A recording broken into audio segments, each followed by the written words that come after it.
The following story will likely not end happily. The following acts you will witness are those of desperate people in desperate times. But oh, how the desperate do dream. Welcome to the dark future.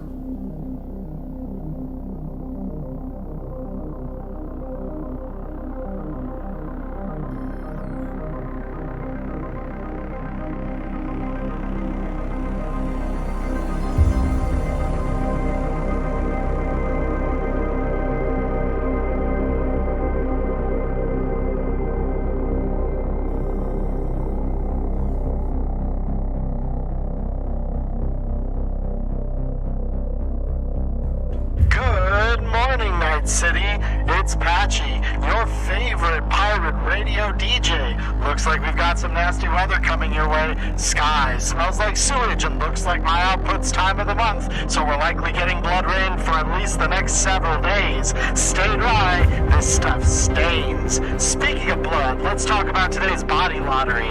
Jackpots are up to 10 million Eurobucks. Reports are coming in that gang wars are revving it up in South Night City, so adjust those numbers accordingly or stuff it. Next, Arasaka. Boss, we have a problem. Badges. So fucking refuse them.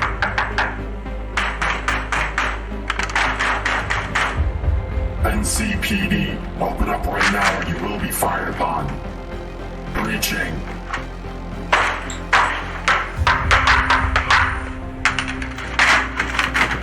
Wait. We can talk about this. Threat identified. To do this. Neutralizing target.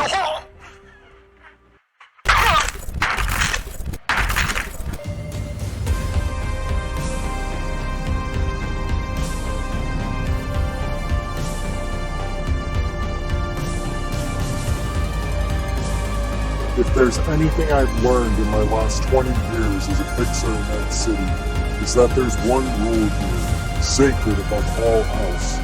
Don't let this city eat you alive. If it does, it sure remembers you, iron in hand, screaming all the way to your grave as you burn in its neon inferno.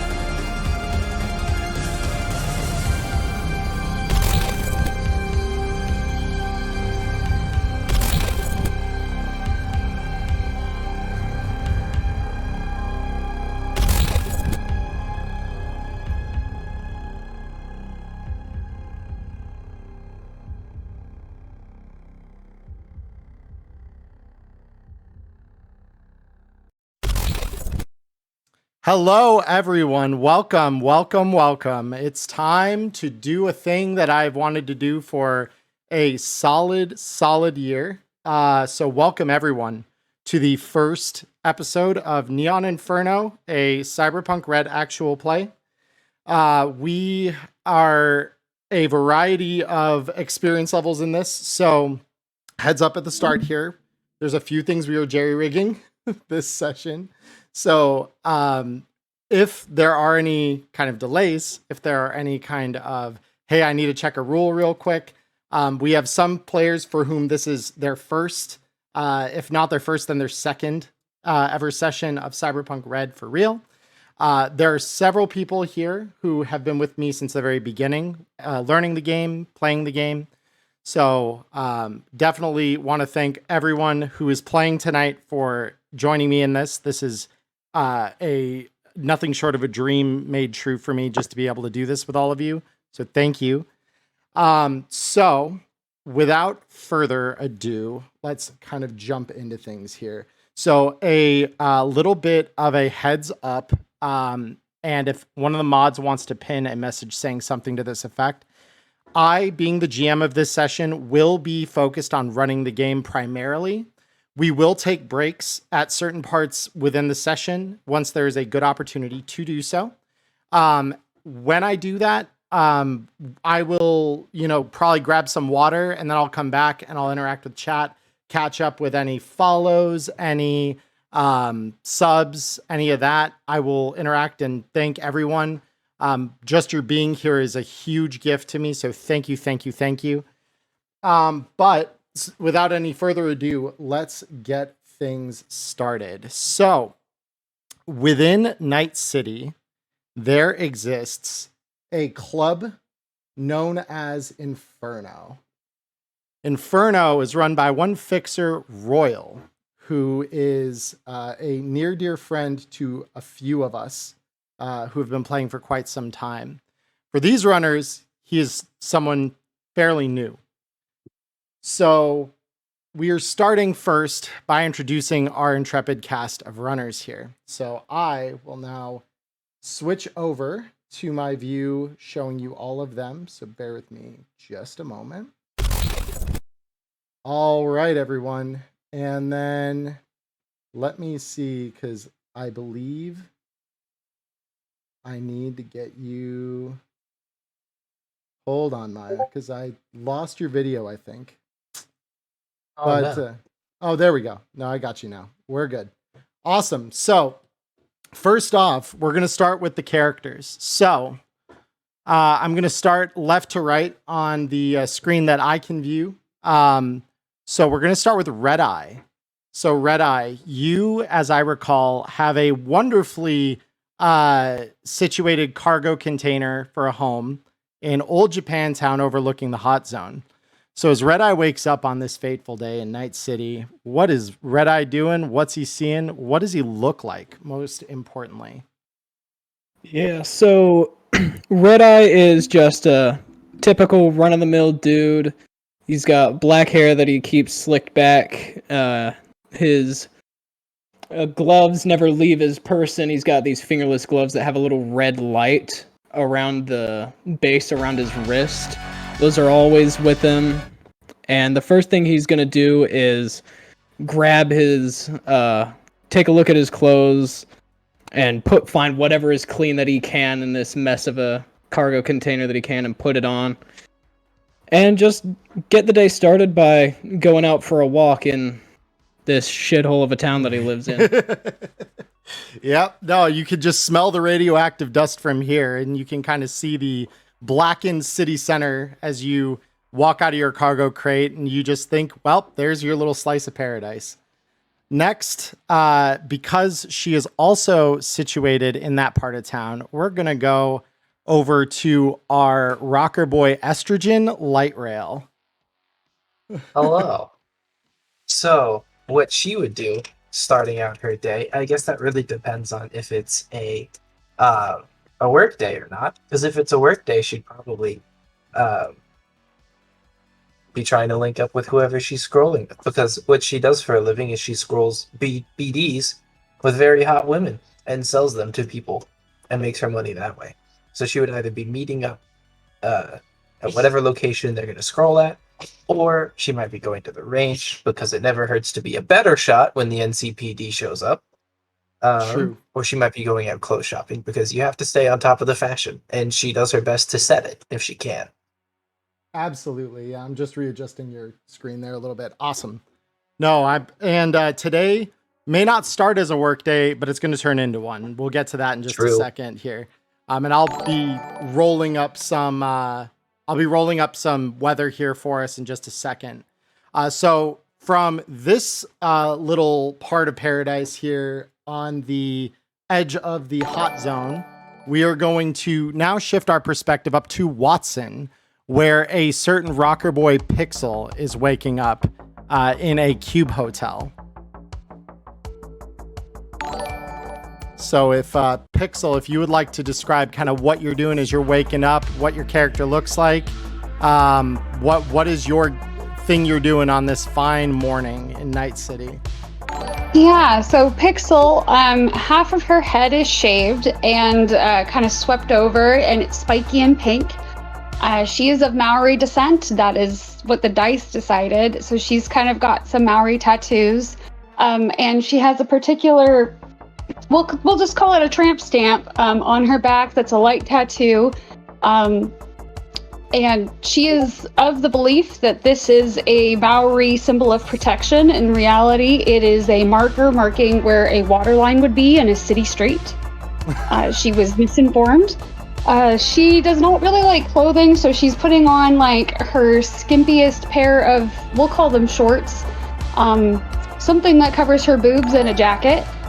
She's making sure that her it is. Well, we'll just call it what it is. It's a giant metal dildo that she can use as a baseball bat. Is firmly secured in her backpack, and she is looking around this cube hotel. She's just so amazed. This is where the little people live. She's never been out of her skyscraper tower before, and she's just so excited to get some real world experience to really inspire her for her. What is she playing now? Oh yeah, she's playing the electric harp. So she just is going to be the first electric harp playing pop star, and she needs some inspiration from the little people here in Night City. Yeah. So she's gonna go out and she's gonna like get some of that experience. She's gonna go see the world. Yeah, and you walk out into the smoggy streets of Night City, take a big whiff of air, and it's the best thing you've ever smelled out of your skyscraper. So now, being that we didn't review where Hyde is coming from, I'll be interested to hear. Hyde, where do you reside in this fine city, or can I tell you where you reside in this fine city? I'm usually hopping back and forth between wherever I can find a bed at this point. So, if you want to roll for it, go ahead. Yeah, no, I've got a great thing. So let me pitch this to you like I'm a skeevy real estate salesman, right? So here in the pristine cargo community of Bridgetown, situated under an overpass in Little China, you will get pristine river views that smell terrible on Tuesdays. We'll talk about that in a little bit. It's a beautiful view of the city when the gangs aren't shooting at you. But yeah, that's where you're going to be living here, out of a cargo container in Bridgetown. So tell me, as you wake up in your riverside paradise here, I need to mention, it is Tuesday today. So the stench of the river, as you see a couple of masses floating down the river from what you can only assume was Saturday night, when it gets really, nice and spicy in this part of town. You see them floating down, you smell that stench of decaying flesh, and what are you doing this morning, Hyde? Well, it looks like I accidentally woke up on the floor instead of on my bedroll, which is typical for me when I roll around in my sleep with all the damn nightmares. I'll get up off the floor, pick up my shit, and grab my carry-all, and it's time to get out and try to make some goddamn eddies. That is the way of the city for sure. And last but certainly not least, we have our second netrunner. I needed to mention this. Hyde is our solo. He is the gunman in this group. But lastly, we have our second netrunner, Ghost. So Ghost, you also wake up in Bridgetown, and tell me, what are you doing on this fine Tuesday morning, punctuated with the stench of rotting bodies?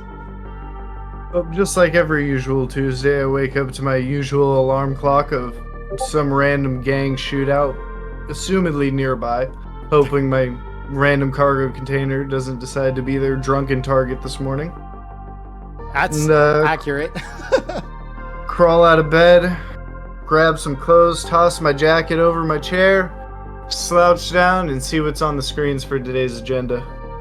Sick. All right. So, let me, because I've described how beautiful the weather is this morning, kind of. I've implied it's beautiful, but it's Night City, so is it really ever? Beautiful as it's gonna get. Yeah, right, exactly. So we got some dice here that we're going to roll, and I'm going to tell you what our weather is. So it is currently, I like to mirror the real world, so we're in January, Night City. It is a cooler part of the year. It is Morro Bay, California. For those of you who have not read into Cyberpunk lore, welcome. I'm your fellow lore nerd here, and I will be happy to explain anything to you. So Night City is in modern-day Morro Bay. It was built there in the, I want to say it was the early 2010s. We are in the year 2045 here. That is an important thing to note. 20 years ago, the center of the city, as I kind of described for those living in Old Japantown, it was bombed out by a literal nuclear bomb. The city is still recovering from that. It's just getting to a place where it is finally beginning to rebuild. And they are living in this time and this place now. So the weather isn't always the kindest as a result of that. The global situation in Night City is not that different from the global situation in real life. Supply chains are messed up. Getting anything, that you really want to get is difficult, if not impossible, depending on what it is. Fresh food is a premium upon premiums, to the point like you would do an armed transport to protect some cheese you're shipping in. So yeah, that's a quick primer of Night City that we're living in here. So let's see. First of all, what's the temps outside? So right now it is about 60 degrees Fahrenheit outside as y'all wake up. And Really? the current, Not too bad. yeah, current conditions. So it is raining very, very lightly in the city. So allow me to help set that mood here across all of our scenes that we're going to be playing in tonight. Bear with me. Also, Charlie, my camera looks like it's frozen on the stream, Oh, is it? Hold on. but on my end, it looks like it's okay. It probably is because I have you minimized there, Maya. Sorry. Yeah, that makes sense. There it is. Okay, cool. So yeah, let me just go ahead and do some rain here for us all as we hop scene to scene. So what you guys get this morning. So I know that I shared the trailer with all of you. So for all of you out there who have seen the trailer, this is going to make some sense. Those of you who have not, there is a trailer for this campaign. It is the first message that our edgerunners here are going to get the morning that they wake up here in Night City. This rainy morning in the city, you get a message. All of you are sort of known. You don't have a huge rep. It's pretty, you get your odd jobs here and there. You make your eddies. Sometimes you flatline someone. Sometimes you netrunners, you hack into something secure and you steal something that someone really wants. But for today, you are contacted by a royal. And the message he gives is essentially, if you want to be the genuine article here in the city, a true edge runner, I have work just waiting for you at my club Inferno. Now, those of you who live in Old Japantown know that Inferno is a relatively exclusive club. Not just anyone gets in. There's usually a line out the door. Most of the time, it's edge runners and the desperate just looking to get by. But Royal's sending you this invite personally. Like, this is not something that you just get out on the airwaves on your average day. So that being said, he mentions to all of you, meet at the club, 8 o'clock tonight. Don't be late. So that being said, unless there is any activity that anybody wants to do with their spare time during this fine rainy Tuesday, I would like us to move to Inferno. Does anyone have any objection to that in the group here? I have no objections. Just on my way out the door, I just want to make sure that I slap on my armor jack and just make sure I'm strapped up because I don't know what the job's going to be. Very cool. No, absolutely. Yeah, please. Is Stay everyone strapped or get clapped? Yep. Yeah, Maya's got the right of it. So that being said, yeah, everyone, do you all take the gear with you that you would expect to run on a job? Just so I'm clear on what everyone's kind of carrying. Okay. Yes. Yeah, I don't leave home without that stuff, so it's all good. Fair enough. I have my armor Leave home implanted. without her emergency underwear gun. That's Send also her fair. underwear where it belongs. Yeah. No, that does make sense. So, and just to be clear as well, so Hyde is holding on to his assault rifle as well. Oh yeah, it's slung over the back as usual. Cool. Okay. So, I believe those of you who have non-concealable weapons, Hyde, you have your assault rifle, and Ghost, you have your very heavy pistol, right? Yes, sir. I believe everyone else is running with heavy pistols, right? So it's all concealable? Yeah. See, Okay, cool. So for Except for the giant bat dildo thing. yeah, which yeah. That's a very visible piece of hardware. It's going to be fun to check at the door. Yes. I'm glad you see where this is going, Ghost. So, so this all said, you all arrive at Inferno right about 8 o'clock, and as you stride up to the door, you notice the entryway is downward into the basement of the larger structure that it is built into. The hall lights and the signage are of that bright, vivid pink, purple, and blue that you typically associate with synthwave. And there is a very large, cybered out dude at the door, cyber eyes, mirror shades, the whole 9 yards. And as you all walk up, he's going to notice Hyde first because you're kind of the largest among the group and arguably the most well armed with that assault rifle of yours. And he's going to say, "Hold on, slow your roll, Choom. Where we going this fine evening?" I'm just not going to say anything to him. I'm just going to flash the message on my agent really quick and let him know that, hey, I'm here to see Royal. And and so he's going to kind of cast a glance as I assume all of you are kind of getting there around the same time through your various methods, whether it was public transport or cab or just walking there for those of you who are in Old Japantown.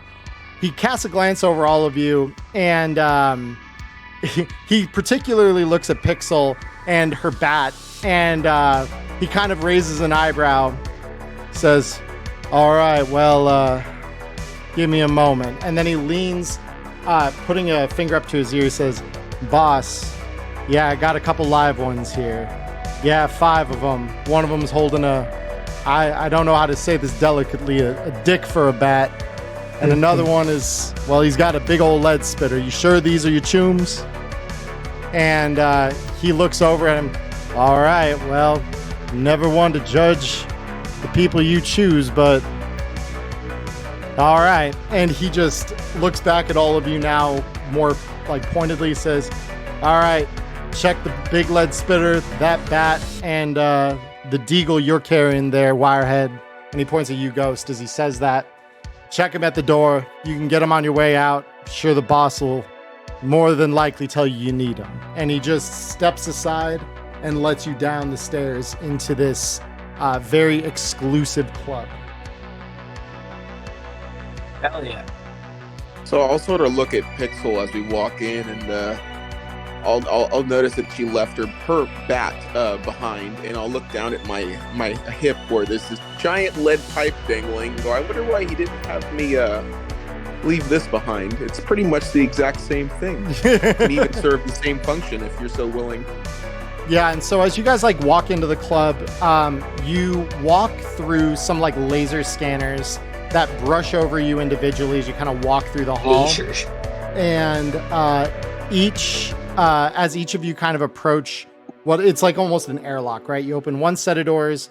There's a desk off to your right, essentially, before a second set of doors. And that second set stays shut.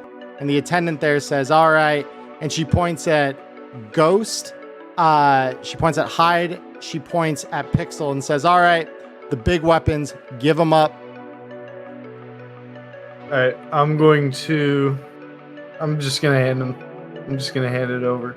Yeah, so she, one by one, just kind of takes the guns off the counter there, sliding them into like a series of small containers behind the desk, essentially, and just files them away.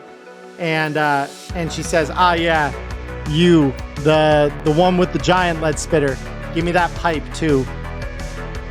As long as I get the plumbing fixed back, I'll be good. I'll just clunk it down on the counter and keep going. Says, "Thank you kindly." And she stores that in with your assault rifle, and she hits a button. A short buzzer emanates, and the door in front of you opens up to a red and violet lit club.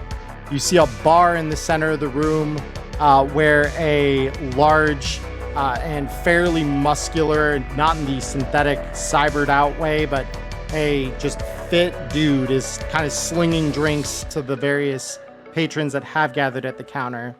And you all can see straight across the room at the very back, circled by several very attractive women, is the image. Yeah, the image of the fixer Royal in all his glory. He has combed over black hair. The face that you would have seen in the little message he sent you earlier definitely looked more youthful than the face you're seeing now. This one seems a little more rugged, a little more worn. You can see certain like faded scars and the various bits of exposed skin on his hands and one across his face. And he notices all of you walking in, and he raises up one cyber-armed hand, and he waves you over, says, good. I'm glad to see the special company's finally arrived. What color is this cyber arm?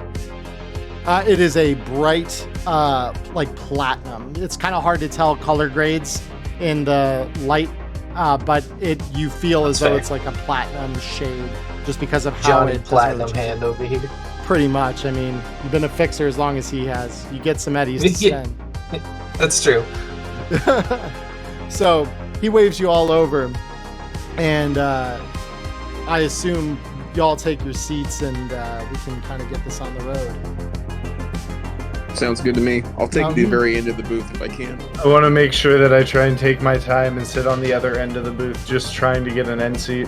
Yeah, fair. And he, like, as you all kind of walk over, he also kind of scatters the women around him, and you hear him very lightly say, "Don't worry, this is just biz. We'll be back with you later." And he just kind of pushes them all off the leather couch that he's got you all gathering onto. And at the center of the table, he lays down his agent, says, "All right, so I assume we're all interested in making a little bit of money. Is that a safe bet?" Always. Yeah, I just kind of nod. I don't say anything out loud. Yeah. I'll look at it and pretty much just say, this is a lot nicer than kicking down the druggie stores in the building next door. That's how we aim to impress here at Inferno. So I'm so glad that you are enjoying the digs. So this is the gig. I have some interesting intel, a little preliminary teaser given to me by one of my, let's call him acquaintances. Fixer by the name of Sunshine, works for me in Little China. Brought me a little gig, a little tidbit, said he was working up something big, a gang moving some contraband, some heavy weapons, some poison, some drugs. Problem is, we don't know where, we don't know when, but Sunshine was supposed to find out for me. So here's the deal. Sunshine isn't answering his phone. And because one of my gonk runners decided to go out and botch a hit job, and he spilled my name to the badges, well, I'm sure you can imagine I'm in a little bit of an impasse here. For my fortress, yeah, and so he lifts up his arms and says, "For my fortress here, I'm pretty safe. I'm sure you all met my Bouncer Arnold on your way in, and I think you'll all agree he's more than up to the task of holding off a couple of NCPD beat cops, but I don't really want to feel like, making myself nice and vulnerable, you feel? And so I need to send someone to meet Sunshine in my stead. And while you're at it, out there meeting my friend, I figure, why not do the heist for me too, We can split whatever you find. You get me the crates that I definitely am after. They should be unmarked, as far as I know.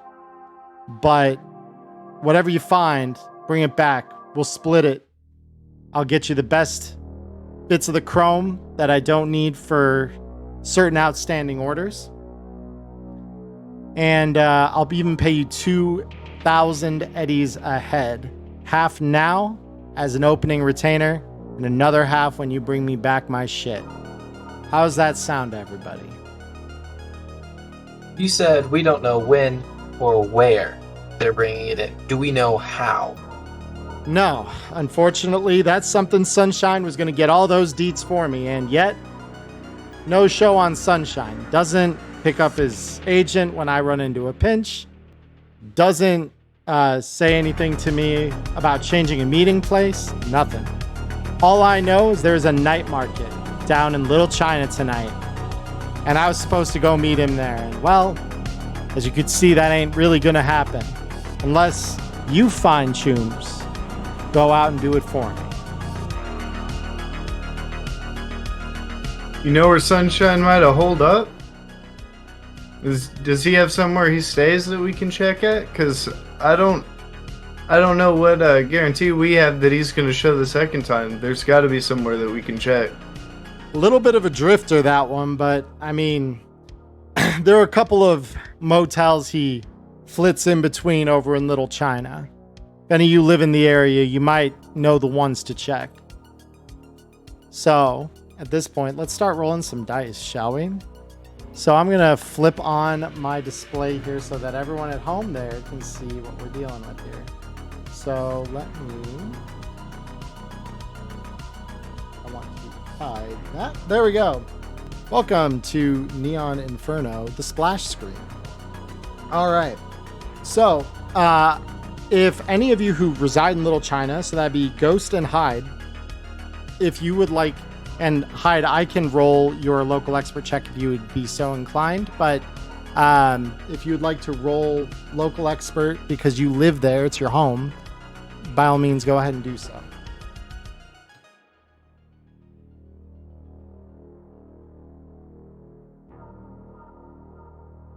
All right. So Ghost, you roll a 15. I don't know why your dice aren't spawning on my screen either. For some reason, they did not show up. But that is okay. So 15 for Ghost. And Hyde, did you want me to roll the dice for you? Yeah, go ahead and you can roll that for me. Okay. No, I'd be happy to. Let me go ahead here. Local expert. All right, my dice are working. That's good. And you roll a 13. All right, so Ghost, you have some inklings on maybe some motels around there that might fit the description of like a hideout, a getaway for a fixer that doesn't want to be found. So that being said, you're not sure which one specifically, but there's a couple you could think to check out. Either way, Royal says, regardless of if you think you're going to find him at one of them flop houses, he hasn't let me down yet, and we were supposed to meet tonight at a night market. And it's not like him to just fall off the grid like this. So whatever's gone on, I don't like it. And I checked myself. Yeah. I'm not saying I don't trust you or your man. It's just plan B's in case something does happen. Because, I mean, what if something happens to him and that's why he's not showing? I'd like to be able to stop off somewhere and try and look for him. That is a fair and better astute yet, assessment. Yep. Try to find some things if he's not capable of telling us anymore. Hey, you all make great points, and I can see that my eddies will be well spent. So, does anyone have any questions for me, or are we good to get rolling on this gig? Do we know what gang is moving them in? So, word on the street, separate, but I can put two and two together, is that it might be Red Chrome Legion. You know, them cybered out neo-Nazi types. Oh. Yeah, they're just as repulsive as you make them sound. So, I have a question. Yeah. What's a neon Nazi? Yeah, Is it like brightly colored thing? Also, Pixel has adjusted her boobs and is glaring at one of the women and trying to be like, I'm prettier than you. So, Royal looks at you and he says, well, I mean, they wear some red armbands, some ill-fitting suits, makes them look like some kind of SS cosplayer, but dangerous enough. Ew. Okay, I guess I can get behind not liking neon Nazis. That makes sense. Yeah, so if it is them moving it, my fixer's intuition is right, I'm thinking you might have your work cut out for you, but I also don't expect that Sunshine would be gonk enough to just get jumped by some neo-Nazi scum out in the night market in Little China, but been wrong before. So that's why I'm sending you all in. You're all gonna go, you're gonna check it out. And again, these 1,000 eddies, yours to do with as you please. They're up front, and he even pulls out 5 stacks of cash, 1,000 eddies a piece, slides one over to each one of you across the table here. So you all can add those to your sheet. And Hyde, I'm going to add that to your sheet, just because I know you are kind of unable to do so yourself here. You said 1,000? It is 1,000 euro bucks. Yep.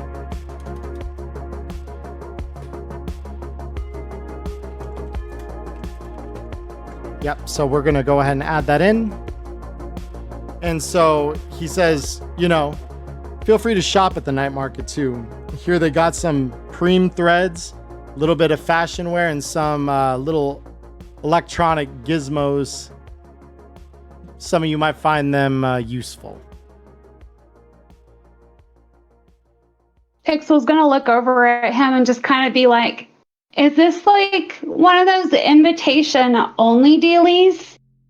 I know like Daddy always attends the ones with like the fancy rooms, and there's always like an engraved invitation.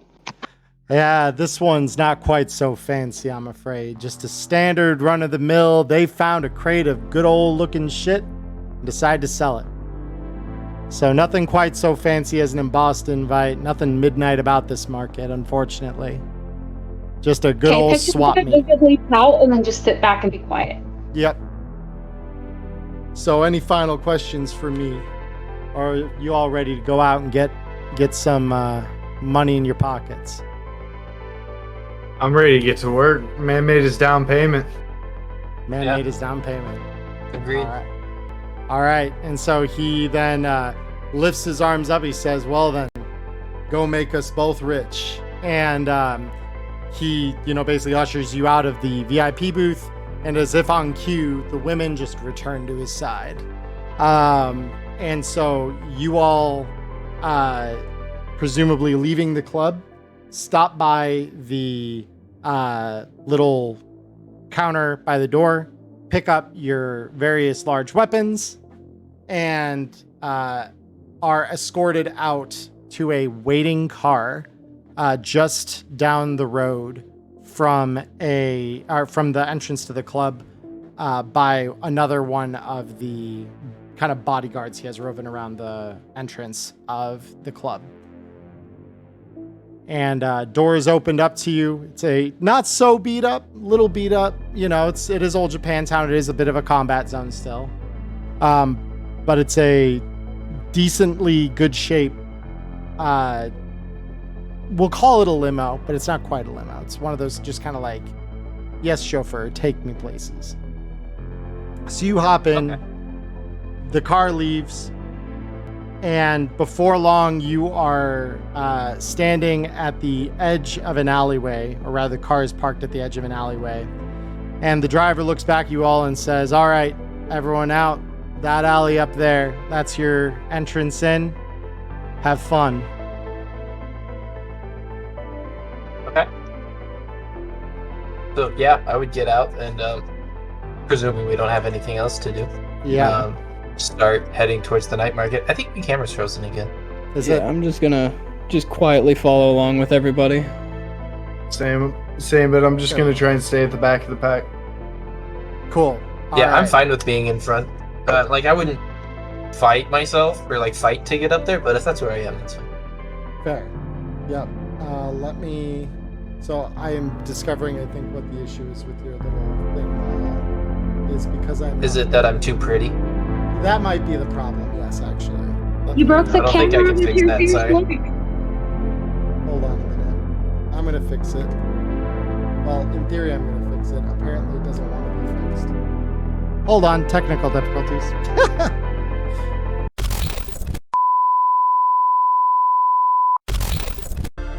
All good. All right, cool. So I've got all of you updated on the sheet here. I am now going to activate this scene and let us get you all on the screen. Oh boy. Ray. All right. So here we see our group of runners. So can you all on your screens see where we are now? Yes, I now. can. It just Oh loaded in. my God. Oh my look at God. this. Holy So that's why it took a second to my load. God. This is amazing. Yeah, this will take You just can a see sec. the rain. Yeah. Dude. That being said, I should actually have the rain going here because you all definitely hear it. Let me get Oh, this is hot. There it is. All right. So, you all have arrived in the night market. So, the night market, as promised, you see vendors selling various forms of kibble and scop that have been decorated in ways that make it almost look like real food. You have threads. You got clothing of a bunch of different kinds. I can go over them if you're so inclined. And you see this old man that you're walking just in next to here with his 2 stands full of all kinds of little electronics that, again, I am more than happy to describe his stock if any of you are interested in purchasing things. Yeah, and I would like to say, just for clarity, that Red Eye has a jacket on, but it's not zipped up, and underneath it, he does not have a shirt on because he doesn't have any good t-shirts anymore. A bad net run, right? What a coincidence. Neither does Pixel. Yeah. Also jacket bra. Yeah. Pixels is by design, though. I don't think that Red Eyes was. Nah. He's when he gets out of the car while it's raining, he's just gonna quickly just zip the jacket up. Yeah, just like it's okay. Oh shit. I hear it. Awesome. All right. So you've all arrived. I want to try and find a Urban Flash jacket. Urban Flash jacket. Well, it just so happens that this fine dude here in the middle, This fella. This fella right here, he is selling you some stuff. So, he's got Urban Flash, he's got Asia Pop, he's got generic, he's got all kinds of fun stuff. So, Does he got any t-shirts? he does. He got any? In at least 4 or 5 different varieties. Here, let me get my notes in front of me. I will tell you exactly what varieties we're talking, right? So, we got... Look at the ads move. Oh, sorry, I'm still... Yeah, no, it's okay. Wait. Oh my god, they do! Yeah, here, for the audience, let me show you what they're all wowing about, okay? Oh, that's so cool. Oh my god! That's really neat. So you can all see, these things are animated. Hey, They virtual move. travel, just like we were talking about. Yeah, Yeah, and it's all off-brand shit, so copyright free, baby! yeah, exactly. No, this is the stuff that this is what I was saying over the last couple days. I've been gushing about all the new maps I've found to the group here. This is by far one of my favorites. Dude. Yes. That's really cool, Charlie. Yeah.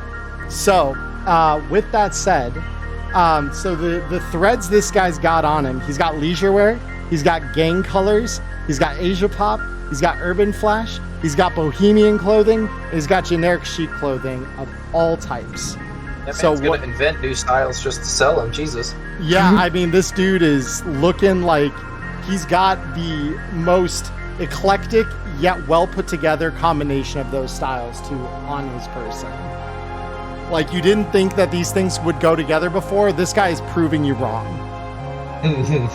I think I would have a little bit of an idea that these things could go together. That's fair. You do live where you live, Maya, so that does make sense. So what kind of those styles? So I know you said Urban Flash jacket, and he has one very stylish, bright pink with black accents all over it, and it's got this pink LED popped collar, essentially. The collar! Oh, Yeah. I love the ones with the collar. Oh, I'm buying it. I don't care how much it is. I'm buying it. Yeah, I believe it is 100 eddies from you there. Oh no, Maya, are you there? Did we lose? Maya? Hold on. Dropped it a little bit. What did you say? Oh, you're there. Okay, good. I noticed you lagging. So it's gonna be 100 eddies from you there. So for the jacket. That's unfortunate. I dropped as you were telling me what happened when I dropped. Okay, one more time. One more time. It's 100 eddies for the jacket with the raised collar there. 100 eddies. Okay. 100 eddies. Deal. Yep. Sold. Yeah, and I'm sorry, Red Eye, what of those styles do you want? Do you just want a cheap generic shirt, or do you want some with a little more character to it, like gang colors or Asia Pop or Urban Flash? Yeah, I'm looking for any mostly maroon red, Urban Flash short sleeve tops, if he has any of those. Yeah, as a matter of fact, he's got one. It's not the darkest maroon you've seen. Looks like it maybe was dyed in the blood rain, but yeah, it's there. And yeah, it is functional urban flash, so it's got threads that can project stuff from your agent. That, I believe, will only run you 20 eddies. I'm going to double check that price real quick here, because I do have a rule book for exactly that purpose. If I add the gear from the index, will it automatically charge me how much it was, or do I? No, you just have to deduct it from your sheet. I recommend everyone, by the way, whenever you get something from a store like that, feel free to enter it into the little ledger that exists there. Then you'll have like an accurate recounting of exactly what bad financial choices you all made. That's what I did as soon as we got that job acceptance. Yeah, Hey. just have confirmed Urban too. Flash is indeed 20 eddies for the shirt. 20 eddies, all right. Yep. Okay. Speaking Yeah, of bad I'm gonna financial, fork over the eddies for it then. Yeah, bad financial decisions in the realm of Ghost now. What bad decisions are you making? I want to look over this electronics stand and see if I can't find anything that's actually of good quality. Very cool. So yeah, nothing that a wire brain would probably like. It's nothing too fancy like your Cyberdex or anything. However, this dude, you could see in assorted bins, shelves, he's got radio communicators. He's got disposable cell phones, for when you need a burner. He's got homing tracers. He's got electric instruments, although the couple he has, most of them are guitars. There is an electric vuvuzela in there, though, if you're feeling spicy. Vuvuzela. He's got a scrambler, descrambler for all of your radio scrambling and descrambling needs. He's got a tech scanner for scanning all of your tech. And he's got virtuality goggles in case you need a spare pair. I want to take a look at that scrambler, descrambler. That sounds good. Cool. So, yeah, I mean, he rifles around and pulls one that looks like, wasn't dragged out of a dumpster too recently. It looks like it's maybe been cleaned up since it was salvaged. But he turns it on. It's fully functional. And he just says, that'll be about 500 eddies. Ooh. I'm Yeah. going to have to take it, though. I think I'm going to take that, and I'm going to grab a backup agent. Ah, that's pain. Oh, that's pain. That's pain. Like I said, speaking of bad financial decisions, I'm, physically in pain. My hand is shaking as I transfer the eddies and intake his, yeah, that Intake sounds equipment. about right. So he says, thank you kindly, and he just gives it to you there. How much is the extra agent gonna cost? So it's not an extra agent, it's a disposable cell phone. So unlike an agent, it doesn't have your pseudo AI that can program stuff, but it can make calls. It has really rudimentary access to the data pool. Okay, yeah. I'll still take it. Yeah, it's like a pay-as-you-go flip phone, basically. And those are 50 eddies a piece. Okay, so 550 total. Yep. Hyde and Pixel, do either of you have anything you're looking to grab?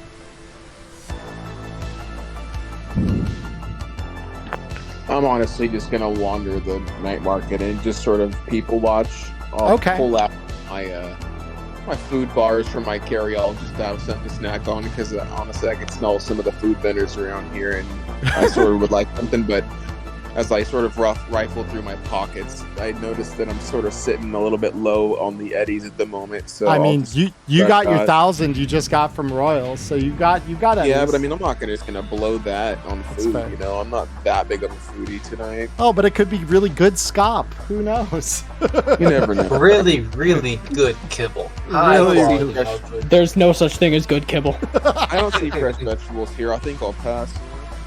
Okay, Yeah. perfect. I do So- want to say that as soon as I got that top, I'm immediately throwing it on. Yeah, absolutely. So yeah, you see, the rest of you all see Red Eye literally unzip his jacket, and he's just full on bare chested, and he just scrambles this thing over his head and recloses his jacket as quickly as possible, pretending like you didn't see anything. To me, I didn't see them watching me, so they didn't see it. Yeah, exactly. staring at you doing this maneuver, and she wants you to know, and then like just adjusts her boobs and walks off. Yeah. Just So- shrug. So, Hyde, where would you, because I know you can't move your token, where would you like to move to People Watch? You know what? I'm actually gonna head over between the umbrellas down there on the bottom right and whatever stand's hanging out over there. All right, cool. Let's just get you moved down there. So you're like right about there? Yeah, chilling over there somewhere, maybe out of the rain and the umbrellas if I can. Cool. Could you, either you can roll or I can roll for you a perception check. Hey, you can go ahead and roll for me tonight since I'm a little bit technologically challenged here. Nope, no problem. Yeah, so let's see what you get. Ooh, that is a 4. So, yeah, the rain's a little too loud for you tonight, unfortunately. This is a good time for me to ask, actually. Does anyone in the group here have amplified hearing cyberware? I do not. Nope. Negative. Negative. Okay. Got it. So, anyone else over here, Estrogen, Light Rail, and Red Eye, I would like you both to roll me perception checks as well, please. Okay. We'll go on over to skills here. And rolling. Oh, that's the 18. Okay, cool. God. Estrogen Light Rail's dice are very pretty. Holy They're crap. really cool. Everything I do is pretty. True. Facts, honestly. So with that, it's not Estrogen Light Rail that hears this. It's Red Eye. So Red Eye, you hear these lovely two gonky boys just to yourself, and they are chatting just a little too loud to be totally concealed from overhearing ears. And what you hear is, "Yeah, boss, got Sunshine holed up in the Jade Palms. Abrams is with him. Asshole never saw us coming. He ain't telling anyone shit." So I'm just gonna act like I didn't hear anything, and just I'm gonna stroll up to the rest of the crew up here, but I'm gonna like lightly nudge. I believe this is Estrogen Light Rail on the shoulder, to try to get a small gesture to follow me. Okay. When yeah, I pass, absolutely follow you. Yeah. just to head up to the party, and I'll just make a little gesture to everyone else. Like I'll just like gesture to my ear, just subtly, Yeah. just to let them know that I heard something. And Hyde, I would Also, yeah, go ahead. I would assume we didn't specifically say it, but like on the way here, since we're going to be working together, we would have like a group contact or something in our agents, so we could like send messages to each other. Yeah. If not, I would say we set that up now. You guys probably have done one or two little jobs together in the past. Like, this isn't likely the first time you're all meeting, but it's definitely near the beginning of your professional relationship with one another here.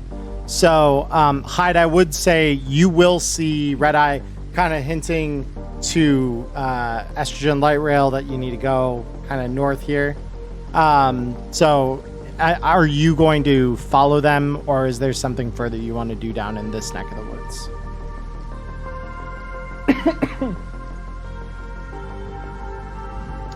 Hyde, are you there? Oh, my bad. Sorry. No, you're totally good. You're totally good. I have some real space stuff going on for you net runners out there. Yeah, it's all good. But no, I'll try to tail him if I can. Okay, well, because so are you gonna go up with the rest of the group? Because that's where like Red Eye was kind of signaling to everyone to kind of go that way. Yeah. If they're pointing them which way to go, then that's where I'm going. You're gonna go. Okay, cool. So yes, we'll move you up here with the group. So Red Eye, go ahead and share what you understand you heard there with the rest of the group. Yeah, so I'm trying to keep this as on the down low as possible. So if we do actually have like a group link, I'd preferably be talking through that. Yeah, he said we'd worked together before, so we would definitely have one of those. All right. Yeah, so you'd I'll have a just group let chat or everybody whatever. know I'll just tell everybody exactly what I overheard from the two gonks down there that didn't know how to keep their gabs shut. They're yappers. Cool. Yeah. So- So, All right. Well, go ahead. I guess since I know now, I'm gonna ask, like, what direction was it? How far off were they? Like, do you know which direction it was? Because I'm gonna try and creep on them. If you guys want to hang back, we can try and tail them and figure out where they're going. All right. So they did. Yeah, they were just down next to the umbrellas is where they're talking. I don't know if they're still talking about it, but I overheard them because they can't keep quiet. And the one thing I do want to point out as well is they did mention a very specific motel. They mentioned the Jade Palms. So that is something that you would also be able to tell the group, Red Eye.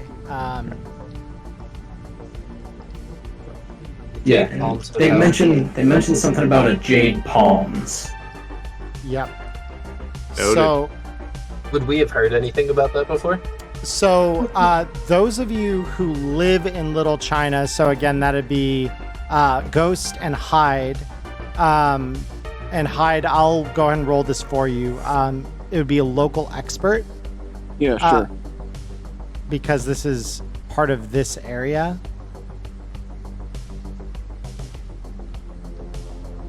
Okay. Oh boy. So that being the case, let me check something here real quick. Okay. Yeah, that's just enough there. So Hyde, you actually know about this place. It is a dilapidated old motel, and it's probably only a couple blocks from here. It's walkable. And you know that it largely is not a great place. It's regularly visited by booster gangers, drug addicts, the occasional, sex worker to, the good people that make up this fine part of the city. Nothing wrong with any of these things. However, the people who go there are not, they're rough and tumble. They're definitely not, going to be your prime Joy Toys up in the nice part of Watson. So, I mean, would it be safe to assume that I may have done, some jobs there trying to knock down some doors or some gonks that owed some money to some local fixers? Oh, I'm sure you've been there. If you've had, you might have even met some of those fixers there. It's a very in and out, discreet kind of place. It's the perfect kind of thing where you take someone you just kidnapped. So when you hear that, your ears prick up and you're immediately thinking of, oh yeah, that shithole is the thing that crosses your head. That sounds about right, according to this place anyway. But I'll relay that info here to the group and let them know that it's a quick, brisk walk away. And if we hurry, we might be able to meet them there if that's where those guys were headed in the first place. Yeah. Yeah. All right.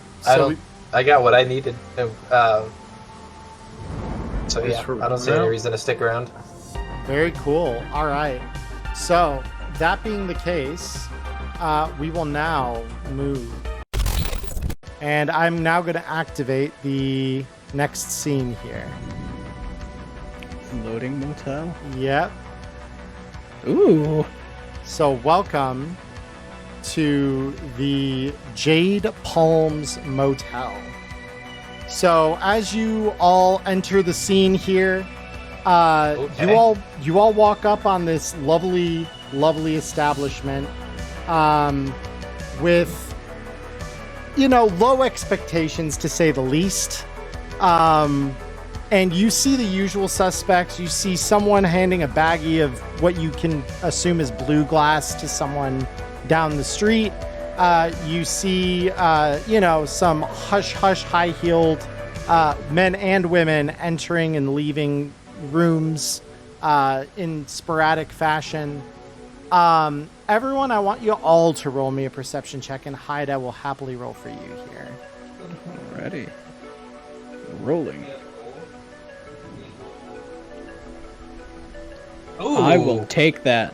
Yeah, I certainly hope you do. That is wild. Okay. And then You see God? yeah, I perceive God. Pixel, have you? Oh, there she is. Oh, and she crits it. And she crits it. And she's yeah. Speaking of perceiving God, God's It was just dad. taking a second for my poor computer to understand what working is. She opens her eyes and just It's all good. real shit. Real shit. Yeah, exactly. Literally, real shit. Pixel some random thing and destroys God. Yeah, happens. so actually all of you are able to see this, but Pixel's by far the first to notice the two chromed out neo-Nazi looking gonks over here on the edge of the map by this door at the near the center on the right here. So this is what, so you notice two guys dressed very similarly to the ones you noticed at the night market. So I will leave it up to you how you want to approach this, guys. What do you want to do? Pixel's gonna point them out and be like, "Look, guys, neon Yeezys." I feel like with Red Eye is just going to be immediately compelled to start looking for the nearest net access port. Like there's a compulsive need to find it. And I was just about to say the first thing I would do is text the group chat and be like, "Any notes?" I don't know what the fuck it is, but I just know that when my netrunner has a node, things work out better for me. It's fair. Absolutely fair. Give me 2 seconds, guys. I'm just going to do something here real quick. If you want to roll me a scan check there, Red Eye, I'm happy to tell you if there are nodes nearby. And rolling, and that's just being my interface check, right? Scanner? Yeah, me scanner, yep. Alrighty. And rolling. That's not what you want to see. 7, yeah, that's not great. The good news is you actually are standing pretty close to one here. Right on this corner of the building, you do pick up a signal and you see a very small maintenance port on this wall right here. That seems to jack into the electronics, or at least the electronic infrastructure of the hotel, or the motel here, rather. Alright. So I'm just gonna casually walk over and just sit with my back against the wall like I'm just taking a load off. Totally. I would simultaneously like to move over here nonchalantly. Go ahead and move your token for me. You're good. I'm gonna stack up with him. I'm not gonna put on my headset and also dive. I'm just gonna kind of hang out with him, tap him on the shoulder and be like, "Hey, if you need a second set of hands, let me know." But he's got the eyes, so I'm gonna let it look like we're just kind of hanging out and getting some rest. Yeah, that's fair. Hyde and Pixel, what do you guys want to do? I'm just gonna grab a seat on the curb and see what happens. Cool. All right, Pixel? Honestly, Pixel's kind of like looking up at the rain and just all around. She's kind of bored. She was disappointed. The neon Yeezys are not pretty. They're not brightly colored, like their name should suggest. So she's kind of just down in her space. Big true. Big true. I'm a little slow in the head. It took me a while to realize the joke there. Neon Yeezys. Yep, that's the term, guys. There's that YouTube safe term. We like it. So these two, are kind of standing there, and you don't hear anything between the rain and being as far away as you are. But one of them looks like he heard something, and he opens a door here, and then goes inside and shuts it behind him. So with that, what would you guys like to do? Are we changing anything? We jacking in? What are we doing, guys? Yeah, I'm just gonna jack into the net. You're gonna jack into the net? Yeah. Awesome. I'm just hanging out here. One of my many mottos is the only good Nazi's a dead Nazi. So I'm ready to blast these people to just. I'm just ready to just blast them. But I want to wait till everybody else is ready for that. Yeah, that's totally fair. So you jack in, Red Eye, to the network. On the ground level here, you just find a password in front of you. All right, and I'm just gonna go ahead and try to break my way through that. Okay, yeah, go ahead, roll me backdoor. Rolling. That's what we like to see. That is very good. Yeah, so the password is easily cracked. So you just break right through it. The way ahead 1, is 2, clear 3, for you. 4, 5. It's the code on my luggage. Exactly. I did say this was not a high-value establishment. Their net architecture definitely reflects that. So I just break in, see their crummy net architecture. Jesus. Yeah. Would Yeah. breaking in be like overselling how much effort it took? Yeah, it is. It's like when you land on this net architecture, it's the equivalent to someone in our day and age logging into a website and seeing it like with that pop art design from like the 90s. That's basically the vibe you're getting here is like, damn, fucking Meta, the Meta code has been around for a good 15 years now, and this had to be damn near 15 years old. So What is this, like an HTML coded MySpace page?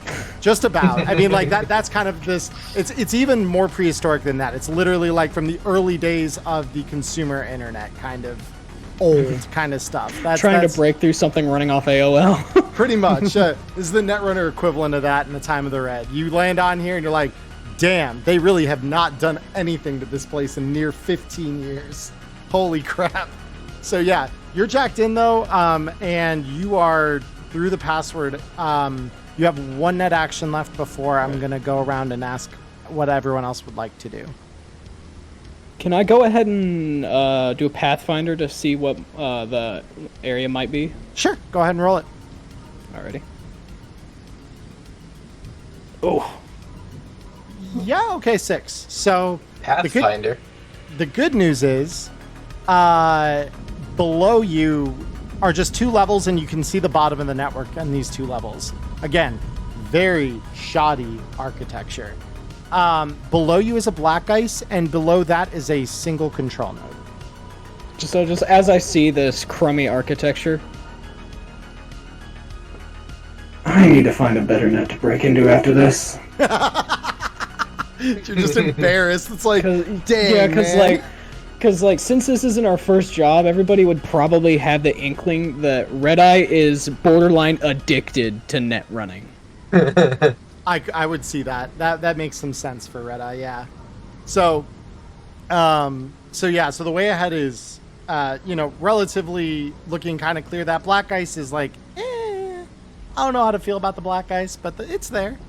So the rest of you, Ghost you included, what are you all doing during this time?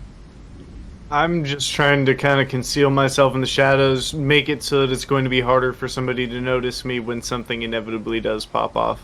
Okay, cool. The rest of you, are you all still chilling? We're not dealing with the dudes over here yet?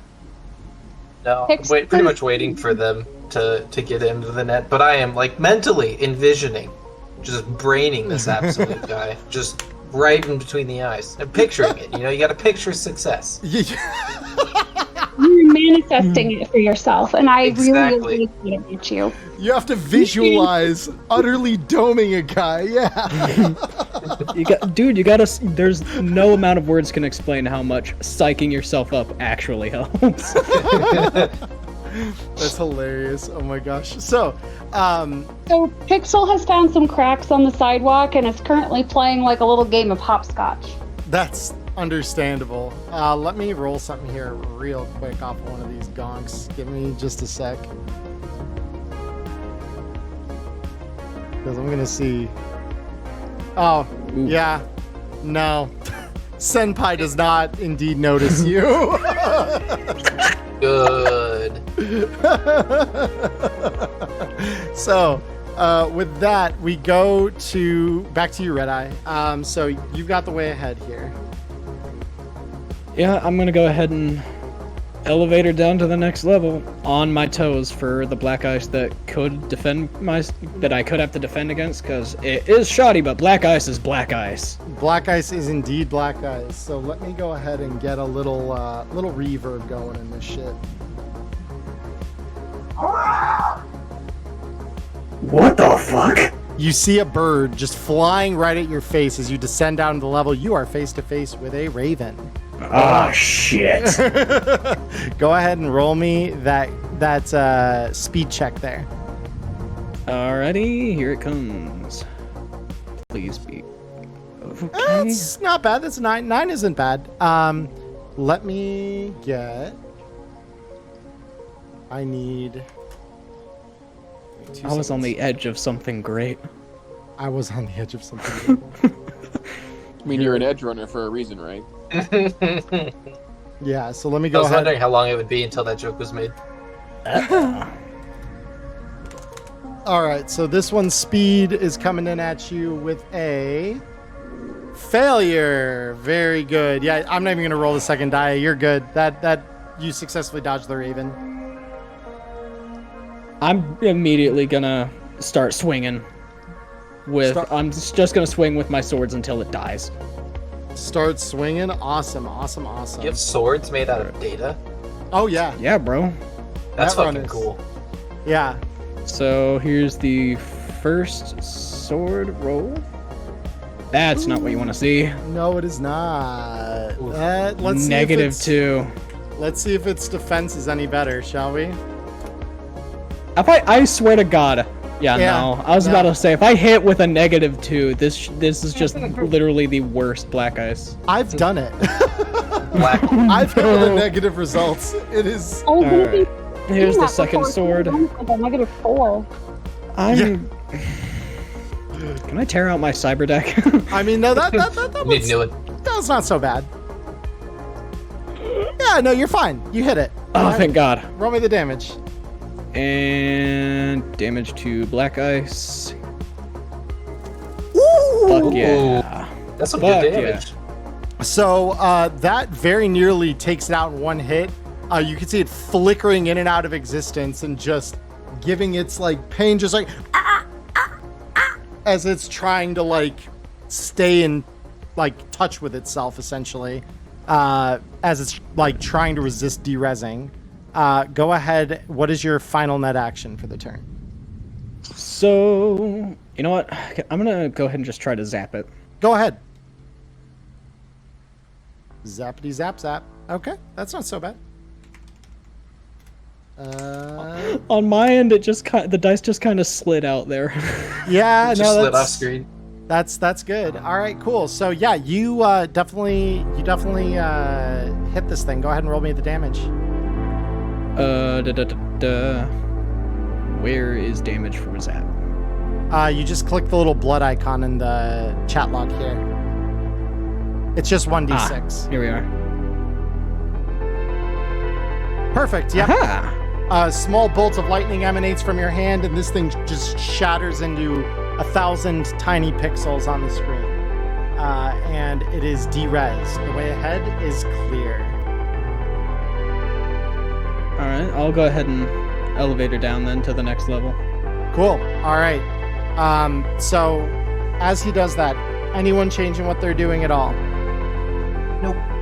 Yeah, I'm getting a little bored just sitting around.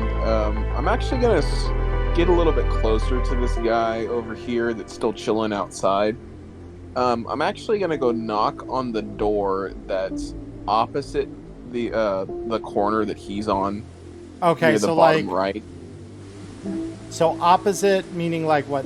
This door or where? So you see where he's standing? yeah, this the one. guy Yeah. outside the door there. Yeah, I'm at that door. Yeah, exactly. This door right Exactly. here. I'm gonna knock on that door real quick. Yeah, and so you walk on up here, and this guy sees you coming, and he just kind of looks over you as you knock on the door. He says, "So who the fuck is this?" One look at thing him. while he was walking up, because I saw him walk off, I just want to creep up and peek around the corner. Fair, yep. Go ahead and roll me I stealth, was by the just way, gonna Ghost. walk up to the door there and knock at it and look at him and go, "Oh, I'm supposed to meet somebody here. Who the hell are you?" Okay, yeah, you're good, Ghost. Awesome. He says, "I'm here on business, so unless it's with my boss, I don't know who the fuck you plan on meeting here, but I can tell you they ain't here." Oh, well, I mean, nobody's there. They won't answer the door, right? And as if on cue, his friend here walks outside. And he says, "And who the fuck is this?" Oh, I'm supposed to meet a guy named Alex here. Alex? I don't know a fucking Alex. Got the wrong door, Choom. It's all good, and I'm assuming I can see behind him. Yeah, you can kind of see this guy poking out. And let's go ahead and have you roll perception here real quick as well, because you might hear something else. Awareness, perception, roll it. Oh yeah. Ooh. So you hear the like sound, very faint sound of someone like flesh hitting against porcelain over the sound of the rain, and this guy's incessant yammering to tell you to get the fuck away. And you hear this like whimpering voice inside, and you just hear, and it's just in staccato rhythm with like this pounding sound. Again, it's very faint, like you can barely hear it, but it's there. So I'll sort of look at him dead in the eyes and give him a grin and go, "Somebody having a lot of fun in there, huh?" He says, "Yeah, but it ain't for you, Choom. Now fuck off." Oh, well, that's not exactly a kind thing to say. And at that moment, I'm literally going to sling the fucking gun over and take a shot. Take a shot? Okay, sick. I want everyone to roll me initiative right now. Oh, shit. So, yeah, let me do two things here. First, I'm going to toggle on our battle music here. So, we've now got a fight on our hands, guys. All right. So, what you need to do is right-click your token, and then the little cross swords and shield, you want to click on that to toggle your combat state to on. And then you're going to click the little cross swords on the upper right, and you've got a little dice next to your name, so go ahead and roll it. Let me make sure my Sandy isn't active. Yeah, I think it automatically adds it. If it does, I'll just -3 on your initiative. And I need to roll my meat It's a initiative. toggle on right? in my effects. Or I got that. it. It's off. Hold on, what? So do I roll net initiative or meat? Meat. It's always gonna be me. Ooh, Jesus, Ghost. All right. Oh, I was going to say, I have 1 point into initiative reaction and 3 into precision attack from my combat awareness. Okay, I'll allocate that for you here because I know I'm rolling for you. Although I'm gonna re-roll your initiative actually. Hold on, because I forgot I don't have you totally sorted out here. So you said your points are allocated how? 1 into initiative reaction and then 3 into precision attack. Into precision attack. I got you. Cool. Pixel, were you able to figure it out? No, I'm having a struggle. How do I get to the dice? I think I've turned on the combat state. So on the upper right here, yeah, you definitely have. On the upper right corner of your screen, there's little crossed swords. It'll say combat encounters. Oh, I was looking in the wrong spot. Okay. Yep, so if you click that, you'll have a dice there. There you go. There it goes. Whoops. I did it twice, sorry. Yeah, you're good. So It was a 5. Yeah, so your initiative actually should be 13. Okay, I can adjust that. So update initiative is 13 for you. And then I'm gonna re-roll initiative for Hyde. Because we need to make sure you take all of your mods into account. Okay, cool. So, Ghost. You rolled a 5 for initiative. Get fucked. Ghost, you are the first on our initiative count. What would you like to do? So, First, actually, I forgot. Hyde, you actually said you took a shot, and we are going to accept that as the first action here. So yeah, let me take that first here. So You're good. It's just going to be a single shot. I don't know why your assault rifle is 1 bullet short, but it is. Hold on. I'll update that. I don't know why. It's all good. Yeah, let me... You gotta save one for yourself, just in case. Just in case. There's better ways to go out than that. Fair enough. Yeah, very true. Alright. So, roll the attack here. That is an 18, and if I'm not mistaken, hold on, let me check your DV here real quick. Yeah, you definitely make that with that. So we're gonna roll the damage. Hyde, you deal 15 damage to this poor Gonk. So he immediately has a hole popped through his leather armor that he's wearing. This is not a sturdy bulletproof jacket or anything. It just gets popped right through. And out of nowhere, this guy is now profusely hurting. And all of a sudden you hear both of the guys say, shit, they've got guns! And they just draw whatever they've got on them. So now Ghost, Oh, go it's ahead. Night dude. City. Who doesn't have a fucking gun? Okay, so can I draw and ready an action to shoot if anybody comes up, like, if anybody rounds this corner, and I want to signal Red Eye, not really shove him out of the zone, but just kind of gently nudge him back toward the back corner so that he gets set up and can stay in the system? Yeah, that's fair. Yeah, so you're just going to kind of push him back one square here. Yep, we're just going to set up like that, wait for something to happen. Dang, this music gets way harder than I want it to. Why is this so loud? This is way louder than I expected. Okay, so, wait, where did... Oh, there's Red Eye. Okay, cool, I see now. Awesome. So, we now go... So you prepared your action, so if it's someone who rounds the corner there, you're good. So we got Estrogen Light Rail. It is your turn. Alright, how do ranges work? How do I tell what the range is on my pistol? So if you right-click your token and click DV, and then you just select pistol from the drop-down there, it'll allow you to control left-click and drag. And you can just drag all the way out to the target you want to hit. And that'll tell you- EV-25? Yeah, from that far away, a pistol is going to be really inaccurate. You can move closer. I was just about to say, I can... So, how much can I move in the tournament? I forget. A number of spaces equal to your move stat. My move stat Yeah, so if you is double-click your character, your move stat is 5. 5. Yeah, so I'm gonna move. I want to shoot this dude. I love shooting Nazis. It's my favorite activity. I'm sure it is. 1, 2, 3, 4, 5. Okay, And and range find it? EV-20. So it's Better. 24 meters. Better. Okay, Yeah. go ahead. Let's roll it out. Let's see what you get. Let's go do that. Roll an attack. Yes. All right, so you do miss that first shot. You do get another one, though, since it's a heavy pistol. That Yes, double rate of let's- fire wasn't for nothing. It's true. So we'll do it again. And That's yep, not better. Damn it. Not better. Yep. So you just burn 2 shots, and Just spend more time at the range. yeah, and you hear this guy over here. Shit!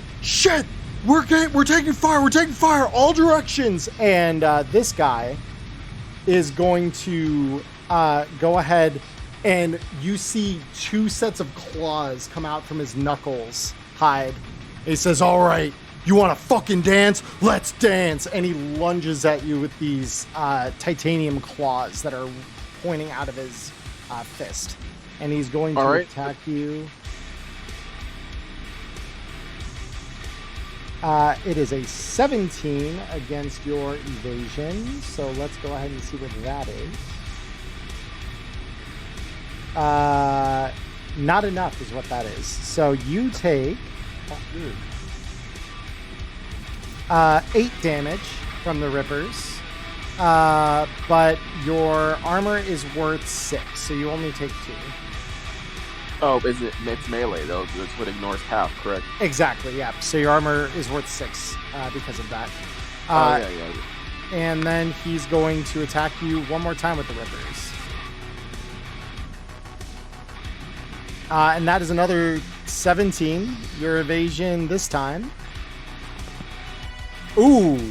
All right, yeah, and that second hit you're not going to get whacked by. So he claws at you once, claws at you a second time, and that second time you just dip back enough to dodge out of it. So with that, we now go to Pixel. Pixel, it is your turn. Tell me, what would you like to do? Great. So give me just a second because my screen is dark, so I'm trying to see everybody. Yeah. And also, as the app keeps telling me, my screen is too small, so I can't see the whole space. It's okay. It keeps yelling at me. It's like, your screen is too small. Okay, no. This music is going hard. Yeah. So I curse and be like, damn it, I was winning. And now she's going to... Let's see, the battle is occurring kind of down here on the southern part of the screen, right? Or is it the... Yeah, it's down the southern part of the screen, so it's down over here. These are the okay, yeah, it's just hidden behind the gray screen. Okay. I don't know how you managed to rotate your character, but you've done it.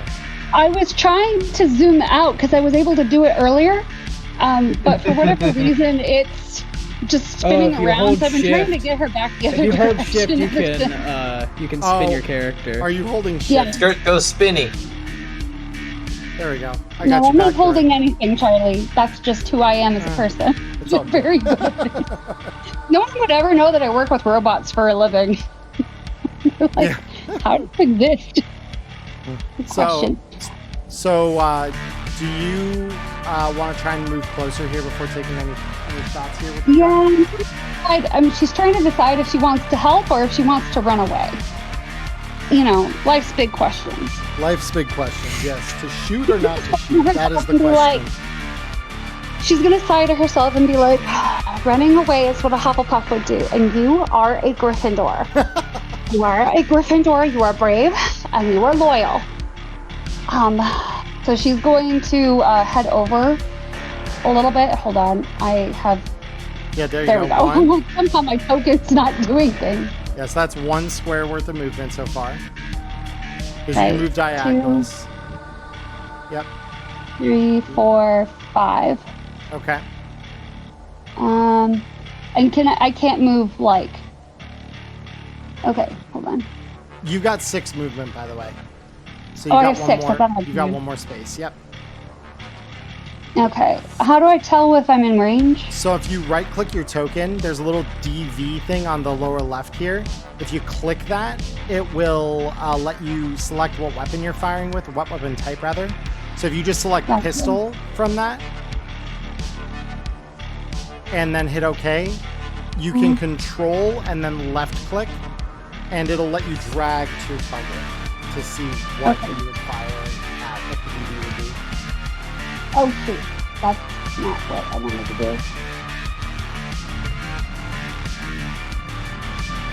Okay. Control. Left click. Sorry, we are now waiting for my computer. It's all good. No big deal. I know your computer is struggling. It's an old lady. Yeah. I was doing the math the other day. I think I bought it in 2018, so it wasn't working great even when I bought her. All good. I'm unsure if that worked. What were you trying to do? I'm trying to see my DV. I can tell you it if that would be helpful. That would speed this along immensely. Yeah. Your DV20. Now I can see. Okay, I can see little boxes now, but. Yeah, that's if you look down at the very end of it, where the ganger is, you'll see because that's just the range that it's covering. Oh, okay. It's DV20. the same color as the block of the character stuff, so I couldn't see it very well. Yeah, it's DV20 is what you're against there. You have to roll a 21 or better.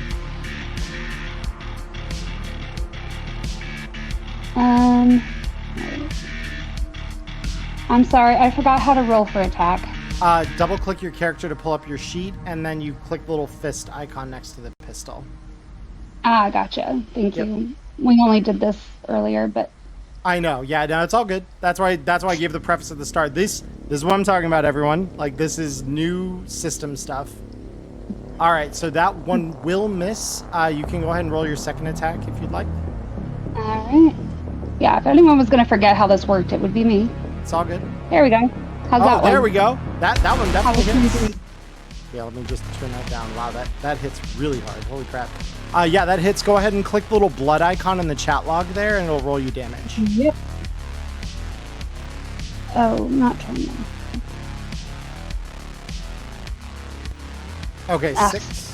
That's That still does deal damage to him, actually, because this guy's just wearing some cheap leather armor, so it pierces right through, and this guy takes a little bit of damage, and he just says, "Fuck!" And now we go down to Hyde. It is your proper turn now. What would you like to do? All right. Well, I already put a hole in this guy, so let's put another one. Okay, cool. You rolling with your assault rifle still? Oh yeah, still single shot. Go ahead, roll it. Or well, I gotta roll for you. I forgot. Yeah. It's all good. Gotta love running off of an iPhone. So fun. Oh no. Yeah, so you do miss that shot, unfortunately, in your single rate of fire. So that one does not hit.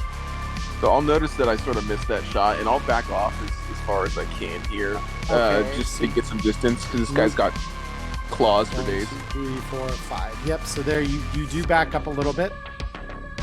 Now we go to Red Eye. So Red Eye, you're still in the net. You're on the level with the control node. Yep. So I'm just gonna go ahead and take control of this and see what we're working with. Yeah, go ahead and roll me that control check. 6. Please tell me the net's shitty enough that a 6 works. Unfortunately, no. 6 is a little too low. Go ahead and roll again. Alright, yeah. Figured. There we That's go. better. That's a little better. Yeah, that will break through. So this actually, it's very simple. This controls a series of security cameras. And so you can use net actions to see kind of what all cameras exist in the network right now. So you can use one net action just to identify kind of where you can see stuff. Alright, and what action would that be? It's just you use the net action up, and I can tell you what you see. Oh, it's just an interface? Yeah, it's Or well, I it's just not use even, the action? You just use the action, yeah. So it doesn't Alright, yeah. require roll. Alright, yeah, let's see what all cams we got. Okay, cool. So you open the display up in front of you, and you notice the one camera that's right up above you here, and then oddly enough, you notice the cameras, for the most part here, there's one over in what looks to be some kind of a like register, like where you would check in. The rest of them are in the bathrooms of this motel, and appear to be angled such that if a door got left open, it would also eye the bed, but it covers the entirety of the bathroom. And you actually see one guy that looks like he is a red chrome ganger in the bathroom of the room that everyone's huddled around over there. And he's leaning over a very beat up looking body that appears to be pouring blood down.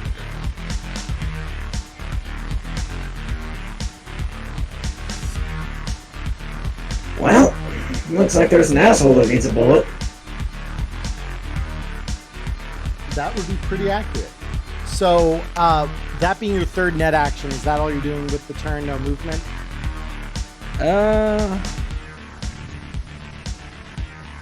Yeah, that's really all I can do right now. Cool. Okay. Because there's like nothing else that I could do with the cameras, right? Without a net action. Not without a net action, yeah. All right. Cool.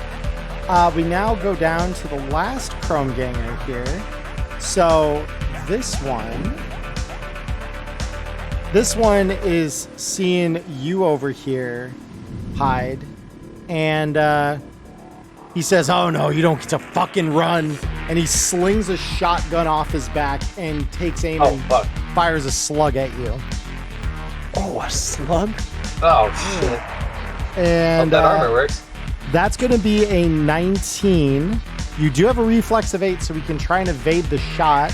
A la Matrix. Oh, yeah. You just barely missed the evasion, though.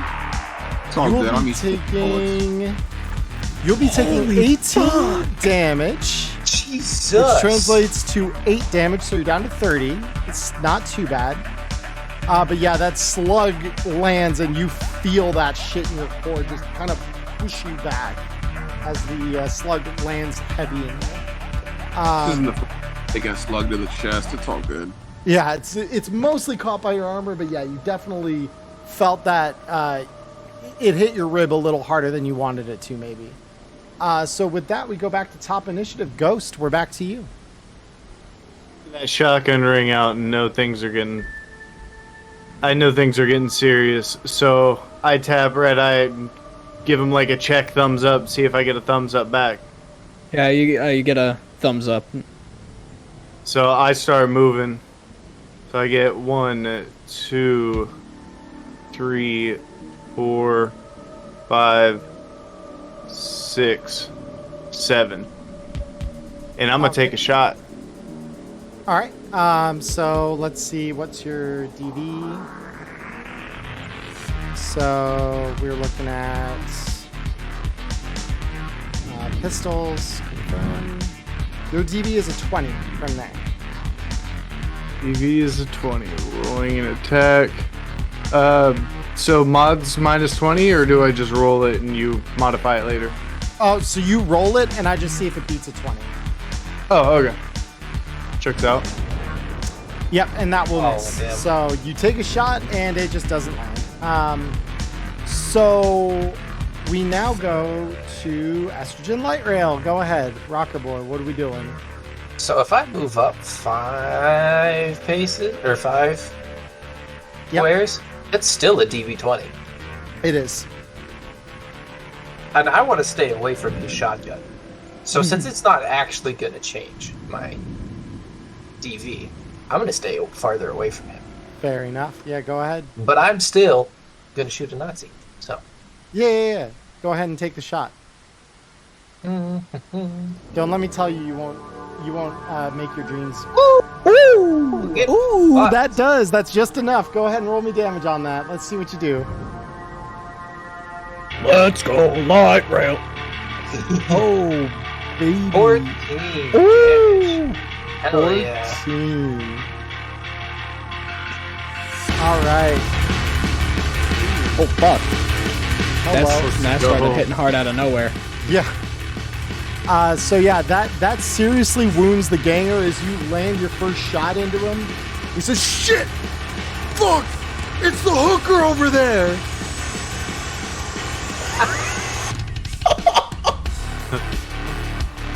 Just for that, you get shot again. Yeah. Good. I'm glad I elicited the right reaction. I was going to say, what is it looking at, Pixel or Estrogen? Because I don't know. Because Estrogen just shot him. What you got for me? Not quite. Unfortunately, that will miss. So that would have just right past him. Right past him, yeah. It almost hit him, though. You I don't work on your recoil control, Estrogen. Yeah, you heard the crack right by his ear. Like, that was right behind him, and it hits the wall just behind him. I would just audibly go, fuck, when I missed my second shot. Yeah, fair. No movement then for you at this time? No, I'm going to stay right here, far away from him. Thank you. Fair enough. All right. So with that, we now go to this guy. So this dude is going to walk out into the rain, and he is going to evaluate his decisions here. So he's going to line up another shotgun slug at Hyde over here.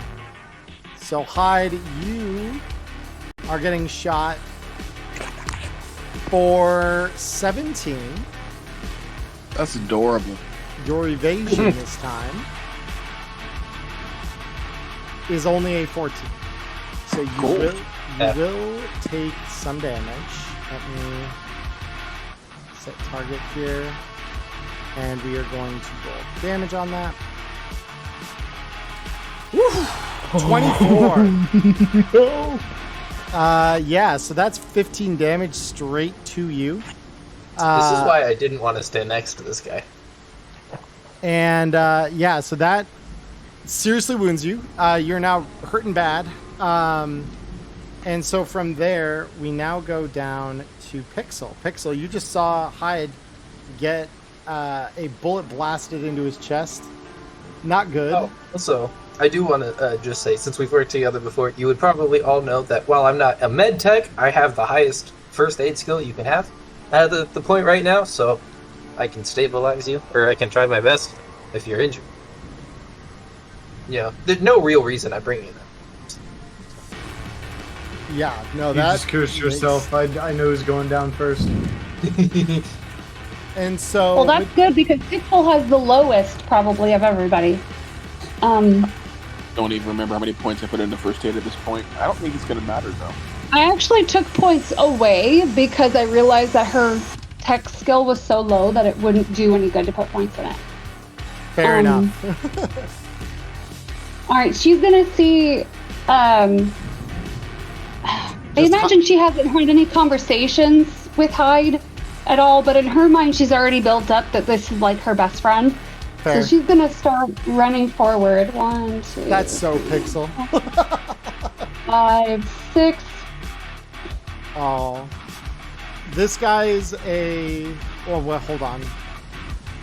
Oh wait, hold on. I'm targeting you. I meant to select you so I could. Yeah, so it's a DV-15 to hit the nearest one. Okay, hold on. Okay, she's gonna go ahead and shoot. Give me just Okay. a sec. Yep. Yep, yep, yep.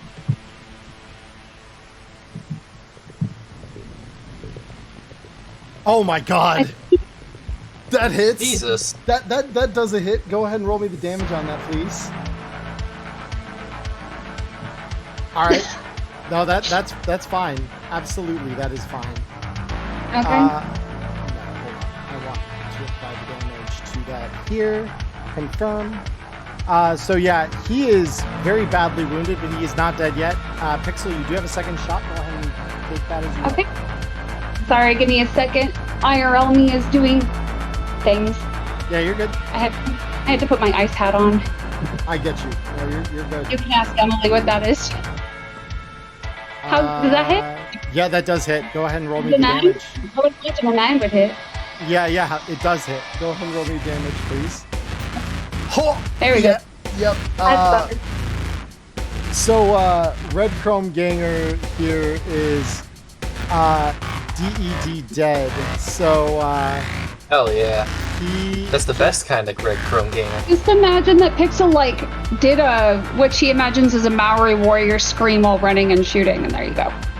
That's Yeah, what that happened. is completely fair. So, yeah, that guy dead. DED dead. So, with that out of the way, we now go. Next initiative is Hyde. Hyde, what are you doing to get these assholes back? First of all, I'm laughing at this asshole who's got dropped to the floor. Next thing I'm literally gonna do is prepare an aim shot at the guy's head right over there. This asshole. It's Okay, still so alive. you're taking the aim shot from here. Yep. All right, aim, roll, and Let's throw all my luck into this, by the way, and auto fire. auto. So I do remind you, auto fire is a very different DV than. Oh, the that's right. regular It's not. shot. You're right. Yeah. Let's go ahead and just aim then. That's fine. Okay, Aim for cool. the head. Aim for the head with all luck. All luck. Not much, but it's something. It is an 11, which I don't think is enough, unfortunately. That's unfortunate. Yeah, that isn't enough. So you The just, bravado wasn't enough to get the bullet Nah, to land. the two you rolled probably didn't help much either, though. So with that, we now go down to Red Eye. Red Eye, it is your turn.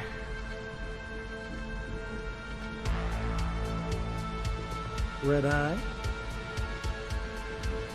Red Eye, where is you? Hello, friend. You there, buddy? Just a heads up, you are currently Right, so... sorry, I was dealing with something in real life there for a sec, but... You're totally good. Yeah, no problem. Yeah, so I'm gonna quickly go over the, group comm that we have and just let everybody know. Yeah, well, it looks like we've got somebody being beat on by a gonk in that back room there, so just be cautious. There is somebody else here. Good to know. And then, what all can I do with these cameras? I mean, you can turn them off. You can. You know what? I'm gonna. You know what? You know what? Yeah, I'm just gonna go ahead and start writing a virus to delete the last hour of footage from the camera systems here. All right, very cool. Yeah, no, that works. So, I'm gonna based. go ahead and roll me the virus check on that. Rolling. Damn.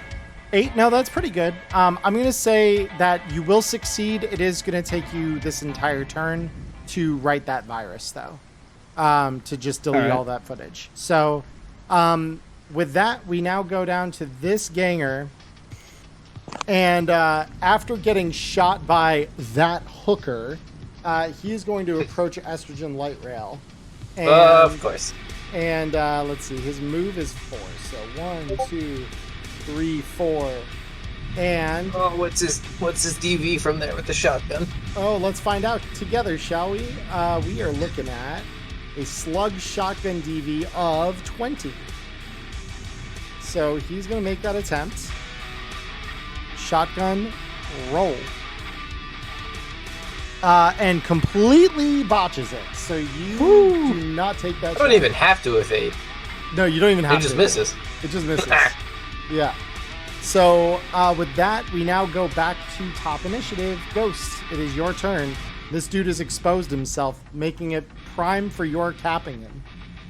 Yep, it's time to rock up on this dude with the shotgun. So we're gonna go 1, 2, 3, 4, 5, 6. Oh yeah. 6, 7. Okay. There we go. A little bit of lag. Sorry about that. No, you're good. This one you're right next to is dead. So. Oh. This other one is not though. So if you wanted to rock up on this other one, you definitely had the movement where you're kind of going here. Like this was where I saw you had movement to before. Was where I just had you taken. Yeah. Oh, yep. Yeah. Okay, yeah, that's good. I'll shoot from there. I actually couldn't see him from my line of sight. That was funny. He was hidden in the shadow. Yeah, a little bit. So, Alright, so yeah, we're gonna go take our ahead shot and from there. yeah, roll it. There's the gun. All right. Yeah, that's gonna Ooh. hit. That's absolutely gonna hit. Go ahead, deagle his ass. Let's see what we get. No aim shot, no mods. Woo! Okay. Ooh, that balances. So that gonk is dead. So describe capping this guy and murking his ass. Blasted. Yep. I run straight up on him, point Straight for center mass. Boom. His whole chest cavity blows out onto the wall behind him. he slumps down, sitting against the wall. Heard that. Very nice. Yeah, so this guy just gives one final, huh! Oh no, not like this. And he just collapses in a puddle of his own blood, as indeed his entire chest is behind him. So with that, we will go back to slightly more chill vibes. Power of 50 Action Express. Yeah, so Seriously. Yeah. So we won't be in the combat state anymore, right? no, you will not be. So I'm just gonna Or, quickly well, wait, just 'cause slide along the wall here and just take a quick peek. Well, out we around do the know corner. that there is one more person. you do. He is not involving himself in the action yet, though. So Okay. So Yeah. still not combat state. yeah. So with that said, do you guys want to go into the room? What are we doing? Go ahead and feel free to move your tokens as needed.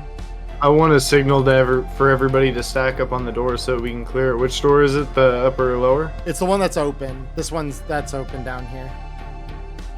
Down here, right here, Ghost. I keep using 5. Yeah, you're good. So, and then Actually, you know what? I think the broad with the pistol shouldn't be the first in the stack. I'm gonna let the dude with the with the AR do that. yeah, I mean the dude with the AR also. By the way, so like, what is like stabilization and stuff for first aid? Do I Yeah. need to do that on him right now, or is he okay? No. No, so the way stabilization works is So if someone's dying, like literally they're at negative health, you can stabilize them with a DV15 first aid check. So you have to roll a 16 or higher on it. And if you do, they are saved from dying. They go back to 1 health and they're unconscious for a minute while they kind of like come back to, you know, not being dead. If you stabilize someone of a wound state that is lower than mortally wounded, so they're not dying but they're injured, after that point they can rest for a couple days and start recovering health essentially. But the stabilization does nothing until that point where they can start taking like a break essentially. That makes sense. Yeah. So Hyde, I'm assuming you're going to be kind of up here as well then? Well, I don't mind taking a point. That's fine. Cool. Pixel, Red Eye, are you guys going to kind of join this stack on the door over here? I still need to finish writing this virus, if I haven't already. You succeeded by the end of that turn, so you're good. All right, yeah. And I'll go ahead and run up on them and draw my heavy pistol. Cool. Okay. Yeah, she's gonna have her pistol in front of her, and she'll come up behind All with right. everybody else. So Hyde, am I good to walk you into the room here then? Oh yeah, gun ready, walking in. I'm good. Yeah. So you draw that assault rifle. You I'm gonna enter keep the my room. hand on his back and follow close. You enter the room and Yep. you see this muscly man here, standing over what you discern is probably the bloody, beaten body of the fixer you're going to meet, Sunshine. And the guy just looks at your crew just running into the room SWAT style. He says, I know when to fucking give up. I'll give up. You can take this guy's bloody ass out of here. I don't want any fucking trouble. Just let me Delta. I No. don't think you understand what's going on here, Jim? Not yet, at least. What was that, Hyde? I don't think he understands what's going on here, Chum. What the fuck's going on here then? Leveling the gun, and I'm gonna take a shot. Okay, yeah, roll it. Oh. Let's see. We all just unload on You his do have to ass. for me though. Remember? Yeah, no, I know. We're Yeah. getting Okay. there. We getting there. I was just gonna say, I tap him on the shoulder to give him the sign, like, yeah, pull on this dude. He's a Nazi. So I accidentally I should've selected been a aim Nazi. shot, so actually that should have been an 18. Which is definitely enough to hit. So I'm gonna roll you that damage. Sweet.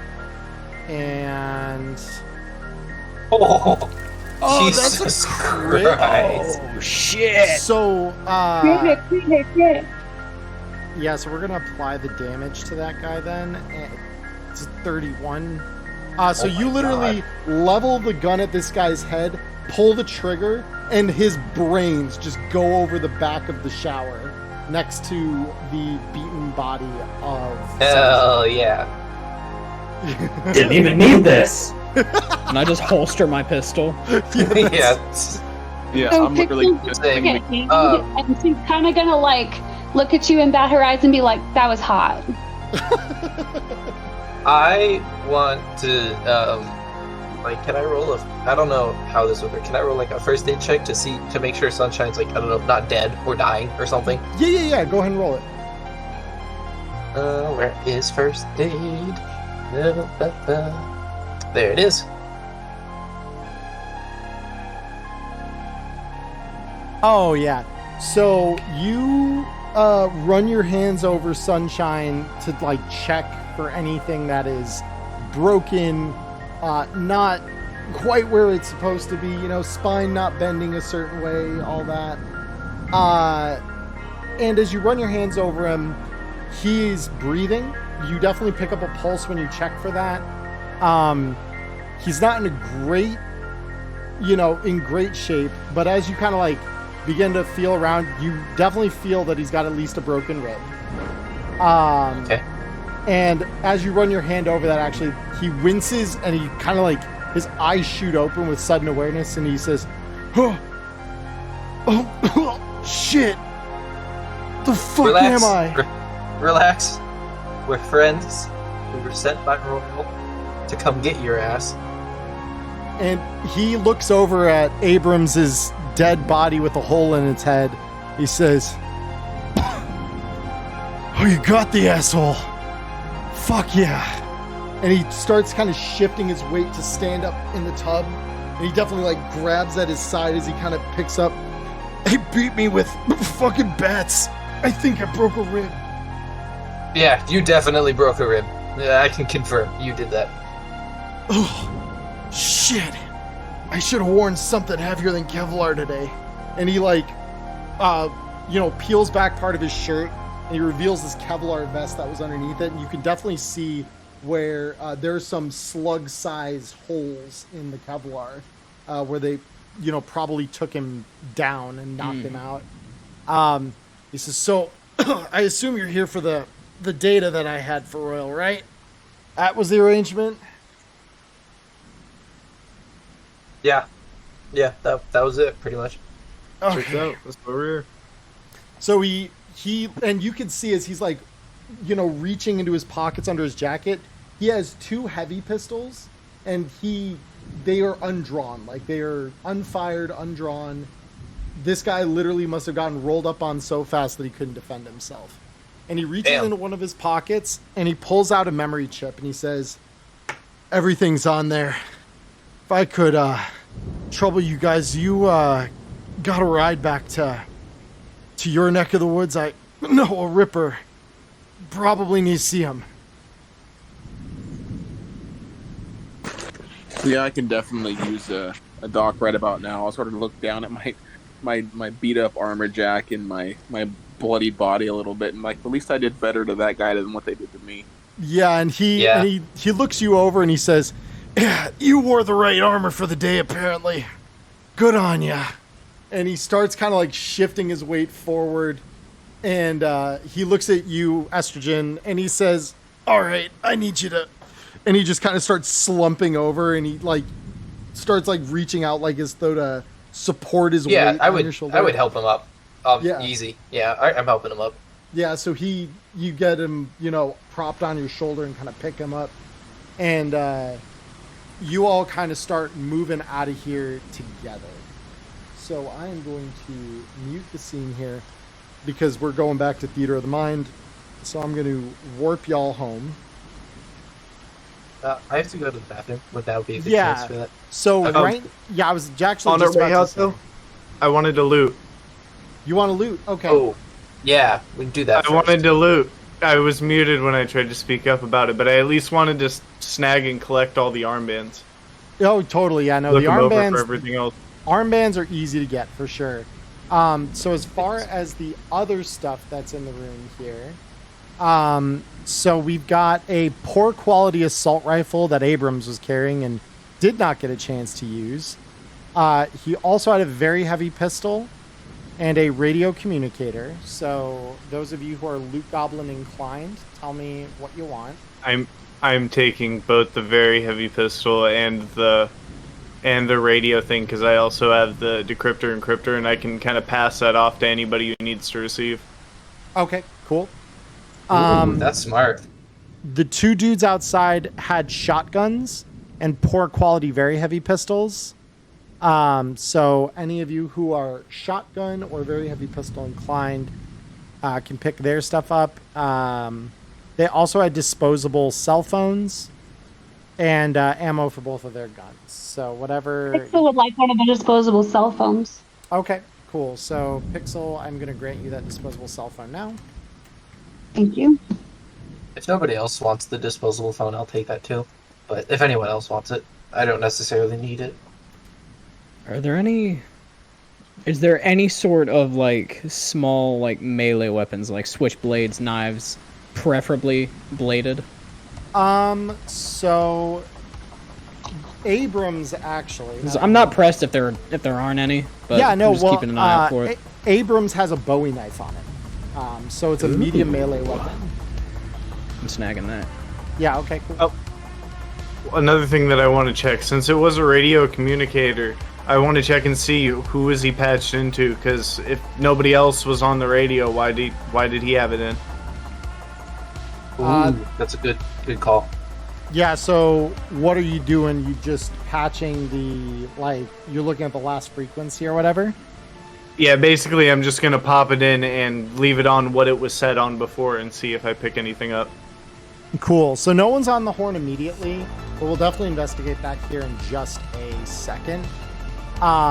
So I'm just gonna real quick to Red Eye, I'm adding you the medium melee weapon. So it's just gonna say medium melee on your sheet. That is a bow knife. So I can retext that for if you want. But yeah, I think right here is a great spot to take our first break. So everyone can use the bathroom, grab water if you'd be so inclined. I will be interacting with chat in just a moment, so don't go away, anybody. We will all be right back. Hey everyone, it's Emmerron here. I just want to thank you for watching the show here on YouTube. Like and subscribe, and go follow us over on Twitch, you gonk. We do a live show over there. We even chat with you after it's done. So come and join us Mondays, 7 p.m. Arizona time. See you there in the dark future tunes. Let us continue. So you all load Sunshine and yourselves back up, and you basically hail Royal, let him know the situation. He sends his car back for you, and you guys pile in and head back to Old Japantown to the clinic, which is just across the street from Inferno, I might add, of One Push. He is the local Ripper Doc. One Push? His name is Push.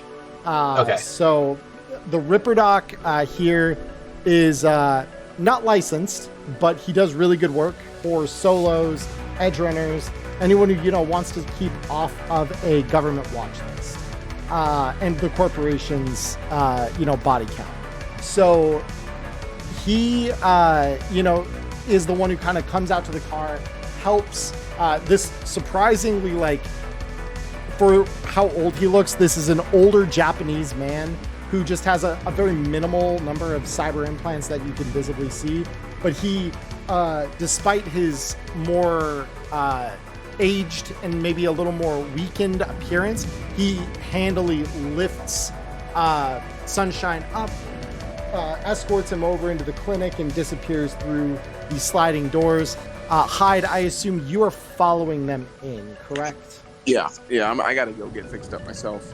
Cool, yeah. So you follow him in, and he first looks over Sunshine's injuries and does some, like, very quick microsurgery on his ribs to put it back into place.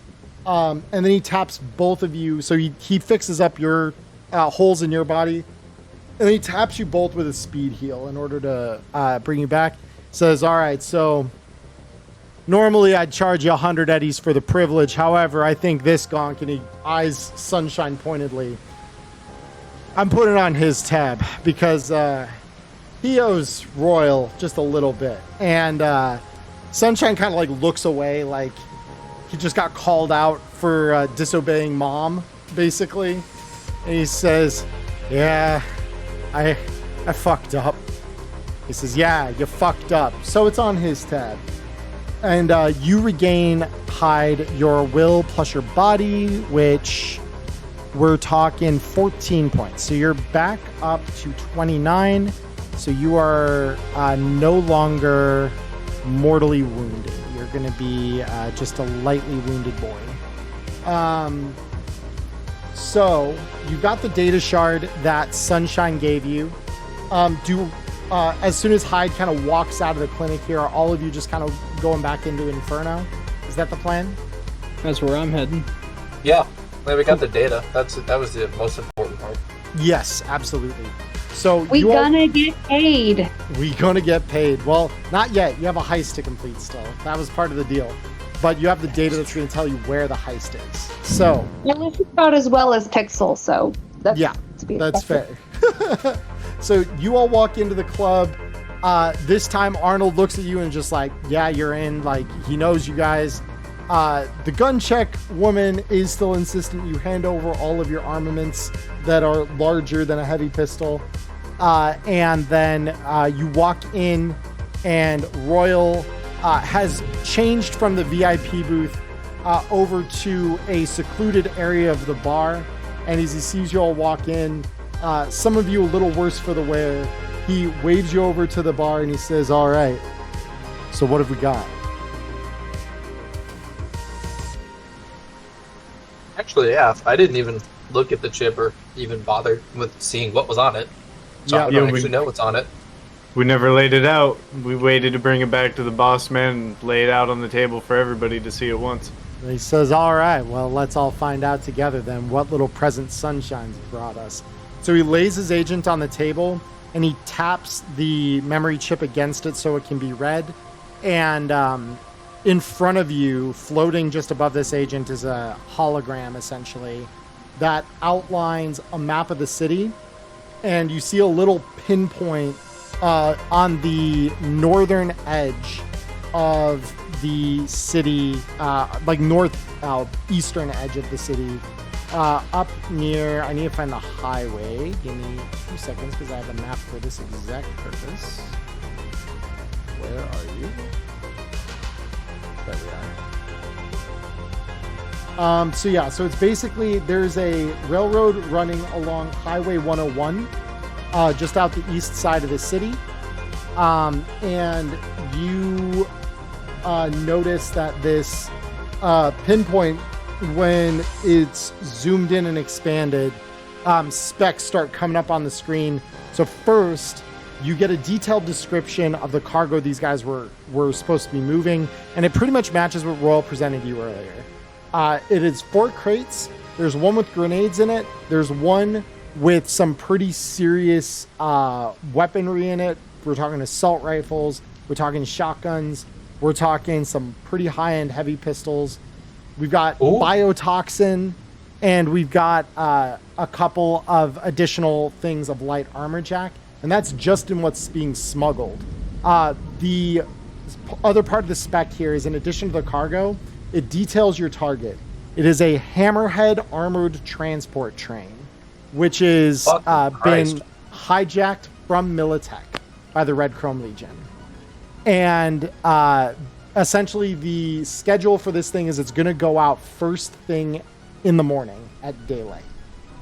And so Royal said, well, damn, I didn't think they had the balls for this.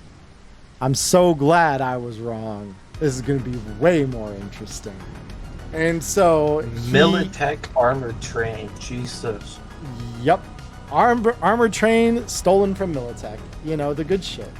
So, Who the fuck? Yeah. How the fuck do you even do that? Yeah, I thought these guys were just a bunch of pansy little cosplayers. Looks like I was wrong. So, we got your heist target, and if I'm willing to bet that they didn't unload that train, probably got some other Militech goodies on there too. So, like I said, They don't strike me as smart enough to know how useful the things they come across actually are. yeah, that sounds like the Red Chrome Legion in a nutshell. So, this is what I'm going to have y'all do. Just so happens, I have a bit of an ace in the hole. Another fixer who owes me for some of the shit I've done for him recently. Goes by the name Hornet. I am going to put Hornet in contact with you guys. Because last I checked, he's got a train of his own. Probably not as armored, not as fancy as that Hammerhead, but I damn well think it's probably fast enough to keep up with it. You're going to intercept it. You're going to jump across, you're going to break in, and you're going to take all my shit out. Bring it over to his train, and I'll meet you at the unloading dock. And we'll see exactly how much good shit you find for us today. Oh, sorry, what was the other guy's name you said? Hornet. Hornet is the fixer that owes Royal a favor, and Hornet owns a train. So after this info, I'll look at Royal. I'll sort of open up my sweater. I'll sort of unzip it, and I'll be like, "So I have one problem. I wasn't expecting to get leveled so hard by these stupid gonks. Ain't no way I'm getting on a Militech train with a damaged light armor jack. Any way you can hook a brother up?" he looks at it, he says, you know, let me just check. And he says, he flashes, like he raises his hand up, and his cyber arm glistening in the neon light of the club says, hey, Daisy, over here. And a like it looks like Daisy here. She is a girl who is ripped, like ripped. And he calls her over and he looks at you, and by way of explanation, he says, Daisy used to be an animal till I outnumbered her. Now she works for me, and she's got some pretty sick contacts. And so Daisy sits down and she says, yeah, what is it, boss? He says, so my friend here, he needs some armor jack. We got any of those back in stock? And she pulls up her agent, and like a hollow manifest just appears in front of her eyes. And she kind of scrolls through and she says, yeah, it looks like we got a couple of those in from that stupid asshole last week. He says, good. Market value, Chum, 100 eddies. I hook you up with a new armor jack. Any way you could do 60? Because that's all. Actually, no, you can give me 1,000 eddies. Never mind. Yeah, he gave you 1,000 eddies. Yeah. Yeah, sure. I'll definitely grab one off of him. And he said speed heal earlier. That's body plus will, correct? Yeah. So you're 29 hit points right now. Okay. I'm just keeping track on the old app on the phone too. So. Yeah. No. Totally. So I'm going to deduct 100 eddies for light armor jack from Royal. And then gonna get you that new light armor jack on your body. And are you just gonna keep the old armor jack in your bag? Is that the plan currently? I mean, I could just leave it here at this point. I honestly don't care. Gotcha. Okay. Why didn't that look like it went into your inventory? Hold on. Come on. There it goes. Okay, cool. So you're just gonna leave it here at the club? Yeah, I'll leave it there. He can repair it and resell it if he wants. Cool. So yeah, so you set it down. He says, still better than Kevlar. So and he looks at it. He says, Daisy, you think we can repurpose this? Think Sparks will get on this? She's like, I can ask him, and just slings it over her shoulder and just starts to walk off essentially. She walks off, and I literally just mutter to myself, man, I go through these things like goddamn t-shirts. And he looks at you with a grin. He says, that's the solo life, last I checked. As soon as he says going through t-shirts, I'm just sad.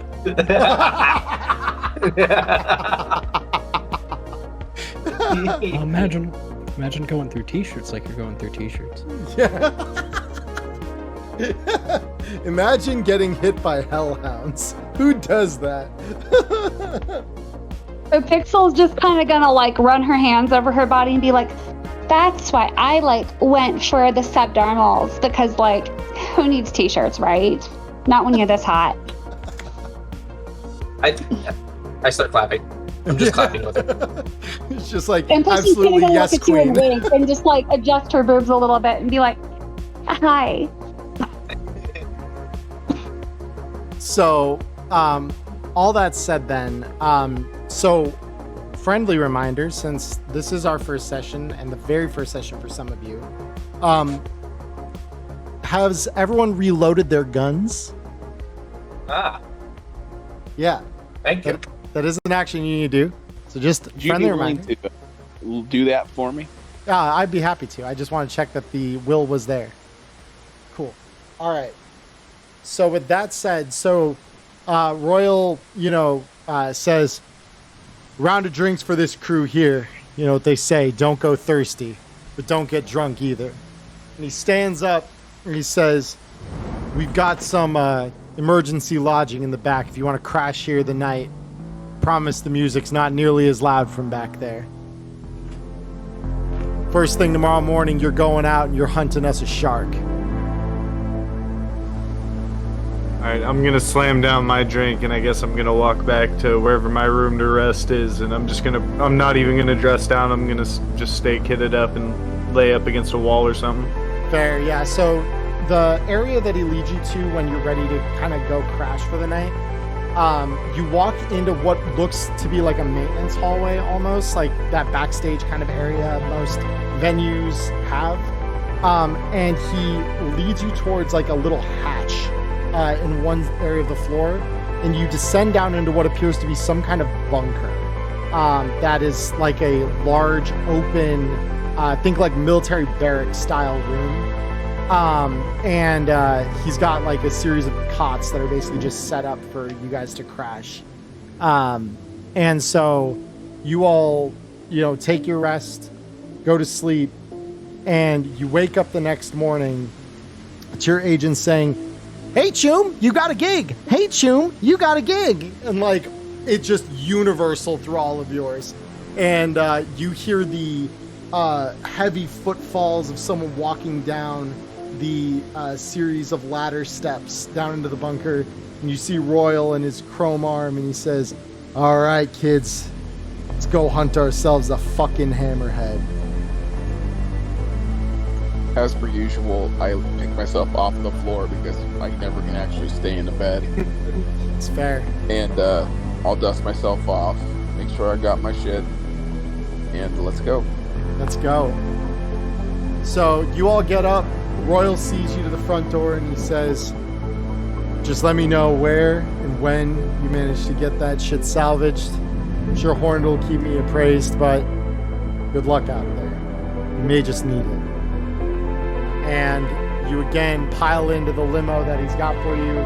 You see the crimson hue of the Night City sunrise as the sun cuts through the light rain that has continued through the evening, and it illuminates the air that is polluted above you with that beautiful crimson red that this era of the city's life is known for. So now I am going to roll us some new weather, see if the weather continues to be raining or if we get something a little different. New weather. So first the temps. Temps are just a little cooler than they were yesterday, about 50 Fahrenheit. The weather has stopped raining. It has just become overcast. So still a little cloudy, but the rain has stopped. So That's a shame because rain rhymes with train. Yes, it does. You're right about that. So let me go ahead and just stop the rain and the thunder there. All right. So now we go. So the limo takes you to the very edge of the city to a abandoned train depot. But you can definitely hear the sound of a train engine idling. And as you pull up, you see a man dressed very nicely, especially for the work you're about to do, wearing a set of tinted goggles on his face. And he says, "Ah, so you're the crew that Royal is setting me up with for this fine little heist we're going to do today. Name's Hornet. Sure you've heard of me." I heard of you last night, yeah. Royal mentioned you, yeah. Hey, I'm Pixel. I'm sure you've heard of me. Like everyone has. And if you haven't, you have now. And she's kind of gonna like shake her hips and then toss her hair.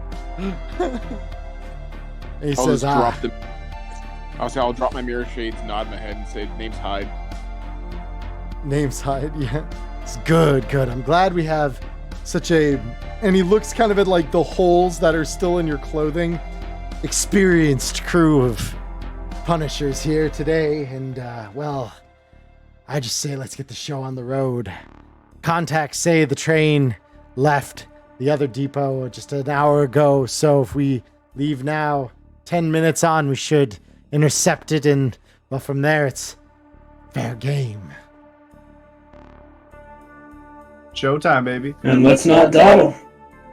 And so you all load up onto this relatively rickety kind of looking thing. It's nowhere near as solid as maybe Royal was making it sound, but when it gets going, you kind of understand why he set you up with this one, because it goes.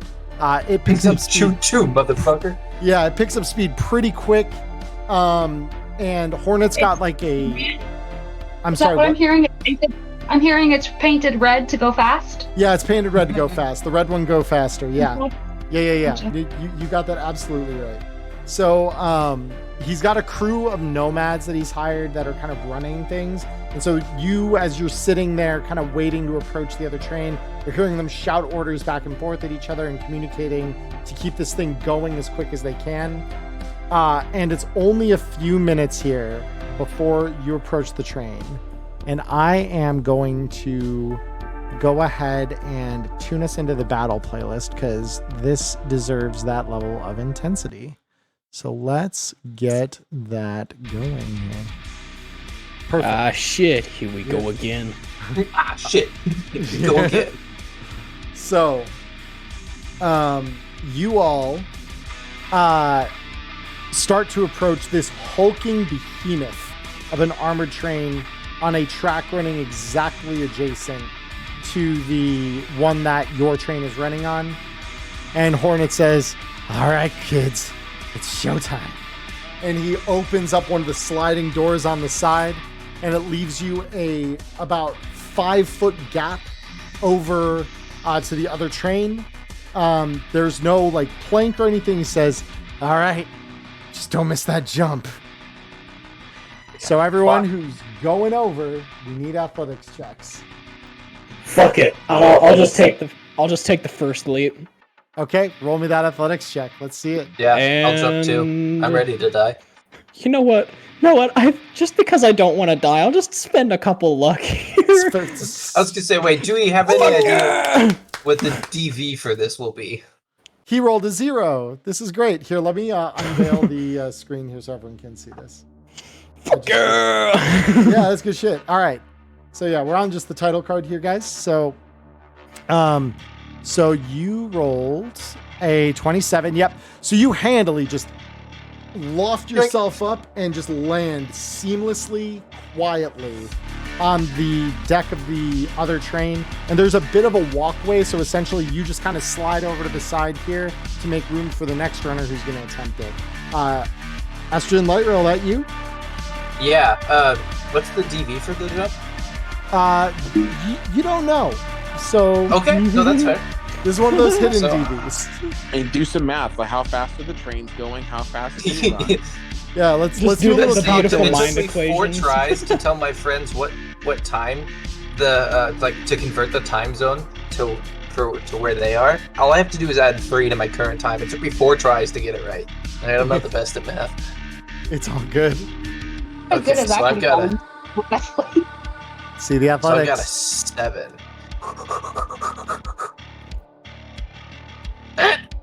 Okay. All right. So you jump, and you aren't nearly as sure-footed about it.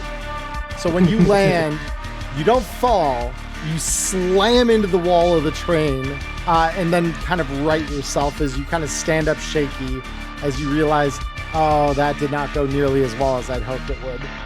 Spend some more time Red Eye just kind of like makes this just like pained face, just that could have been better. That could have been better.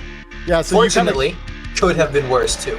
Yeah. So you clamber up onto the train and slide over to the side. Who's next? My turn, Pixel says gleefully. Yeah, go ahead. I'm just pacing back and forth trying to psych myself up, and that stumble did not inspire confidence in me.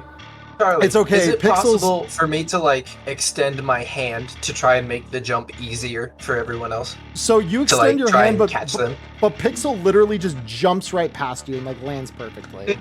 Like the picture perfect, like, you know, definition of grace. Is she just kind of like sails over the gap, lands cleanly on the other side. He's also kind of gonna do like a little landing pirouette type thing and be like, thank you, yeah. And I would give you I'm drawing my pistol now. Hell She's yeah. gonna back me. A little curtsy. I love it. So we've got, we got she can make it. Got so she can make it. So you want to go next side? Oh yeah, I'm just gonna close my eyes and after I'm in the air, that is. Yep. Yeah. Confirming. Not close. Yep, so you loft yourself, close your eyes, and you feel your feet touch perfectly down right where you plan them to. You're on the other side, no problem. I guess it's my turn. I'm gonna pump 2 luck into it just to be safe, because everybody else made it. It's gonna try and make me the one. Yeah. Amen. Let's do beginning it. to believe. Okay. Athletics. Then 2. All right. Estrogen, go ahead and roll me an athletics check of your own here. Okay. Since you're reaching your arm out to try and grab someone here. Yes. Ugh. I'm not a very athletic individual. Yeah, so Ghost, you almost make it perfectly, and then your foot just lands in such a way that it slips out from under you, and you're about to fall. Estrogen Light Roll grabs you, but again, your other foot just kind of slams into the side of the car as you like stumble backwards. But you do get back up. Your feet are under you. You did not fall off. You're all on the train now. Before you is a hatch with a pretty sophisticated looking lock on it. Yeah, how do we want to try and breach here? I guess first I'm gonna try and pick it open. Soft entry is best entry if you can. Ooh, Fair. okay. Which one of us has a better picklock skill? Because I have the tools with me, and because I trained in it. But if you're better at it, you go ahead. Oh no! If you got the tools and the knowledge, do it up. Yeah, I specifically put skill points into picklock because I like stealing shit. Yep. I'm just stealthy to ghost out. I don't have any of the steely skills. Hell yeah. Okay. So, then I can roll to pick it. Yeah. Okay, go ahead. Okay. So the lock picking set is just what's required to pick locks. It doesn't like give me advantage or anything like that. No, just you're using the tools. You're using the tools that you need. No, that's totally fair. Yep. Pick lock. I just had it. Chow. Ooh, that's a good roll. Ooh, that is a really good roll. So you look at this lock, and at first you're kind of intimidated by it because it looks like one of those high security locks that has 3 tumblers in it and whatever. So you put your picking set in and you start to, maneuver it around. And it doesn't take very long though for you to figure out kind of where all the pins are, and you successfully wrench the lock open and the door is unlocked in front of you. There's just like a small latch now that you can pull, and the door, you see the way it's designed, would just slide open in front of you basically. So as I slide it open, I'm like, it's easier to steal a Militech train than it is most AVs. All right, so because you're the one opening this, inside you hear someone shout, "That's what we heard on the side of the train! Fucking kill her!" Oh, fuck. Okay. And so you get ready to get shot at here. I'm mentally prepared. You're mentally prepared. Good. So let me roll an attack on you here. So the roll is a 14, and it is a shotgun, which I believe, let me check my range tables here just because you're not on the same map as this guy quite yet. Yes, I have a whole screen here ready for exactly this. Yeah, so that will require you to roll evasion at that distance. Evasion. And he rolled a 14, you said? Yeah. He rolled a 14. So we'll do. So I have to roll higher than a 3 to get this. I fancy my odds without luck. Perfect. Excellent. Yep. So you immediately react to the sound of a shotgun getting racked, and you just duck backwards as a slug round just passes in front of your face. So yeah, we are gonna. Those aren't the kind of shots I tried to take off my face, bestie. Those are not the kind of shots I want to take on my face. Says this is my okay. Very good. Like it. Dig it. Very nice. So with that, I am going to get you all into initiative here. So bear with me 2 seconds. Quick question for you though, while we're getting going here. When you're rolling for me in Foundry, is it counting my 3 points in precision attack? It should, yeah. Everything Okay. that you put on there, it auto calculates. It's really Cool, nice. cool. I just wanted to double check because I rolled Yeah. some pretty garbage rolls earlier, and I was, I wonder if that would have counted that. No, so some of that was just the fact that one, close-up assault rifles are not very good. They have a pretty high DV up close. Yeah. The second issue is you were wounded pretty badly, and that also is a penalty. Oh yeah. Yeah, so like between those two things, it's kind of like the odds are just a little bit against you in general. So yeah, let me go ahead and load you in here to this train. So we are gonna get you guys on this sheet here. If you have an animated train map for this, I might just faint. I have Right. something very much approaching that, yes. Let me try and see if I can't An animated train map is one of those things that would be so cool that I'd find it and then design the adventure around it as an excuse to use it. Right. I mean, And that's like almost acceptable. That's almost what I did with this one, because low key, I'm not gonna out who it is in chat, but because my original GM is here in chat, I asked him for this map. This is the first gig I ever played in Cyberpunk, so I felt it was appropriate for those of you who are brand new to the game to play the same thing that I did the first time around and get a feel for that's this. hot. So Really? yeah, this is not the my very first first map I ever played on in Cyberpunk. So I did some lighting animation. This isn't the fancy kind of animated the night market was, but I think you'll appreciate it nonetheless. So I think we will too. yeah, let me just get your tokens figured out here, because for whatever reason, it is not saving them, and I'm a little annoyed by it. So give me 2 seconds here. Update token, ghost, appearance, update token, hide, prototype, appearance. In another life, I have also experienced a particular train, so I understand. Yeah. All right, so there's that one, and then wait. What do you mean death save? No, we're not rolling death saves yet. Whoa, don't count me out yet, Jesus. Don't count. I'm not saying. That's why I said yet. Yet is the key word. Please don't try to kill your character game one again. If I fall over, I auto die. It's probably the safer and faster option to just mercy kill me. So let me see. Red eye, prototype, this, that. Go to wait a minute. Images. Hold on. 2 seconds. Notice. There's red eye selects. Update. There we go. Let's see this time if it actually saved your tokens. It did. Awesome. Good, good, good. I think I fixed the issue. So Estrogen Light Rail is obviously first. Ghost, I assume you want to be as far to the back as you possibly can be. As always. Yep, sick. Okay. Hide, I'm assuming you're going in next to Estrogen Light Rail. Yeah, that's fine. Cool. And then I'll put Pixel here, and Red Eye, you'll be in the back here as well. So let me load y'all into this scene. Activating.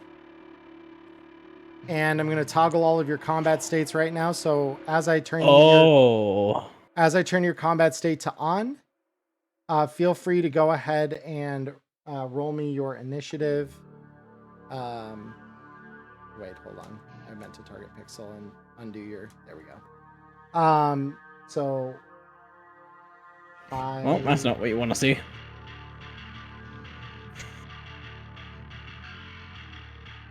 Wait, did I not toggle hide? I did not. There it is. Can I addendum I charge up the Sandy as we're all charging into this room before I roll initiative? Yeah, absolutely. I would allow that. Nice. Thank you. Thank you. Yep. No, you're totally good. Let me find it again. Sandevistan. Go Burr.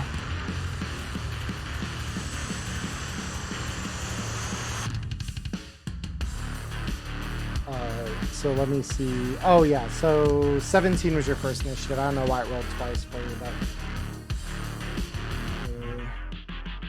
so I'll make sure that you get that 17. I think you are good either way, but there we go. Yeah, you're top initiative. So cool. With that, the combat starts. Ghost, you're up first. I'm gonna try and shoot at this guy straight across from me. You got it. Go ahead and roll me some attack there. There we go. Roll attack. No luck. Bam. No luck. That's fine. No, that I believe should hit. Because that's only 8 meters. Yeah, no, that should hit. Go ahead and roll me the damage. Oh. Rolling damage.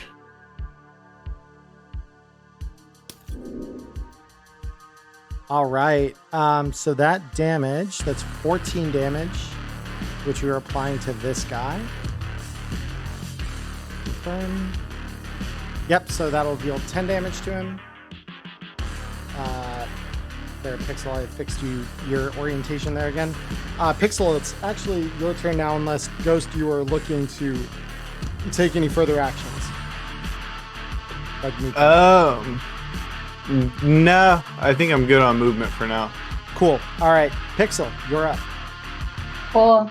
Yeah, so just so you know, Charlie, this is really zoomed out for me, and I could not figure out how to get it zoomed in, which is why I was turning in a circle, apparently.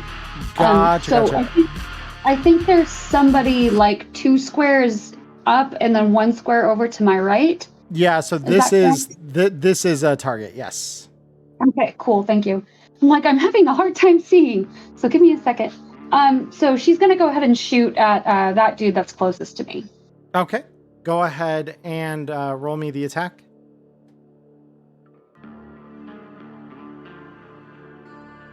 Ooh, that was so close to being a 10, but that's still gonna hit. Go ahead and roll me the damage.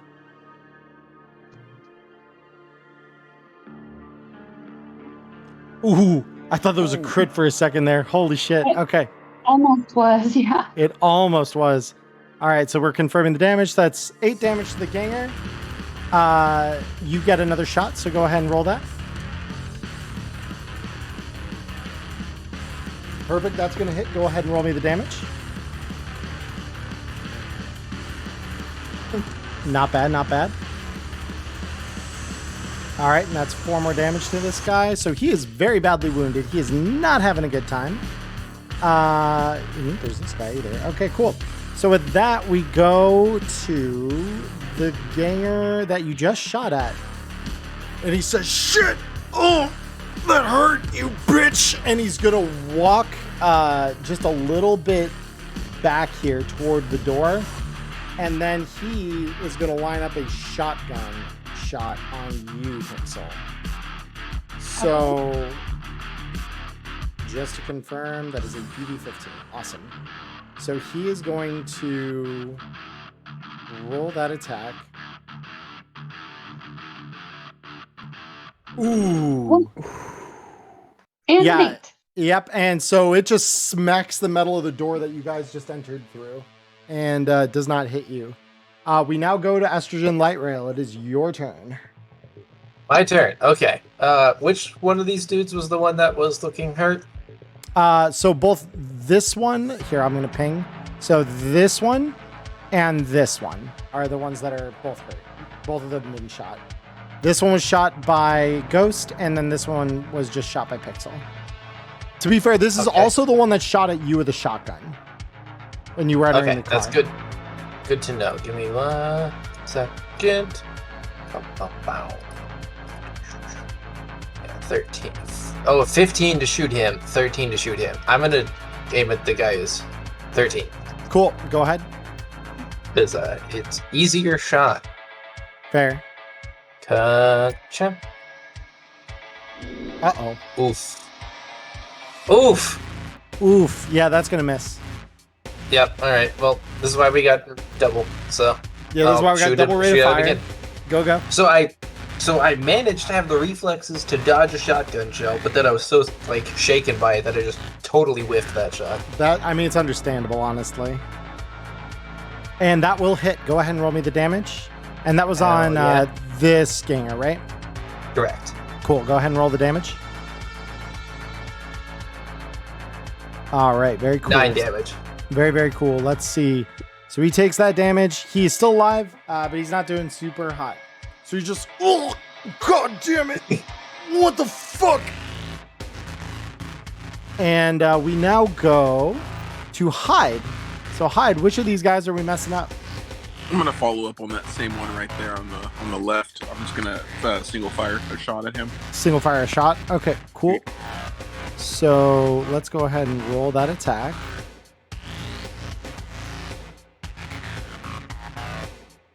All right, so that's an 18, which, if I'm not mistaken, from this distance should be a hit. Yep, that's a hit. So cool. Hold on. Do this.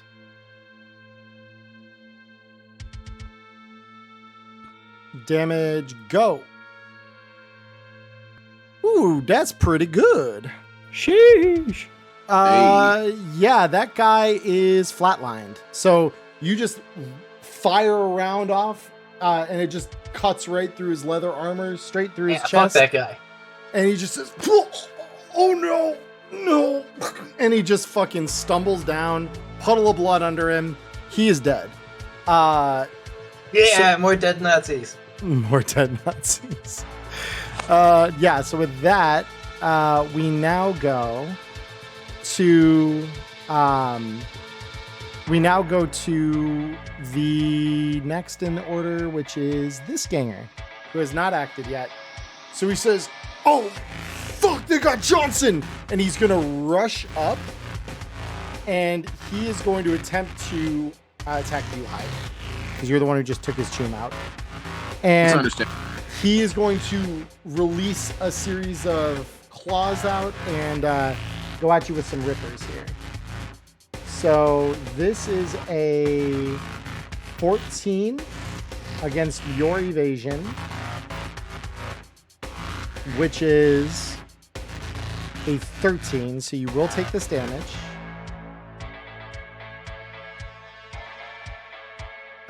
6 damage, which actually doesn't affect you because your armor is enough to block it. So you just kind of feel it scrape against your armor jack and deal nothing to you. He is then going to attack again with these rippers. This time it is a little more difficult to dodge. And oh yeah, that evasion did not work. So rippers again. Cat bug on the screen at the same time. And that didn't do anything either. So these rippers, he's just scratching at your armor and it's literally doing nothing. Despite the fact he's hitting you, it's literally not touching your armor. I like that. Yeah, so You're just unfazed. Yeah, he's just standing here like Chad, just, oh, I'm in the doorway, just fucking taking it. Red Eye, we're on to you. Go ahead. What do you want? I'm gonna go ahead and just take a couple of pot shots at this motherfucker. Fair enough. So you're just gonna like get up from behind Pixel and just start blasting? Yeah, I'm just gonna blast I this. started blasting. So anyway, start blasting. Exactly. Yeah, go ahead, roll. Let's see what we got. All right. And fuck yeah, brother. Red Eye getting the good rolls tonight. Yeah, that's I see why they call you Red Eye now. And rolling damage. Aww. That is still enough to do a single point of damage to this ganger. Go ahead and roll me the second shot. Aha. Just nail this absolutely perfect shot on the most armored part of his body. Yeah. That is definitely going to hit as well. Go ahead and roll me damage against that. Come on, crit. Oh, that's a crit! Yes! That's actually a crit! Holy yes. shit! Woo! Yeah, so this dude is having a bad fucking time. Critical injury to him is a foreign object critical injury. One of those. So you fire the first shot and it just dents perfectly right over his chest. And then the second one, the bullet literally enters and lodges firm in his lung as it just knocks the wind out of him. And so he just, oh, shit. And he's barely staying up. He's just like nearly keeled over from the force of the shot. God, take a breather. And then we're back to top initiative, Ghost.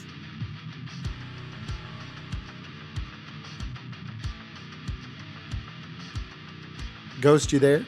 Or are you muted? Oh, I was muted. My bad. No, you're There's good. stuff Yeah. in the way there, so I'm gonna go. Can I go diagonal there? Let me click Yeah, my you guy. you can shoot at him. No, I'm going to move past people here for 2 because it wouldn't let me move diagonal there. 3, Yep. 4, 5, and I'm gonna try and cap the dude. Because he's put your gun in his fucking mouth. No, I'm gonna put it in his back because it seemed like he was trying to run away, and I want to make sure he doesn't bring any more goons. So Oh, I'm yeah. gonna put a round in his back real quick, and I'm gonna cut off the escape of Wolverine here if he tries to cut. So literally, as he hears you approaching, he spins around just to have your gun like forced into his chest. Go ahead and pull the trigger. Let's see what we get. Let's see if this man prays at night. 16 is enough to hit him. Go ahead and roll the damage. Come on, crits. That's not bad at all. So let's apply that damage. Yeah, so... Wait.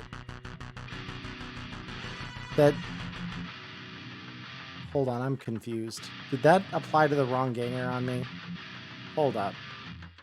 Because this guy is definitely not flatlined, so hold on. Give me 2 seconds. He did take a shot earlier. I don't know how much that one did. No, yeah, it wasn't quite that much. So let me reapply that damage here. There we go. Yeah, no, this one is flatline. That's what I thought. I'm like, wait a second.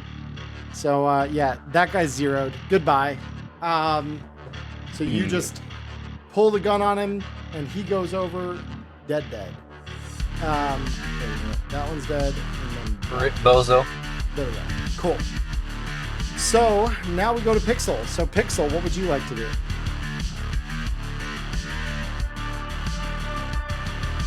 So again, sorry, this is really zoomed out. So the guy in front of me is dead, correct? No, the one in front of you is the only one still standing. Oh, he is. Okay. Sorry, it's hard to see. So we'll go ahead and take a shot at the dude who's still alive. Okay, go ahead and roll me the attack.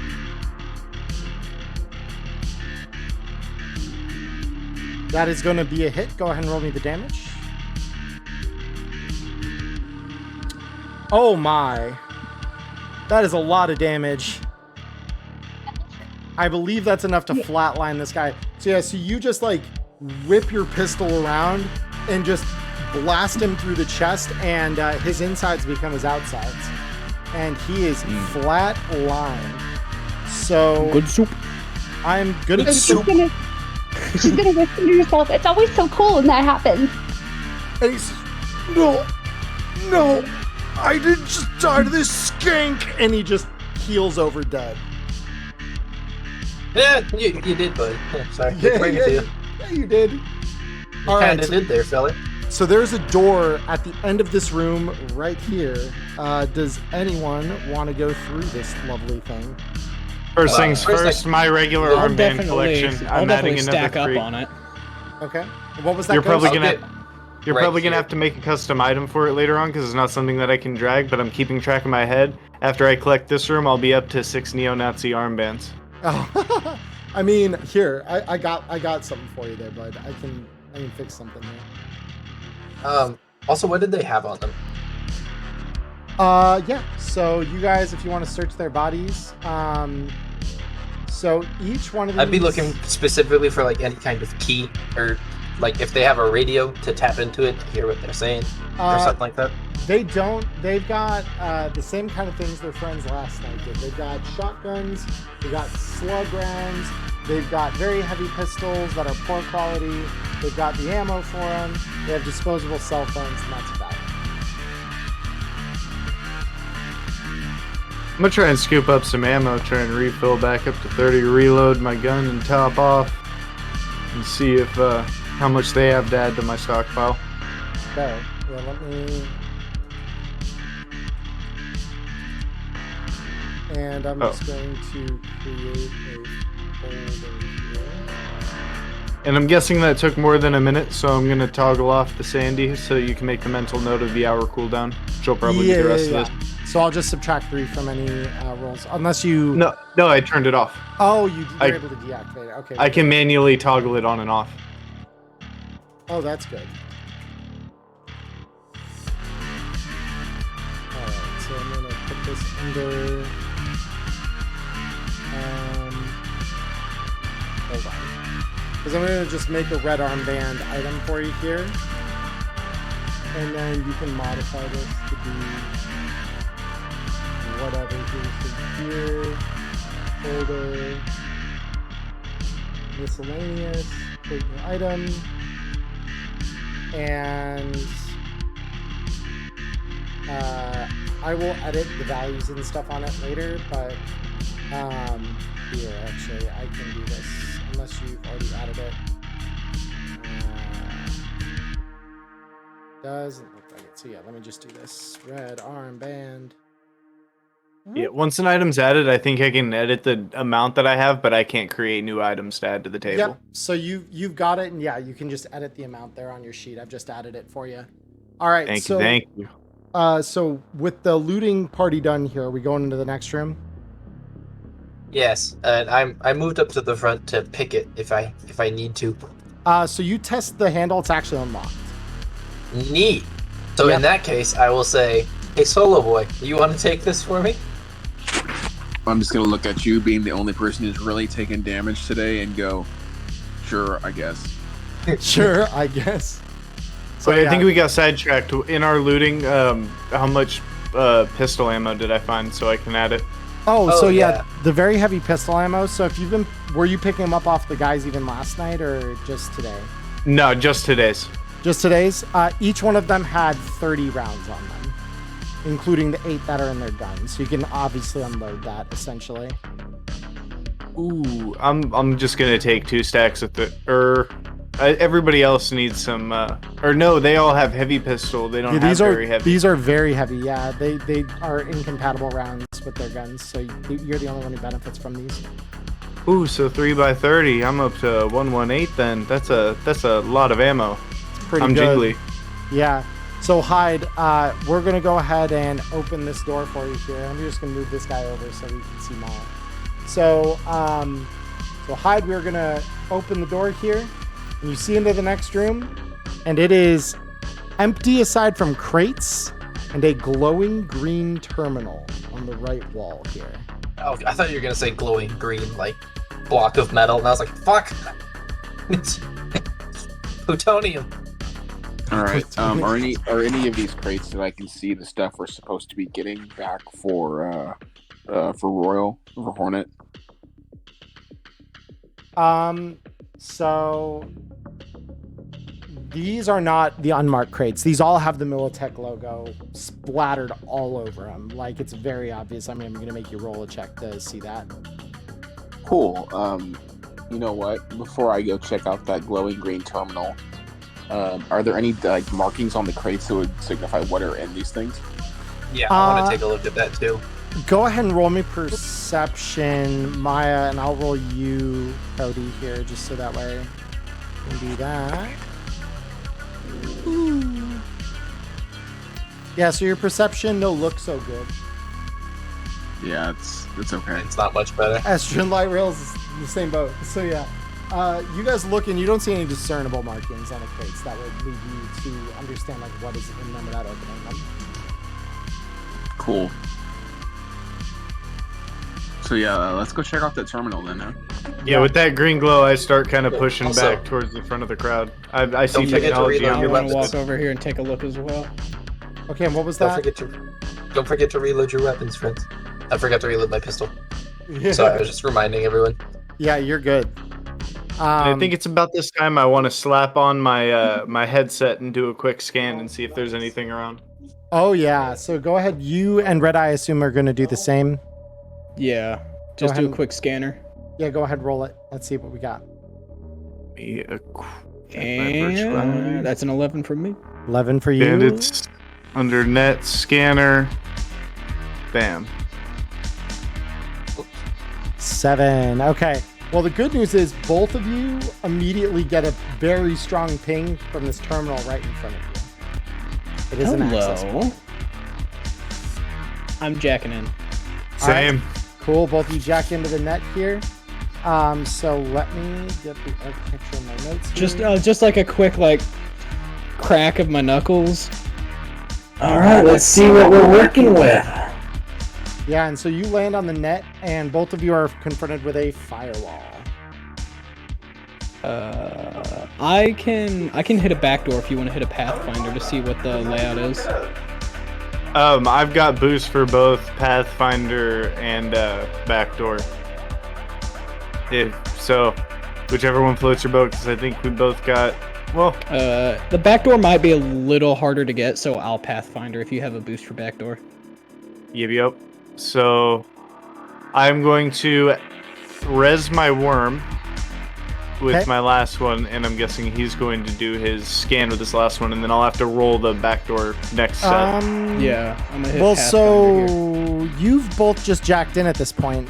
Have either of you resed anything other than that one booster? No. Yeah. So my each three of- net actions were scan, jack in, and res worm.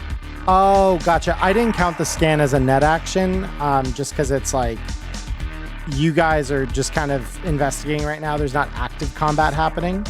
So yeah, so you guys, I'm giving each of you an extra net action if we're calling it kind of that. So our scanner wasn't an action, but jacking in was our first net action. Yeah, jacking in will count as your first net action for the turn. Yeah. All right, then I'm resing my worm, and I'm rolling backdoor on that firewall. Go ahead. And I'll Pathfinder, and I'll be ready to try my own backdoor if his fails. You got it. Oh. I breezed right through. Well, my Pathfinder was not so hot. Yeah, so the back door definitely cracks right through it. No problem at all. That worm just burrows in and shatters the wall. Like, it's not even a thing you have to worry about. The good news is you do get a glimpse down 2 floors here, even with that Pathfinder roll being a 1. So you get a glimpse of a file on the next floor and a password on the floor after, and there are still no registration of that being the lowest level. So you do have further to dive after. So I was able to see 2 floors down. I don't see any black ice yet, but I couldn't see much further than that. That's not the whole net. Well, let's see what I can do. And I'm going to also res my C. You're done with net actions for the round, Ghost. Because that was jack in, worm, and then backdoor. Oh, yeah, that's right. Then I have one more, got this right? Yep. Because I've just jacked in and Pathfinder. Then I'll try to hit another Pathfinder to see a little deeper. Okay. Because I don't want any unpleasant surprises. There we go. There we go. Yeah, so beyond the password, you see a black ice and then a control node. It looks like we've got 1 black ice, and after that is the control node. We've got a total of 4 levels beneath us, and the 3rd one is where we'll hit the black ice. Sounds like we got some prep time then. And I think my prep time, I need armor resed. Because it's going to be a bad thing. I'm going to leave my worm up just in case I get attacked by something that wants to just ace that. And then I think I'm ready to move forward. Cool. So for the rest of the crew, these 2 have just finished their round of net running. Does anyone in meat space want to do anything at this point? There's a door just past the terminal here, in case anyone is interested in that. Yeah, I'll go up and I won't open the door, but I'll try it, see if it's locked or unlocked. Yeah, and so you test the handle. It is definitely unlocked. Unlocked? Okay, so I say, like, hey, this door is unlocked, but I'll wait for everyone to be ready before I open it. Okay. Billy Pixel wants to kind of like hang out in front of the door and have her pistol ready just in case somebody comes through. Okay. Yeah, I think I'm gonna let these runners finish their net actions before we move forward. Yeah, Okay. I want to like protect them while they do it, because net running's dangerous enough when you don't have a bunch of gonks trying to zero you. Seriously. That's exactly the way of it. Yep. So with that, we are now gonna go back to the net runners. So Red Eye, Ghost, which one of you want to take action first? After you, my friend. Yep, I'm going to stick to the original plan. I'm just going to prep my armor. I'm going to leave Worm up. And then I'm ready to move down whenever you are. Yeah, I'll follow right behind him. Okay, cool. So on this next level, there is a file. Let's stop and check it out. Cool. Go ahead and roll me ID. ID. Bam. 10. All right. Yeah, that's good enough. You decrypt the file, and the name of it, the title your visor gives you, is Cargo Manifest Militech Hammerhead. And it is a listing of everything that was on the original Cargo Manifest for the train. Does it list like what car number they're on of the train? So it doesn't really break down where they're loaded, just what is loaded. Awesome. And I would need a shard to copy that data to have on hand, right? You could run it over to your agent, and it's just a free copy if you wanted to do that. Okay, yeah, I'll copy it onto my agent so we all have the stats. Send it in the group chat so everybody has the cargo manifest. Yeah, so he flings it straight off the net into everyone's agents, so you all have the ability to review the cargo manifest if you so choose. I would like to do that. You would. Okay, go ahead and roll me Like to do that. everyone who wants to, roll me a library search. Pixel's like shopping. Skills, education, library.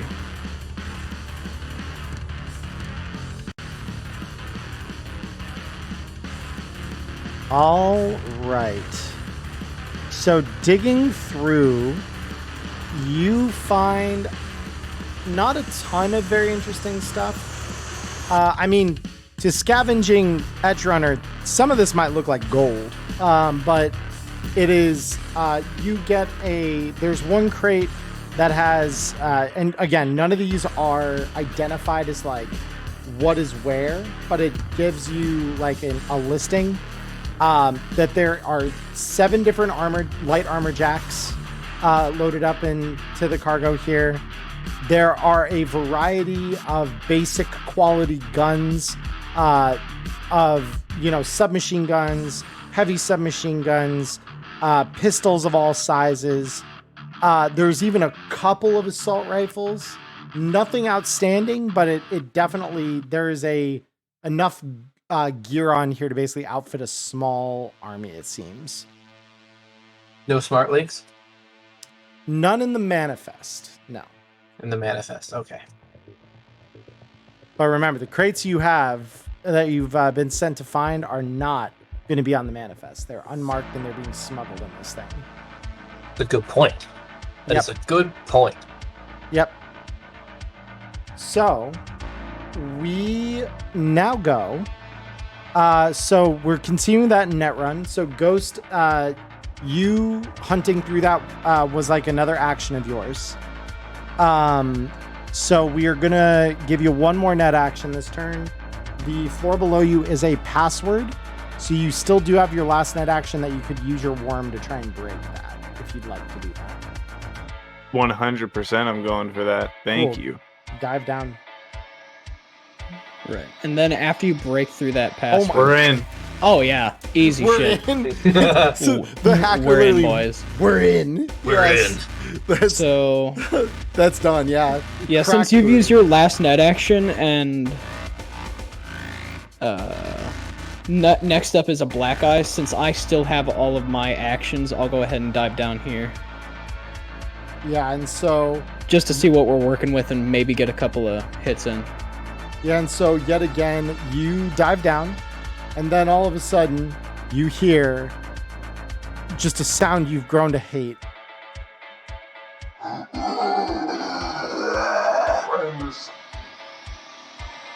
This wolf-like figure lunges out at you, firing on its jaws. Damn you! It's a hellhound. So, let me just pull the stats. Can I for this. reactionarily take off my jacket before anything happens? Or am I already trapped in my fate? You I mean, Or he went first. he went I can ahead of take you. it off Yeah, before this you go thing down. doesn't even know you're there yet. Let me. I might lose my shirt.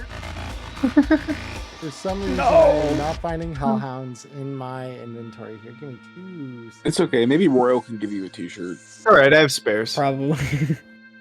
Probably, yeah. As long as you can live with Urban Flash, you'll be all right. Yeah. I might have part of one you can borrow. Or a bra. Might fit you.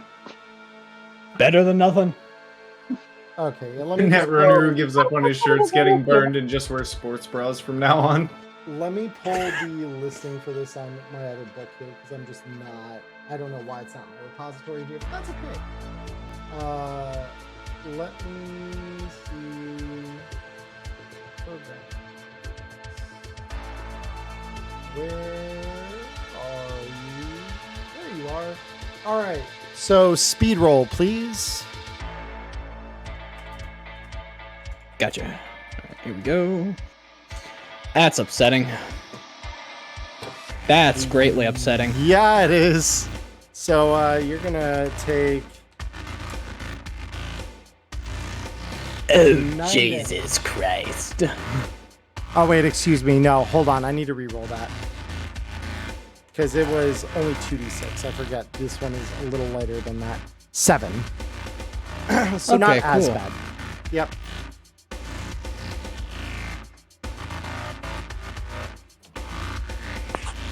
And damage So- applied. Yep. So now it is your turn to react. Oh, you're on fire as well. Let me help you. With Yeah. that. There you go. You're We're on gonna fire say- and burning. So I'm going to swing both of my swords here. Yep. Go ahead and roll the first one. And rolling. Thank Okay. God. I saw it tilt to 1 there for a second and I got scared. Oh my god. Let's see. And damage to black hold on, eyes. hold on. I need to roll the dodge first. Oh, wait, that's true, yeah. The good news is it's only an 8, so you're good. Go ahead. Sick. Perish. Not quite yet, but yeah, that deals a considerable amount of damage to this thing's health.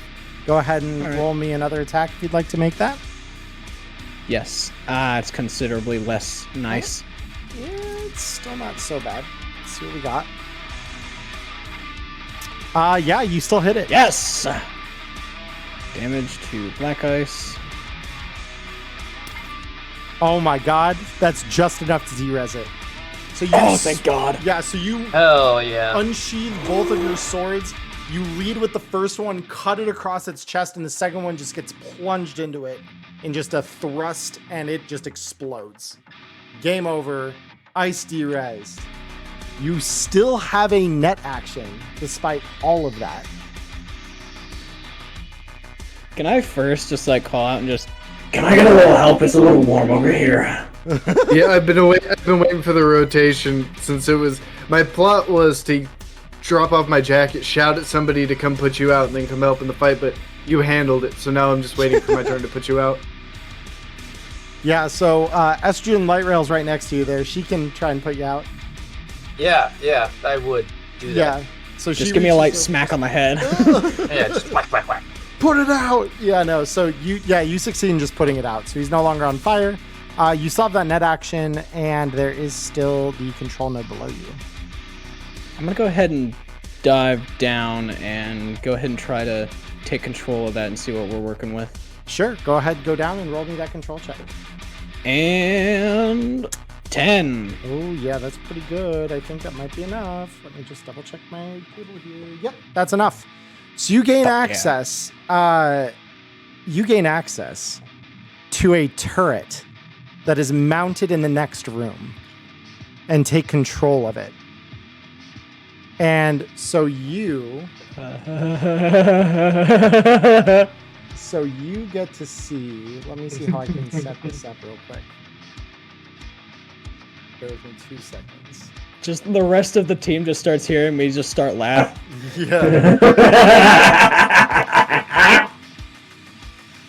So I'm gonna make a Think you found something invisible. good. I'm gonna make an invisible copy of your token here really quick. So let me do this. So I'm gonna paste Kagebushi no jutsu.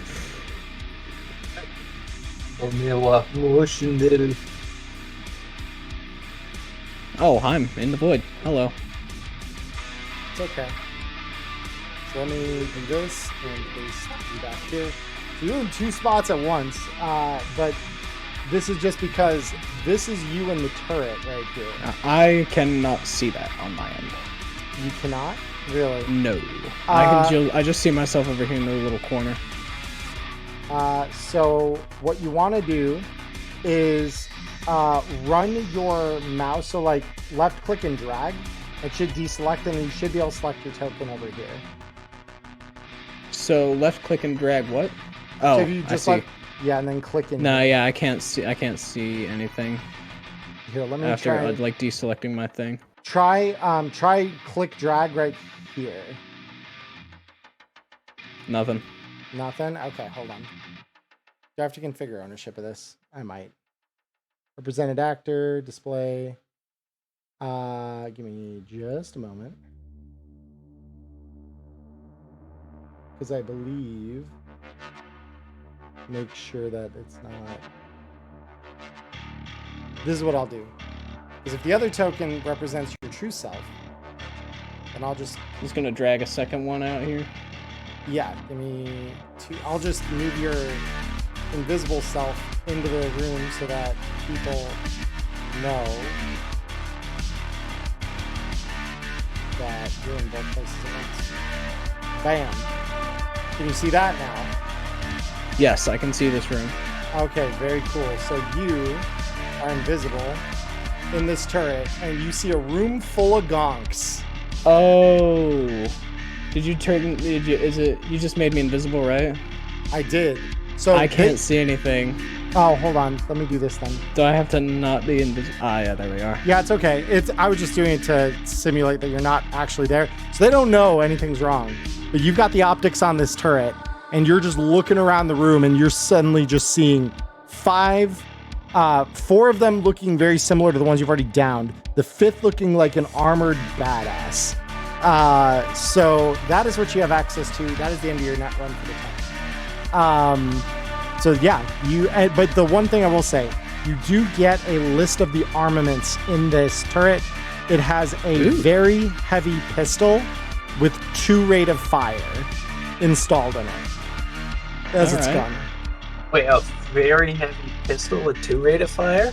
Yes, because it's installed. Damn. It's hardwired into the turret, and you have to. Yeah, that's a nice turret. Yeah, so you would just use your essentially your handgun skill to fire rounds out of this thing. All right. But I can't do that till next turn. So. All right, so with that said, I'll just let everybody know what's going on. Yep. So there was a turret equipped with a very heavy pistol in that other room that I've just taken control. Looks like we've got 5 gonks, and one of which looks like they're pretty heavily armed.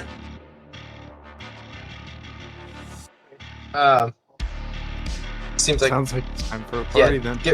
Get rid of the squishy ones as much as you can so we can focus the big guy, I think.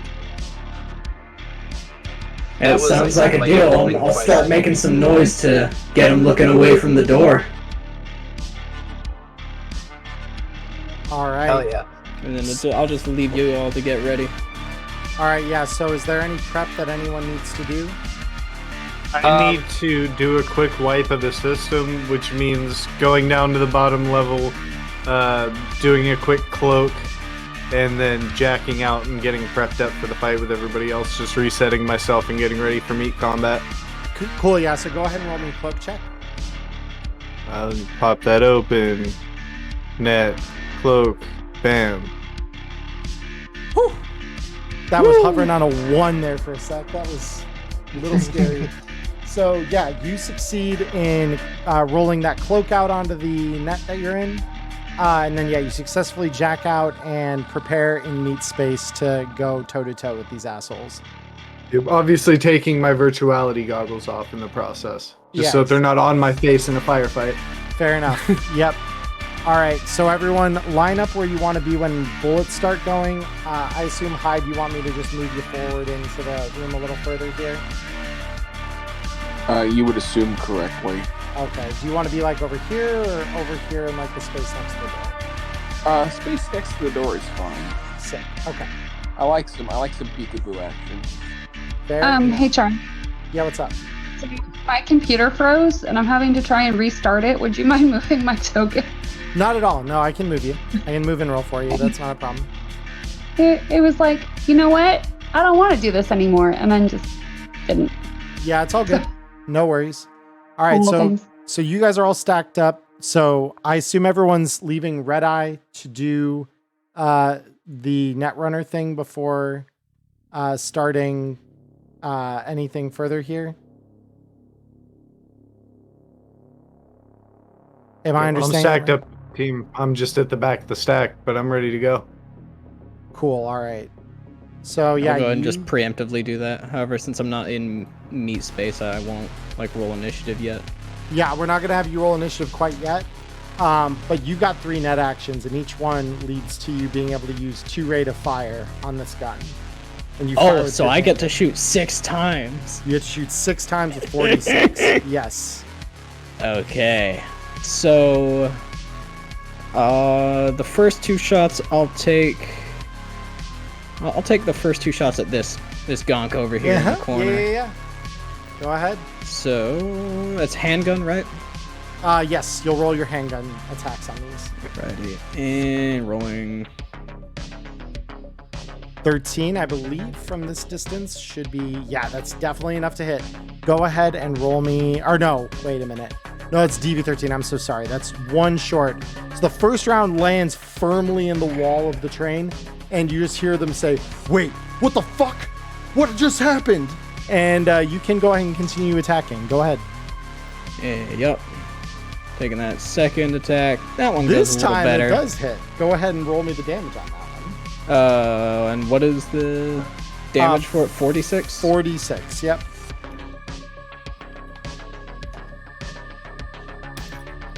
Ooh, baby. Yep, so I'm going to manually adjust that onto this guy. He is hurting. Not liking that at all. So go ahead and you can continue attacking if you like. So you just suddenly just hear all of you piled up on the door. All of a sudden just hear a as he just starts unloading on the room. Yeah, next I'll go for this middle gonk over here. Okay. And first roll. Fuck yeah. Oh yeah, that's a hit. Oh yeah, that's a good one. That is a hit. Go ahead and roll that damage. Damage. Oh my god. Not dead, but very badly injured. Holy crap. And he's got another one coming. Oh my god. Yeah, go ahead and roll it. Damn. Yeah, that barely misses, but he's just like, shit. Oh god. What do we have in that thing? And you know what? Yeah, I'll get this punk over here too. I'll tag him. Okay. I want to roll this. Yeah, there we go. Riparoni. That's very sad. Okay, well, that one misses. There's always attempt number 2. Yep, there's always attempt number 2. Go ahead. Okay. Yep, that one will hit. Go ahead and roll me the damage.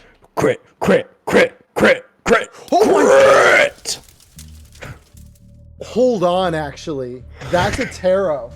We pull Ask tarot not for that shall receive. Wait, tarot? You're the first our one we first get to pull tarot. tarot for. Hold on. Wait, 666, let's go. So this is really cool because there's a rule. It's a DLC rule, but it's one I love. Where when you roll 3d6, or when you roll 3 6s as part of your damage, instead of just doing a plain critical injury, we draw a card off a tarot deck.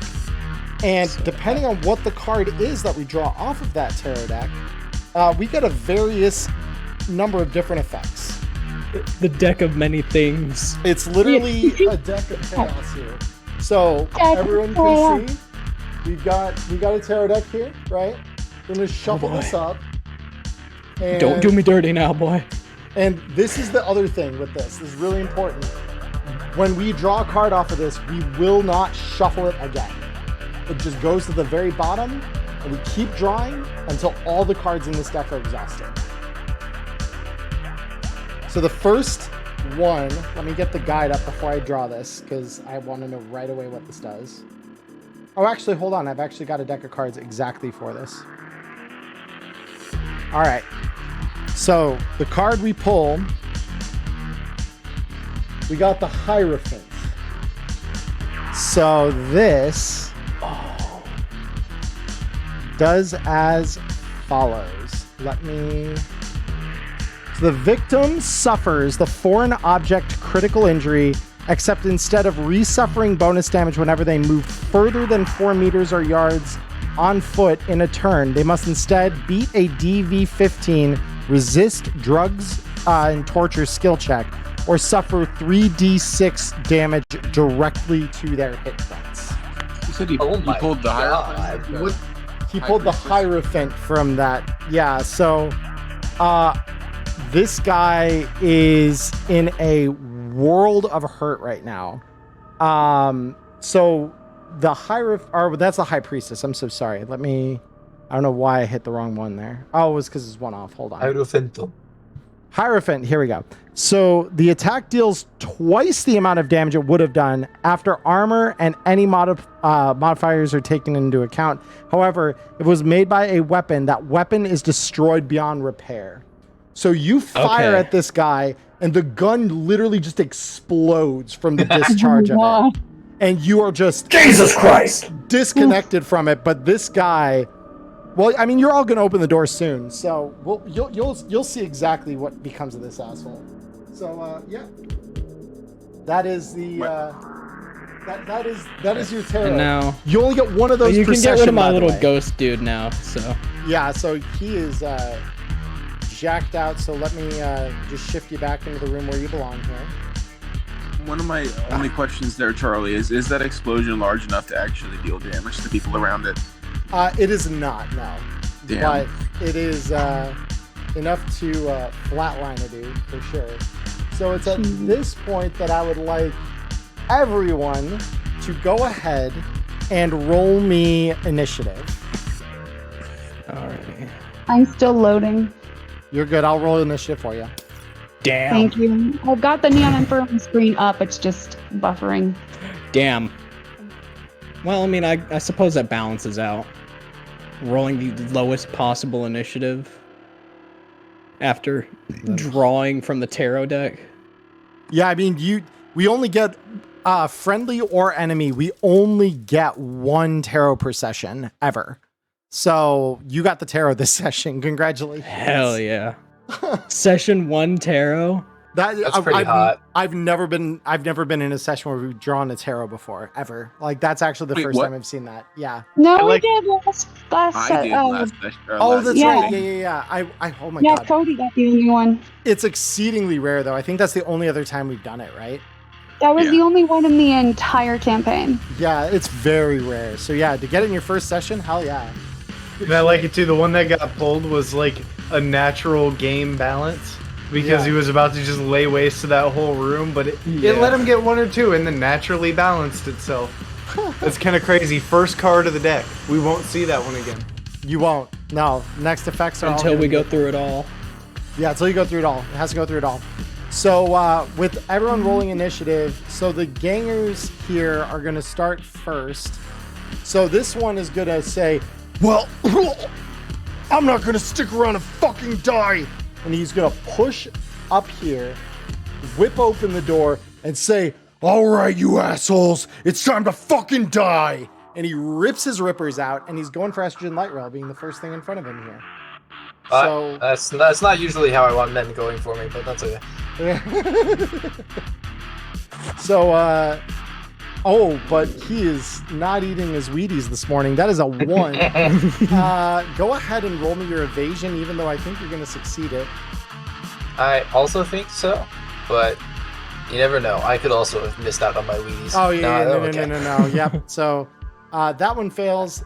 The second Ripper attack is a 2, so it's 11 total. You were worried about the 10. I saw it. Yeah. I was worried about the 10. So go ahead and roll evasion against that. Thank you. Sorry, I had lost my train of thought there. You're totally good. Oh no! Oh no! Oh, that one's gonna that's hit horrible. though. That one's gonna hit though. All right. I didn't eat my Wheaties. So that's a 7. So deals you 1 damage. I already calculated it for you, so then you touch your sheet. Oh, cool. Oh yeah, because it has like a little apply to token thing, Yep. right?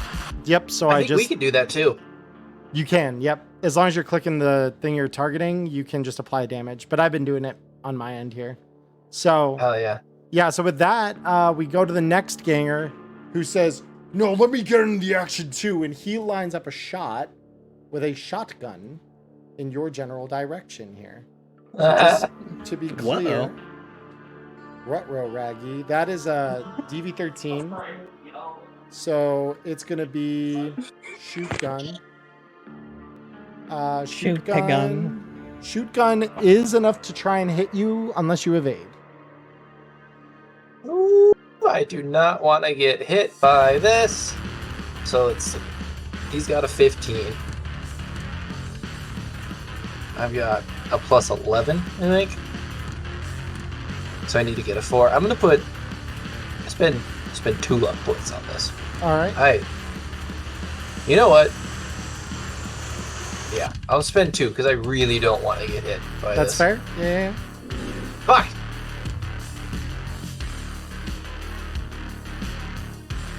Uh-oh. It was nice knowing you. Oh my god. I mean, that's not so bad. salutes. That's 14. So you only take a little bit of damage off that. Actually, that's nowhere near as bad as it could have been. So you take 4 damage. It's not a big deal. It doesn't feel good, but it's not the worst. That could have been a lot worse. Yeah. That could have been a lot Don't worry. worse. Yeah, you didn't take 15 damage, so you're good. That is true. Ghost, you're up. Okay, so I think as much as it really is against my better judgment to move to the front line, I can't in good faith never stand in the front line. So I'm going to push my way to the front.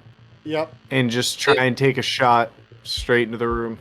Okay. Like if you pull me This out front of the guy. way to stand in the spot, I wouldn't stop you from doing that. Yeah, you can both occupy the same spot. It's fine because it's. Oh, we like, can? Okay. Yeah, it's like 2 meters worth of space, so you got a little bit of room in there. Yep. All right. And I'm going to roll. Oh, yeah, I'm still on net actions. That's why I couldn't find it. An attack. That will hit. Go ahead and roll me the damage. Let's do it. All right, 12 damage. And that was to the guy right in front of you, right? Yep. Cool. So that ganger is dead. So you just whip your gun out and fucking just land one right in his chest. His insides become his outsides all over his friend. And he is flatlined. Goodbye. And so now... I want to wink at the guy as I turn my shift text red behind the dragon eye shit. Yeah, and so he just looks up. He says, "Oh no! Oh, it's not fair!" And he just crumples over. And we now go to the lieutenant back here. So she is cybered out, and she nimbly shifts forward to meet you all on the front line and said, "Who the fuck is flatlining my troops?" And she draws out a Bowie knife and attempts to just jam it into your chest, Ghost. Try it, bitch. So, Bowie knife Evasion. numero uno is a 10. Let's hit him with that evasion. Evasion. Oh, and he is hitting him with that evasion. Yeah, try it, bitch. Yeah, and so she's gonna swing again.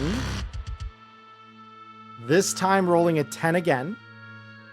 Oh, she's got no hope. She's got no hope. Oh You've yeah, got no hope. just sidestepping the knife attacks, and so she just looks at you and just growls at you, basically, just completely frustrated with her inability to The attack. Nazi hanky. Can I wink at her now? I winked at the dude I shot. Now I'm gonna wink at her after I dodge the knife thrust. So Pixel, it's up to you now. What do you want to do?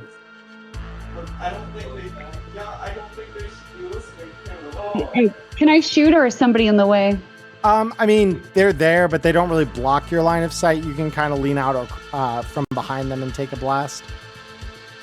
Okay, so I'll go ahead and shoot. You're just shooting the lieutenant in front of you here? Yeah, because I'm Okay. in front. Go ahead. Give me a second. Come on, babe, you can do it. I got it up, but it's being a little slow. Okay, there we go. Oh, no. Yeah, that's going to That miss. was a no. Yep. So go ahead and make another shot. Let's see what the second one gives us. Much better. Yeah, that's going to hit. Go ahead and roll me the damage on that.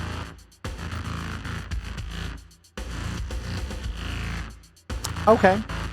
So that may not not good. do anything. Yeah, that does nothing to Lieutenant. It just catches on. Yeah. armor. Cool. I'm gonna slide to the side then. Okay. Yeah, go ahead. Maybe. Nope. No, I'm not. Okay, there we go. Yeah, I'm gonna go back a little bit. Cool. Okay. So now, Yeah. next in order, we have Hyde. So Hyde, what would you like to do? You're pretty much right next to this girl. You can kind of attack her through the door here. Yeah, no, I'm definitely gonna have to back up a little bit to get a better range with my assault rifle. So that's what I'm gonna do. I'll back up into the hall a little bit. Cool. So like what? Like back here? Yeah, that's 3 away from that back door. So Okay, cool. And then the DV or an assault rifle shot is 16. That good enough Yeah. for you? that is perfect. Okay, perfect. So we're gonna roll that attack. That is a 24. That's more than enough to hit. Bang. So, ooh, spicy. So yeah, that's gonna do some damage. Yeah, so she is hurting, not severely, but she's not liking that. Go ahead. We're going to Estrogen Light Rail. After narrowly right. dodging death. I'm gonna shoot it. I love me some shooting Nazis. So let's see here. Roll an attack. Ka-chow. 18. All right, Does- 18. I'm assuming that hits her. She's right in front of me. That does indeed. Go ahead and roll me the damage on that. Ka-chow. Ooh! Oh my god. Holy shit. I don't know that I've ever Get seen that happen. I don't know that fucked. I've seen a 666 on a fucking heavy pistol. What Just the- a maximum amount of damage. Yeah, so she is flatlined from that. Fuck yeah. So you just Yes! blow a hole in her chest. And I would literally just blow it in her chest and she'd be like, fuck. yes, and then she is flatlined. Goodbye. Just give her the old 1-2 kaboom right there, and we're done. Yeah, pretty Yeah. much. Oh, And Mozambique drill. And you still have another shot. Yeah, and so I'm literally gonna, as she falls over, just keep my gun leveled and then just shoot the dude behind her. Oh my god. It's like X-ray, bitch. Just Yeah. right through.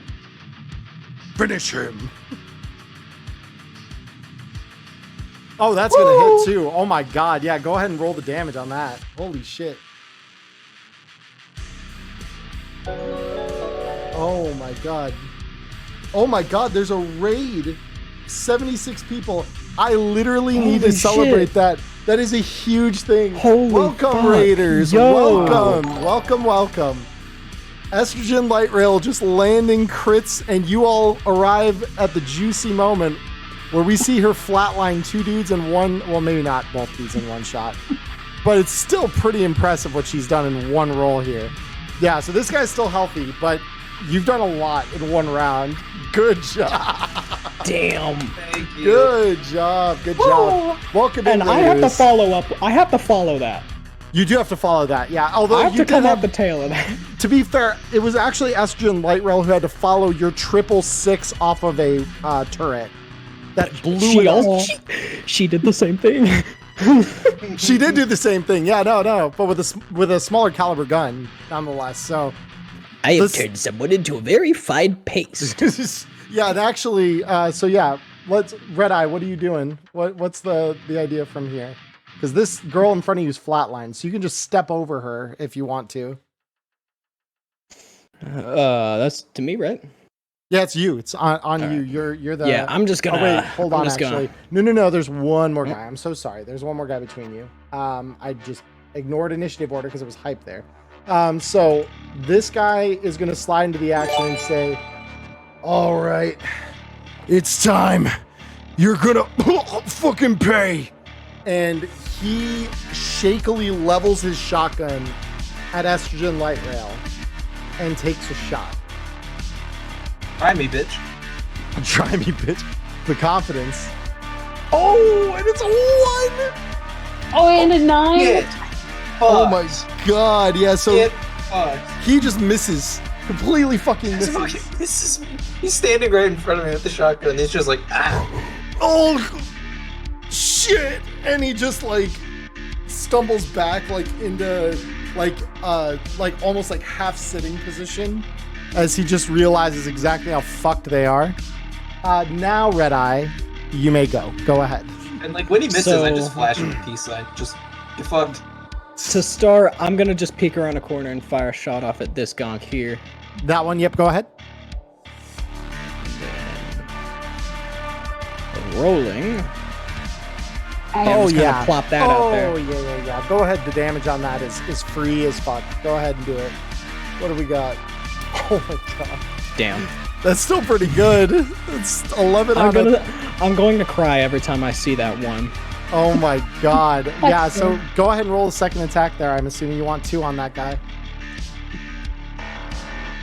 Yeah. Actually, because there is this dude. I actually want to take a pot shot at this dude as well. Okay. So you're just going to split your fire? Yeah. I'm going to split my fire and aim at this other. I'm going to take an aimed shot at this one? At the head on this guy, yeah. Sick. Let's see it. I'm just going to spend 8. a couple more luck. Sure, go for it. Yeah, let's see if you can brain this guy. Please give it to me. I cannot. No. No. That is not it. So no.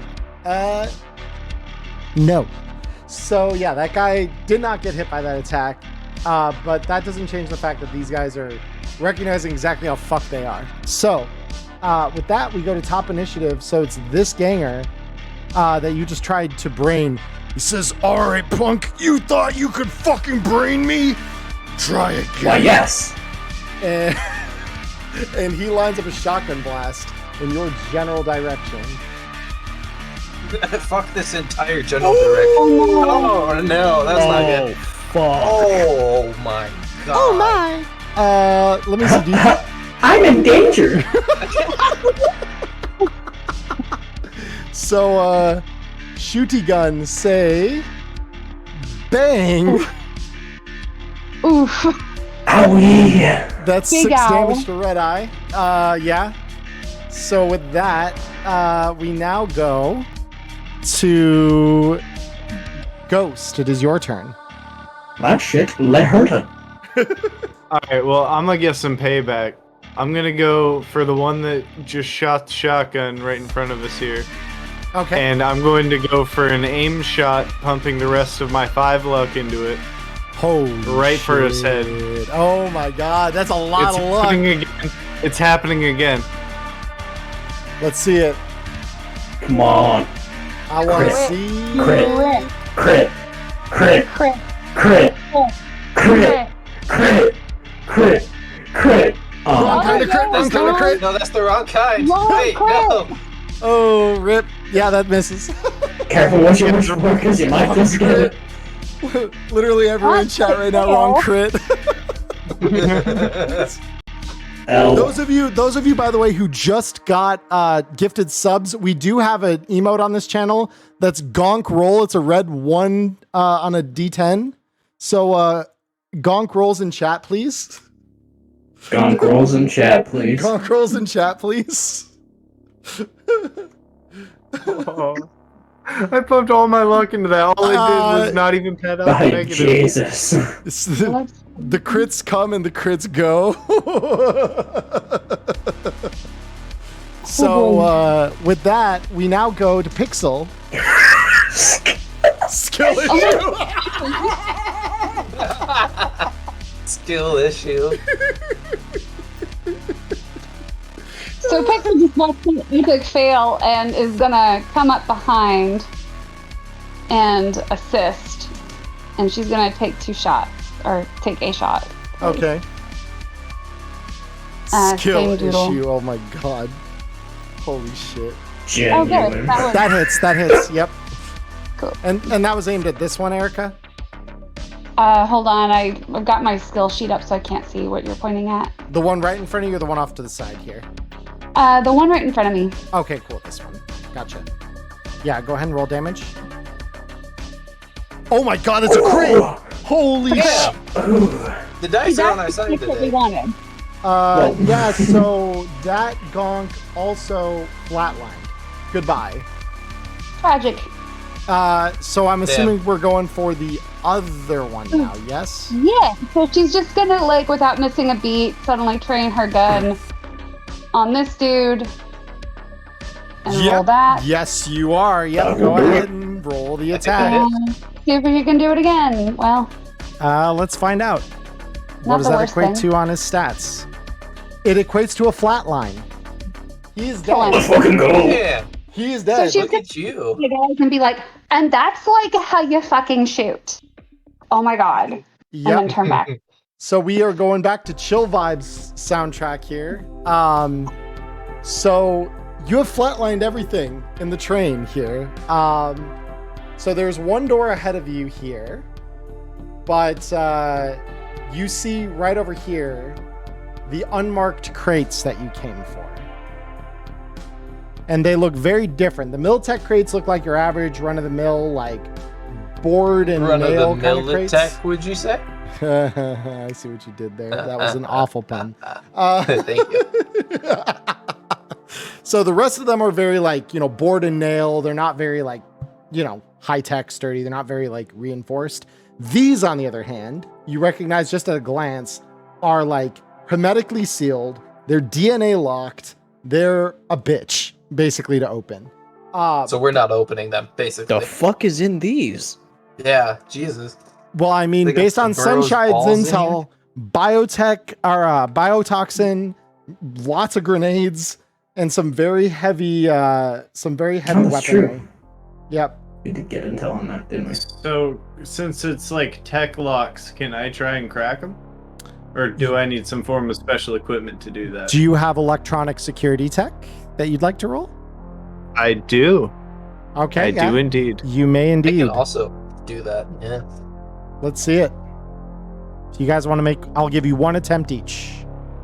Ooh, I actually have a little bit that I'll as well. So yeah, Ghost, you try, and you just can't quite get past the security on this thing. It's not quite enough.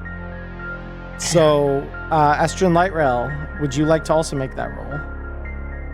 Yeah. Same I thing. enjoy Yeah, that. it's a little too difficult for you to really breach. Those are I very solid don't. blocks.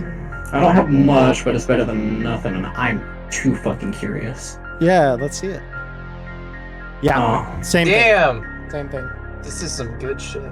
Yeah. The locks, not us rolling against it. I mean, we're rolling pretty well, so it's obviously just a Yeah, significant they're lock. very difficult locks to open. Damn. I It's will- solo crack it. The tank. oh, there can do is it. also this door up here. Can I try Tank to will handle do it. that? Yeah, so go ahead and open it up if you want there. So you just left click on it, it should open up. Then you can walk into that next room. Oh, So, hello. Oh, is this the... so the front of these the train? this is the train's control panels. Yep. So the controls here, if anyone would like to try and control the train in any way, like to stop it or something, you would need to roll a drive land vehicle check for me. I'm good at drive land vehicles. I can do that too. Okay, hold on. We'll compare and then we'll see. Well, I guess we could both do it.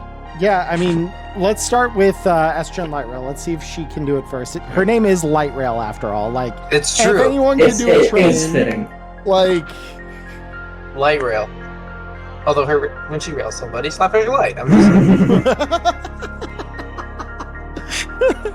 Oh, okay, yeah. It was the 16 do for So me. you immediately look at the panel and you're like, I studied this once on the data pool just for this moment when I could fucking hijack a train. And I can hijack a train. And you find the speed control and you level that off so that you just start slowing down and the train rolls to a clean stop. And you can see just out the forward window here, the train that Hornet is on next to you. It overshoots briefly and then comes to its own stop. And Hornet hops out. You can see the side of the train where you kind of all jumped out, hops onto the ground, and walks around to the back hatch of this train where you guys entered. While we're waiting for him to do that, can I loot these sellers? Sure. So you got a poor quality assault rifle, a regular very heavy pistol, a medium melee weapon, and a radio communicator on her. And the rest of these gonks are like every other gonk that you guys have been fighting tonight. Shotguns, very heavy pistols, the ammo to run both, and disposable cell phones. Did the lieutenant come with an armband? Oh yeah, all these guys have red armbands. Absolutely, yes. Okay, just making sure the lieutenant had one too. Oh, absolutely, they all did. Yes. So yeah, if you're keeping the 2045 equivalent of a scalp collection, you can do that. Yeah, he's add to his Neon Neezy collection. It's all good. Neon. He's keeping armbands. I'm scratching a notch into the slide for every Nazi I kill. Who knows, man? With how Sunshine got beat up, he might pay me a few if I get him a good pilot. I might be like, damn, dude, good shit. That's true. So Hornet comes onto the train, and you kind of hear the sound of his feet echoing up from the backmost car. I don't have a token for him, so he's not going to be represented on the board. Bottom line, though, he walks in, he says, and he's stepping over bodies that you guys have cleared. He says, "Well, goddamn, you're all effective." Well, so we got paid to be, right? We're not paid to suck. I'm just mourning the death of the turret. Yeah, you're just like weeping on I've the got corpse of the tech. Not exactly weeping. I've just got like a hand up on the just mangled sheet of metal that once was the turret that I was firing. Just what could have been? Lightly caressing it, like, "Oh, I'm so sorry, friend." I'll just look at Hornet and be like, you either complete the job and live or die completing the job. There's no in between. Spoken like a true edgerunner. Well, it looks like there's quite a bit to be taken. And as I seem to see, I believe these are exactly what Royal wanted us to grab. So let me get the crew. And he walks back, and you hear from the back of the train, "Hey, guys, in here!" And the crew of nomads kind of file out, and they come into the train, and they start hauling these crates off. And he says, "Now, we have room for everything. If you want to spend a couple of, minutes grabbing these off, we can take the whole load back, and I'm sure your fixer will be very happy." Yeah. For me. I have no objections. What's Dixon this has lost revolver-looking interest thing? in staring at a wall. I'm sorry, what was that? Who are you talking to? I believe you said something, Maya? Yeah, there's like this revolver-looking thing on the battle map. What is that? Is that the turret? That was where the turret was, yep. Okay. Yeah, I just drew a tile there to represent it, so that's what it was Yep. So yeah. So do you guys are just gonna spend the time necessary to unload the whole thing? Yep. Yeah, I mean, Yeah, why not? Very cool. So yeah. So you guys spend a couple of minutes, probably about 10 minutes, like getting everything one by one, a box at a time, because it takes both hands, each box to get it out. But there are 5 of you, and there are, let's see, 3, 6, that's 9, so that's 2 trips for all of you. 12, 15, 18, yeah, so about 4 trips back and forth. So yeah, about 5 or 10 minutes to get everything moved over from one train to the other and secured down. And Hornets, when you get the last load on the train, it's already on the phone with Royal, letting him know where the pickup is. I was just about to say, if he didn't do that, I was going to text Royal. Yep, so he's already done it. You guys, so Hornet, before you take off, says, train, what do we want to do with this? I have an idea. I'm interested. The first part of my idea, and I start to pull all of the armbands that I've been collecting out of my thing, and I start to kind of tie them into a long rope, just kind of tie them end to end and put them together. Because basically the plan is I want to take the lieutenant, put it under her arms, and sling her onto my back like a backpack, and then tie it off. Okay. I'm just gonna say that I had a plan and then do that. Okay. You just go in, you do that, and you bring her back, and he says, what was this supposed to accomplish? Well, And I Nazi. accomplished something. What else is there? Like, I'm completely dumbfounded that he thinks anything beyond just dead Nazi is necessary. This is sufficient. I mean, I don't know, she's chromed out. I mean, it might come in handy later. You never know. Do I know where this train track that the Militech train on ends? Because I mean, it's a Militech train. I really don't want any evidence that we were there. I want to get rid of it because I don't want the fucking corp coming after us. Sure. So you know that this track does pass awfully close to the NorCal military base, just north of the city, where Militech is a very well-noted presence. And it stopped, so it's just on the tracks right now. It's not moving anywhere. But yeah, well, I was thinking autopilot it to, I don't know, crash into something so it blows the fuck up, but I don't think that's... We could. Max speed it over towards the base. We could always offer to loot it to the nomads too. It's true. We could just flip it in reverse, have the nomad scrap it somewhere safer. Just run it back down the other way down the line. Pixel's kind of going to look at the guy who's shown interest in it and be like, what's it worth to you? I mean, to me, city fixer, not much. But he looks around. What's it worth to your client? Right. So he looks around at the nomad crew that's with him, and you can already see at least half of them eyeing out the window this train, and you could almost hear the wheels turning in their head about how they could tear this thing down and do different shit with its various components. So they're just eyeballing this and thinking, He says, I think there may just be a market. You might be onto something. And he says, well, we'll take my train back out here later. We can see what we'll do with this. I'll strike some kind of a bargain. Well, just remember that we invoke finders keepers, and so you gotta offer us fair market. Are you going to do anything with the train in the meantime? That's not really the question. I'm just reminding you that you can't rip us off. And I'm just reminding you we're in the middle of the Badlands, outside the city, where there's very little water or food, and it's probably a 3-day walk back to the nearest part of the city that's settled. And it's a good thing we have a train with huh? us. Yeah, Pixel's just gonna flip her hair and be like, good thing we got a train. Indeed. So are you saying you'd rather take this train back to the city? No.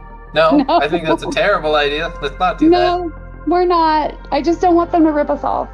Mm-hmm. Well, I might Yes. not take it from here, but that doesn't mean I'm going to just hand it over to anybody to take from here. Right. I'm invoking Finders Keepers because, lo and behold, I have a train. Actually Yeah, have a dumb. train. And you aren't coming back out here once we're back in the city. Unless you want to walk 3 days. By which So time where I'm does sure the the nomads will reverse- have salvaged this down. Do I know where the reverse line of this train runs? Like, do we know where it came from? It Yeah, I runs mean, it back runs into the back city, right? into like an abandoned train station on like the northern end of the city. But again, the rails are in pretty bad disrepair, so it's kind of like getting it back there is gonna take a bigger drive check than just stopping it there. So Honestly, like Team Huddle here, I say we say fuck this guy. He's got his shit to deliver to Royal. We don't need to do anything extra for him. We've already done extra loading a couple extra crates. I say we just take this train backwards and try and sell it to some of the nomads in town. These guys are already drooling all over it. We can easily flip it to one of them for at least some form of profit instead of whatever pennies this guy we might be able to get out of this guy. I'm just gonna look at you at that point and say, I really don't feel like pissing off a fixer. I'm gonna walk up to Hornet, pat him on the shoulder, and say, do what you want with the train. If they fight you for it, don't involve me. And I'm gonna start walking back to Hornet's train. fair. I am a lot less concerned with getting money and extraordinarily concerned with making sure that Militech doesn't come zero our asses for this, because no amount of money is going to fucking help with that if that's what happens. Esther and Lyrail's thinking on the right plan here. She's got the right movement in her Listen, head. I want to take down the Corpos, but you can't just start with that. You have to build up to it to make sure you don't get fucking obliterated by some beat cop before you do I anything feel like important. maybe you're missing the spirit here. You just go straight in, no plan, fuck up some corpos, and probably explode. Yeah, That's what you're doing. You've never played a campaign with Charlie here, but yeah. Even though my main thing is we've already gotten the bonus points for Royal. Like, we got his shit plus some. We fully cleaned the train. We killed everyone on there and Solo took it. I don't want to just walk away from that. I mean, he could have handed me a pittance, but it feels like a disrespect that he's just going to say, oh no, we're just going to pawn it off and they're going to strip it down. Like, I cloaked, so I'm confident that our names and faces aren't on this train anyways. Honestly, we could dead ship it into town. I could lean a body up against one of the rails, let it ship to the Militech facility. They ain't gonna know shit. We could, if we leave the lieutenant's body in there and send it. No, I think he wants Militech to will know. put it on the front of the train and send it back to Militech. Is that No, what I'm understanding? keeping the corpse. We can tie another one of the Nazis to the front and let him ride up to Militech naked. I don't really care. I'm just keeping the lieutenant because she's chromed out. And I'm thinking, if Militech finds out that the Nazis did it, they're probably going to be very mad at them and go after them. And then you got Corpos fighting Nazis, which, I mean, really, what's the difference? But still, good for us. Okay, I assume they're wearing pants, right? Can I, like, take a couple pairs of pants off of them and just I start a assume dead they're man? wearing pants. Just start like a dead man trigger and hop off the train with it hauling? I want to remind you all what happens when a body dies. It's not too clean. They don't leave their pants very clean by the end of it. So, yeah. Do you need to borrow some eddies for clothing? It sounds like you need some clothes. They call it wet work for a reason. I'm not gonna use it to wear it. I'm using it to like tie the levers to make the thing go so I could hop off like a brick on the accelerator. Oh, I see what you're thinking. Okay. Yeah, I'm not I gonna mean, put the pants on.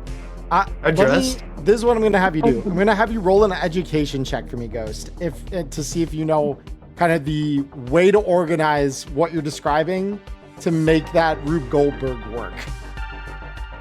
That's fine. I got a 6 and a 12 on that. I have faith. With the 2, probably not though. 15, yeah, you're a little shy of that. So you're just kind of like, you start putting things together and you're just like, wait a minute. and then you just like continue to try for just a few moments before you're like, shit, and you just kind of like throw it on the ground. You're like, I don't know how to fucking do this. Like your brain cells just aren't rubbing together quite the right way. Tried. I walk back out. You tried. I mean, how fast do they accelerate? I imagine it takes some time to gather any considerable amount of speed. You could, like, flip the lever and then run all the way back out and jump out before you get to high speed. I'd be willing to do that. Because, I mean, I already know how to drive the train. Oh yeah, I just assumed it needed some form of like weight to hold it. No, I mean, once the lever's engaged, they pretty much go. They rely a lot on manual, like, interference to, like, do stuff. Yeah, it's not like a car where you have to hold the pedal. You're like, go fast mode, and the train just... You push the button and it does the thing. That's all you need to know. Pull the lever! All right. Pull the lever, Crunk! Pull the lever, Crunk! I like that. Fuck it, send it. All right. Do it. So, which one of you is pulling it? Is it Ghost or is it Estrogen Light Rail? I'll do it. I'll let Light Rail do it. I've got no driving. Cool. All right. So, to pull a simple lever, you don't need that drive. However, I do want you to roll me athletics to book it out of the train. To be able to book it out of here fast Maybe I wasn't the one to do this. Okay.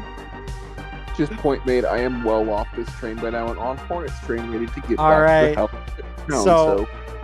So you book it as hard as you can out the empty passageways left in the train. You get to the end of the train and you send it off the end, and only then do you realize, oh, this thing picks up speed just a little faster than I expected. It's a bullet train, and I'm about to fight the fucking dirt. So you hit the train track and you bounce a little bit along the gravel, and you are going to take this many damage straight to your hit points through your armor. Can I make a split to share the damage, like try and move to catch her in some way? No, she's just going. She's just like, uh-oh. She's already 20 feet down the track. Yeah, exactly. So you take 10 damage straight to your health just from Rock and roll. hitting the ground and bouncing. So that puts me at 25. I'm okay. You're okay. But barely. You're a little hurt. Your ego's probably worse. So I don't know. I just successfully stole a train. I feel like even if I whiffed jumping off of it, like, I still stole a train. Yeah, so, I mean, you were sending that, back towards Night City, or? Is that what we all agreed on? I'm not sure what sending it forward. I thought we were sending it forward for Militech. Yeah, that's what I thought, Yeah. too. Yeah, so we're sending it towards forward Militech. for Militech. Toward Militech, okay. Towards NorCal. Yeah, perfect. All right. Because our names are off of it, they'll see the Nazis and be like, oh, it was just the cyber people. Cool. Okay. Yeah, so you all send the train off, and so Hornet says, well, at least that's one thing taken care of. Let's go meet Royal and get this nasty business finished with. And with that, I'm going to call you all back to the home screen here. And so at this point, you all ride the train back with Hornet to the same depot you left it this morning. Despite the clouds being overcast, the sky above has been illuminated by the sun shining down through the clouds. And Royal is pulled up with 2 bouncers on either side of him. As soon as he sees this train pull up, he approaches. Hornet opens the door, and he moves his head in the direction of his bouncers to start unloading shit. And the Nomad crew helps as well. I assume you guys probably also help.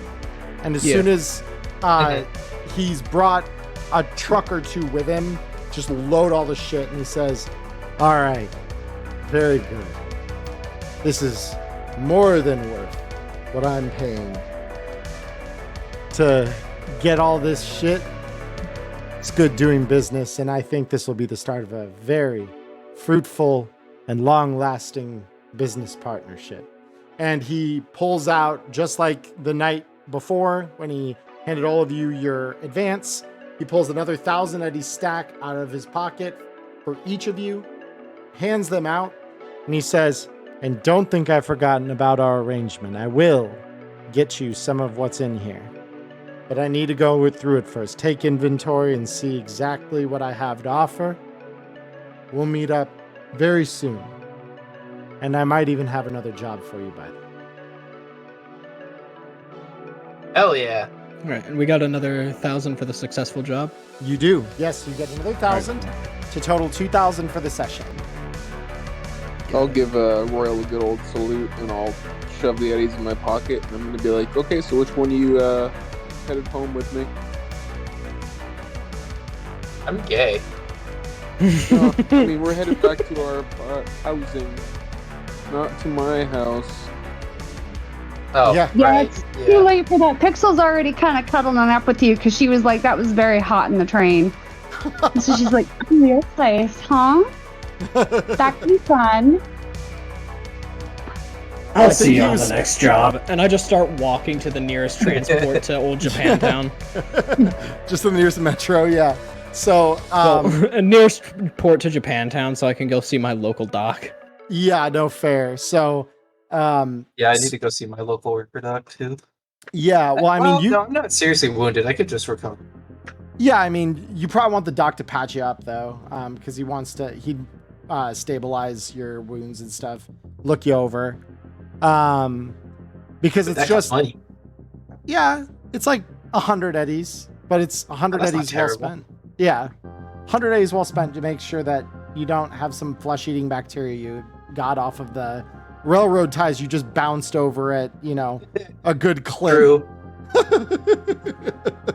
No tetanus. Very true. No hypertetanus. Don't want no goddamn gangrene. That's what we call a very bad way to die. So, you both, because actually you two live in the same cargo community. So you guys would probably both see Push, because Push is the closest Ripper to you guys. Those of you living in Little China, there is a Ripper near you who goes by the name Golden. He is another unlicensed Ripper doc, and in very similar fashion to Push, he does a very good job keeping the runners that go to him alive. And he sees more than his fair share of the beat up bodies that don't get thrown into the river. So those of you living in Little China would likely go to see Golden. Yeah, I wouldn't mind paying him a visit to see if he can look me over, just make sure I'm not gonna, die in my sleep. Yeah. What was that? The little China Ripper doc name you said? Golden? Golden, yep. Did everyone else take damage? Oh, I was muted. I did not take any damage that whole time, but I'm still going to tag along to the little China Ripper doc because I still have the lieutenant in tow. Oh yeah. You're literally gonna Ripper doc. Yeah. I mean, So you follow Hayden, and the Ripper says, I see you took a little bit of a, oh my, and he notices the body you're carrying over your shoulders on these ribbons, and he says, I assume that's salvage. don't worry, it was a Nazi, it'll be fine. And he kind of gives this look, it's like, yeah, fair, and he just throws it in a cooler. I'll deal with him first and, well, her second. And so then Heidi, goes over you, patches you up best he can. Obviously, it's been less than 24 hours since you've been dosed with speed heal, so he does not do that. But he does patch you up so that you can recover hit points by resting over the next, couple days. So that said, those of you who go to Push will do the same kind of thing, look you over, med scan you, make sure you're patched up. Those of you who are seeking medical aid there, you do get the benefit of a speed heal for your 100 eddies you pay, which gives you your will plus your body back in hit points immediately. So you can add that to your health pools for So I anyone got going 11 back immediately, so that puts me at 36. Yep.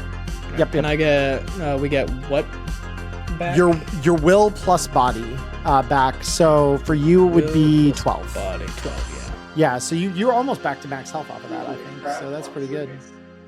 Yeah, just 1 point off. Yeah, so you just need another day to rest, and you got the rest of the week to yourself. So, and you got the majority of this day, which is probably honestly enough to recover that 1 hit point, because it's basically a scratch at that point. So, yeah, you all kind of go back. Wait, while I'm at the Ripper, no, I Yes. already have a subterminal link. Never mind. Cool. It's the smart link for my gun that I need. I forgot which part I had. Yes. I would like to get one of those. Yes, I've noted it. I've noted it. It is noted. Oh, right, but that's like not something you can just go and buy. Right, yeah. So Night City has scarcity. That's a big thing. That's a big important part of Cyberpunk Red specifically. 2020 new tech everywhere, all over the place. You can buy it where the hell you want, unless it's like extremely difficult to come by because of how like expensive it is. But Red, everything's fucked. Everything's hard to get unless it's like super common, like duct tape. Like that's about the only thing, like things in that category, just about the only things you can find still pretty readily because they're all pretty much synthetic material. So, but yeah, at this point, did, what were you going to say there, Ghost? That's why as soon as you said that lieutenant was chromed out, I knew that corpse was the prize. I was looking at that corpse like those nomads were looking at that train. Yeah, no, that's fair. That's fair. That's not the only prize. There is the stuff that Royal has to go through in the crates, because he is going to give you guys stuff. That I do promise you. He is going to give you guys stuff, but it takes time. So with that done, does anyone have any last minute things they want to do before we wrap the session?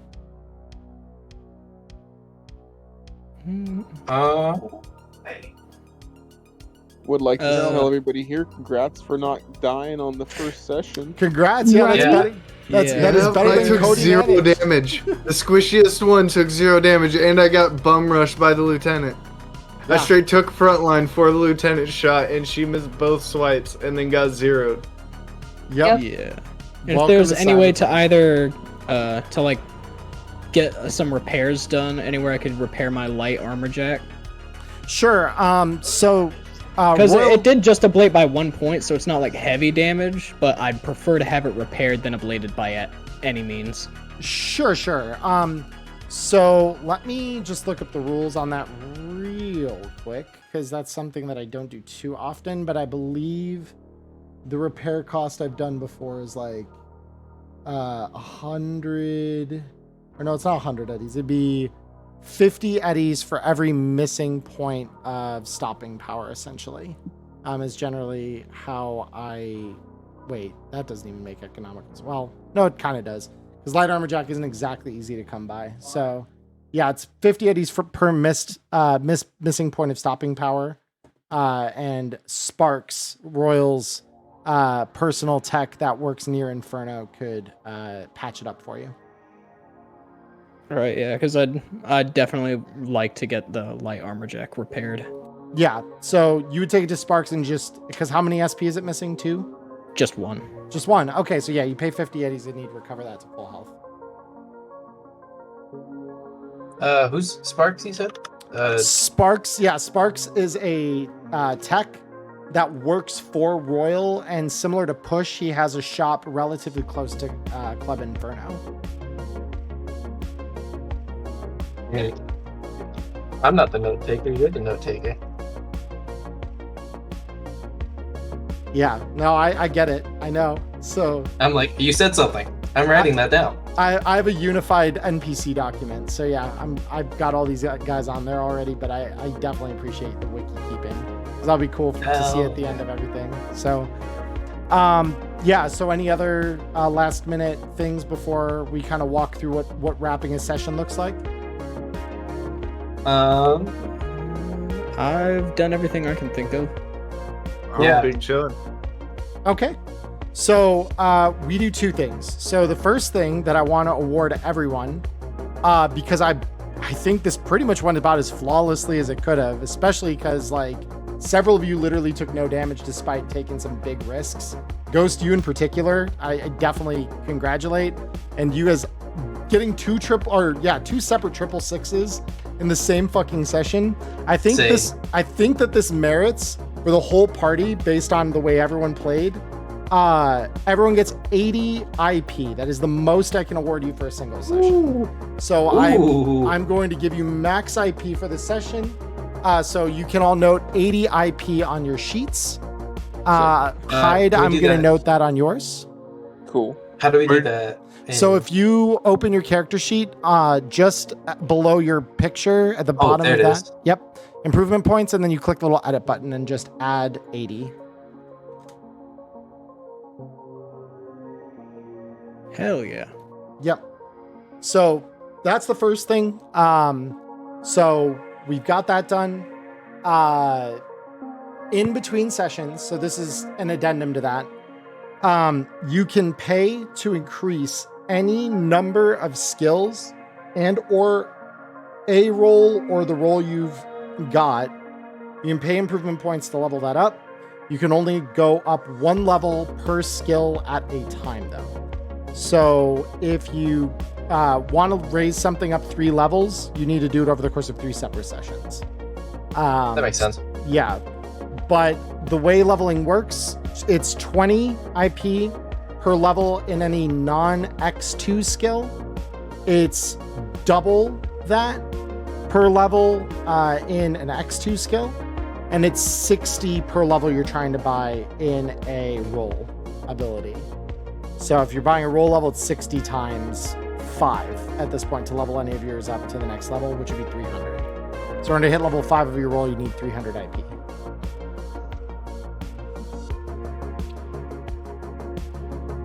Oh. All right. And so you said it's what, 20 per any non-X2 skill that you want to level up until it's level 5? 20 per level that you're purchasing. Okay, yeah. So in other words, if you're purchasing level 4 of a non-X2 skill, it'd be 80 that you'd spend. Okay. Yep. But you could always save it too. So you could always save it up and then spend it later in a big way. Like roll abilities, you usually have to do that. So it's just 20 to add like 1 to my handgun. Only if your handgun's level 0. If your handgun's level, yeah. So that's what I was saying. If your handgun's level 6 and you're going to level 7, it's 7 times 20, so it's 140 that you would need. Checks out. Okay. Yep. Yeah, it's a little confusing to explain with words, but yeah, it's basically you look at the next level you're buying and then multiply that by 20, and that's for a non-X2. That's what you do. If it's an X2, you do that and then double that number, so it'd be 280 for a level 6 to a level 7 in an X2. Does that make sense? Yeah. 140 IP to go from handgun 6 to 7. Yes. Or from any 6 to 7.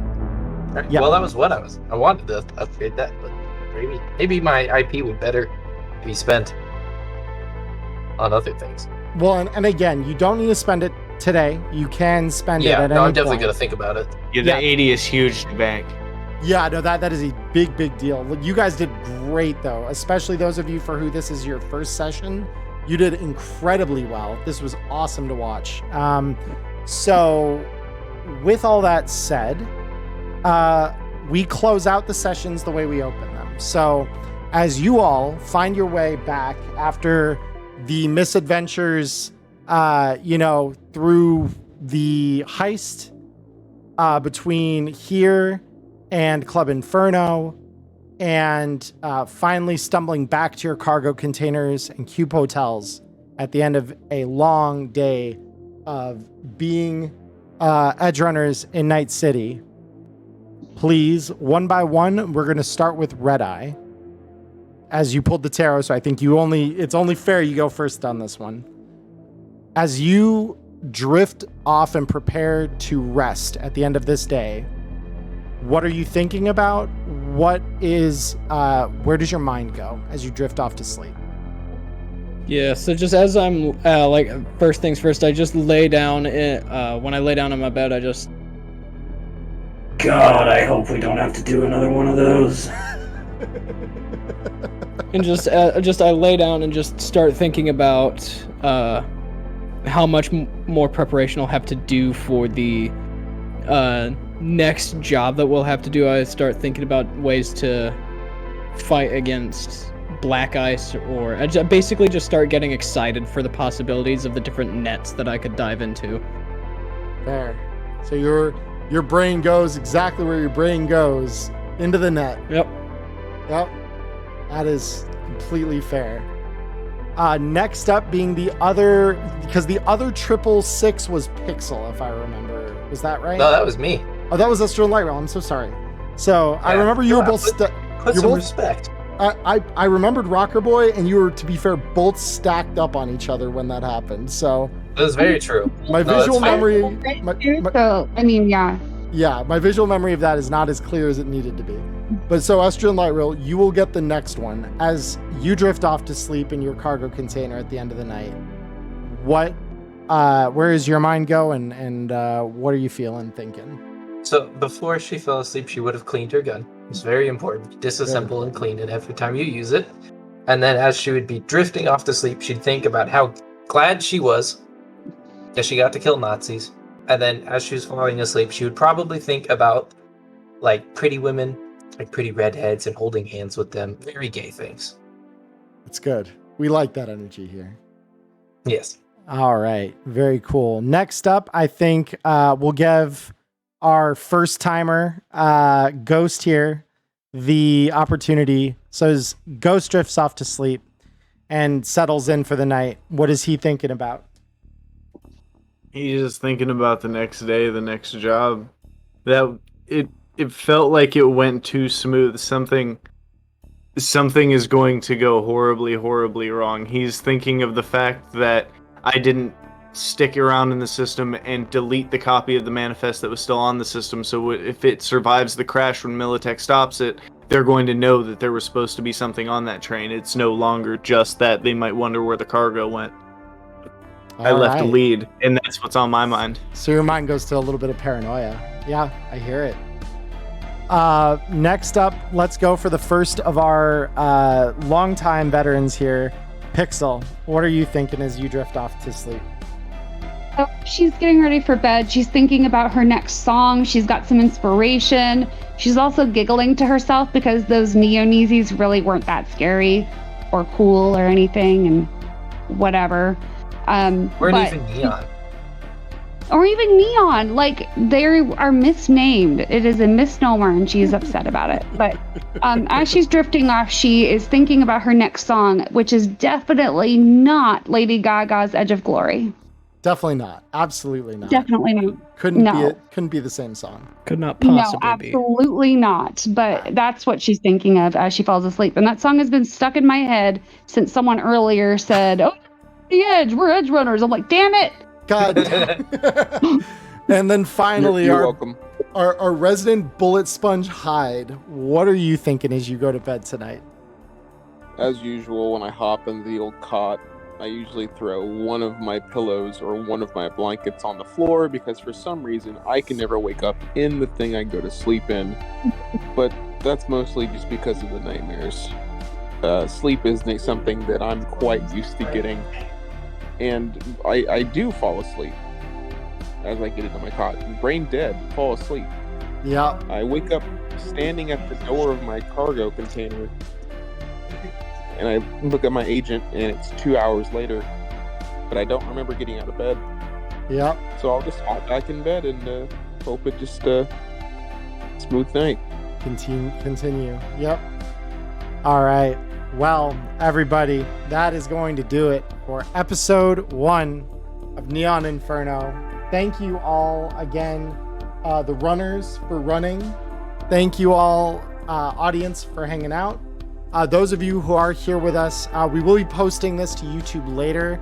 I'll edit down some of the dead air and everything, so this can go up in an archival fashion into a playlist. However, we here on Twitch are, at least I am going to stick around. Any of the runners that want to stick around and have a conversation with chat here over voice, you're more than welcome to stick around as well.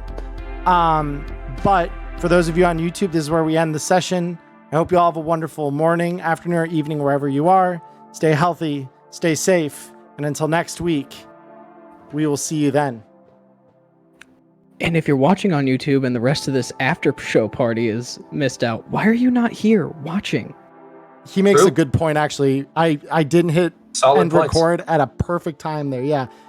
Come over here. Join us here. We talk after the game. It's a lot of fun. But we hope to see you soon. Until next time, next week, stay safe.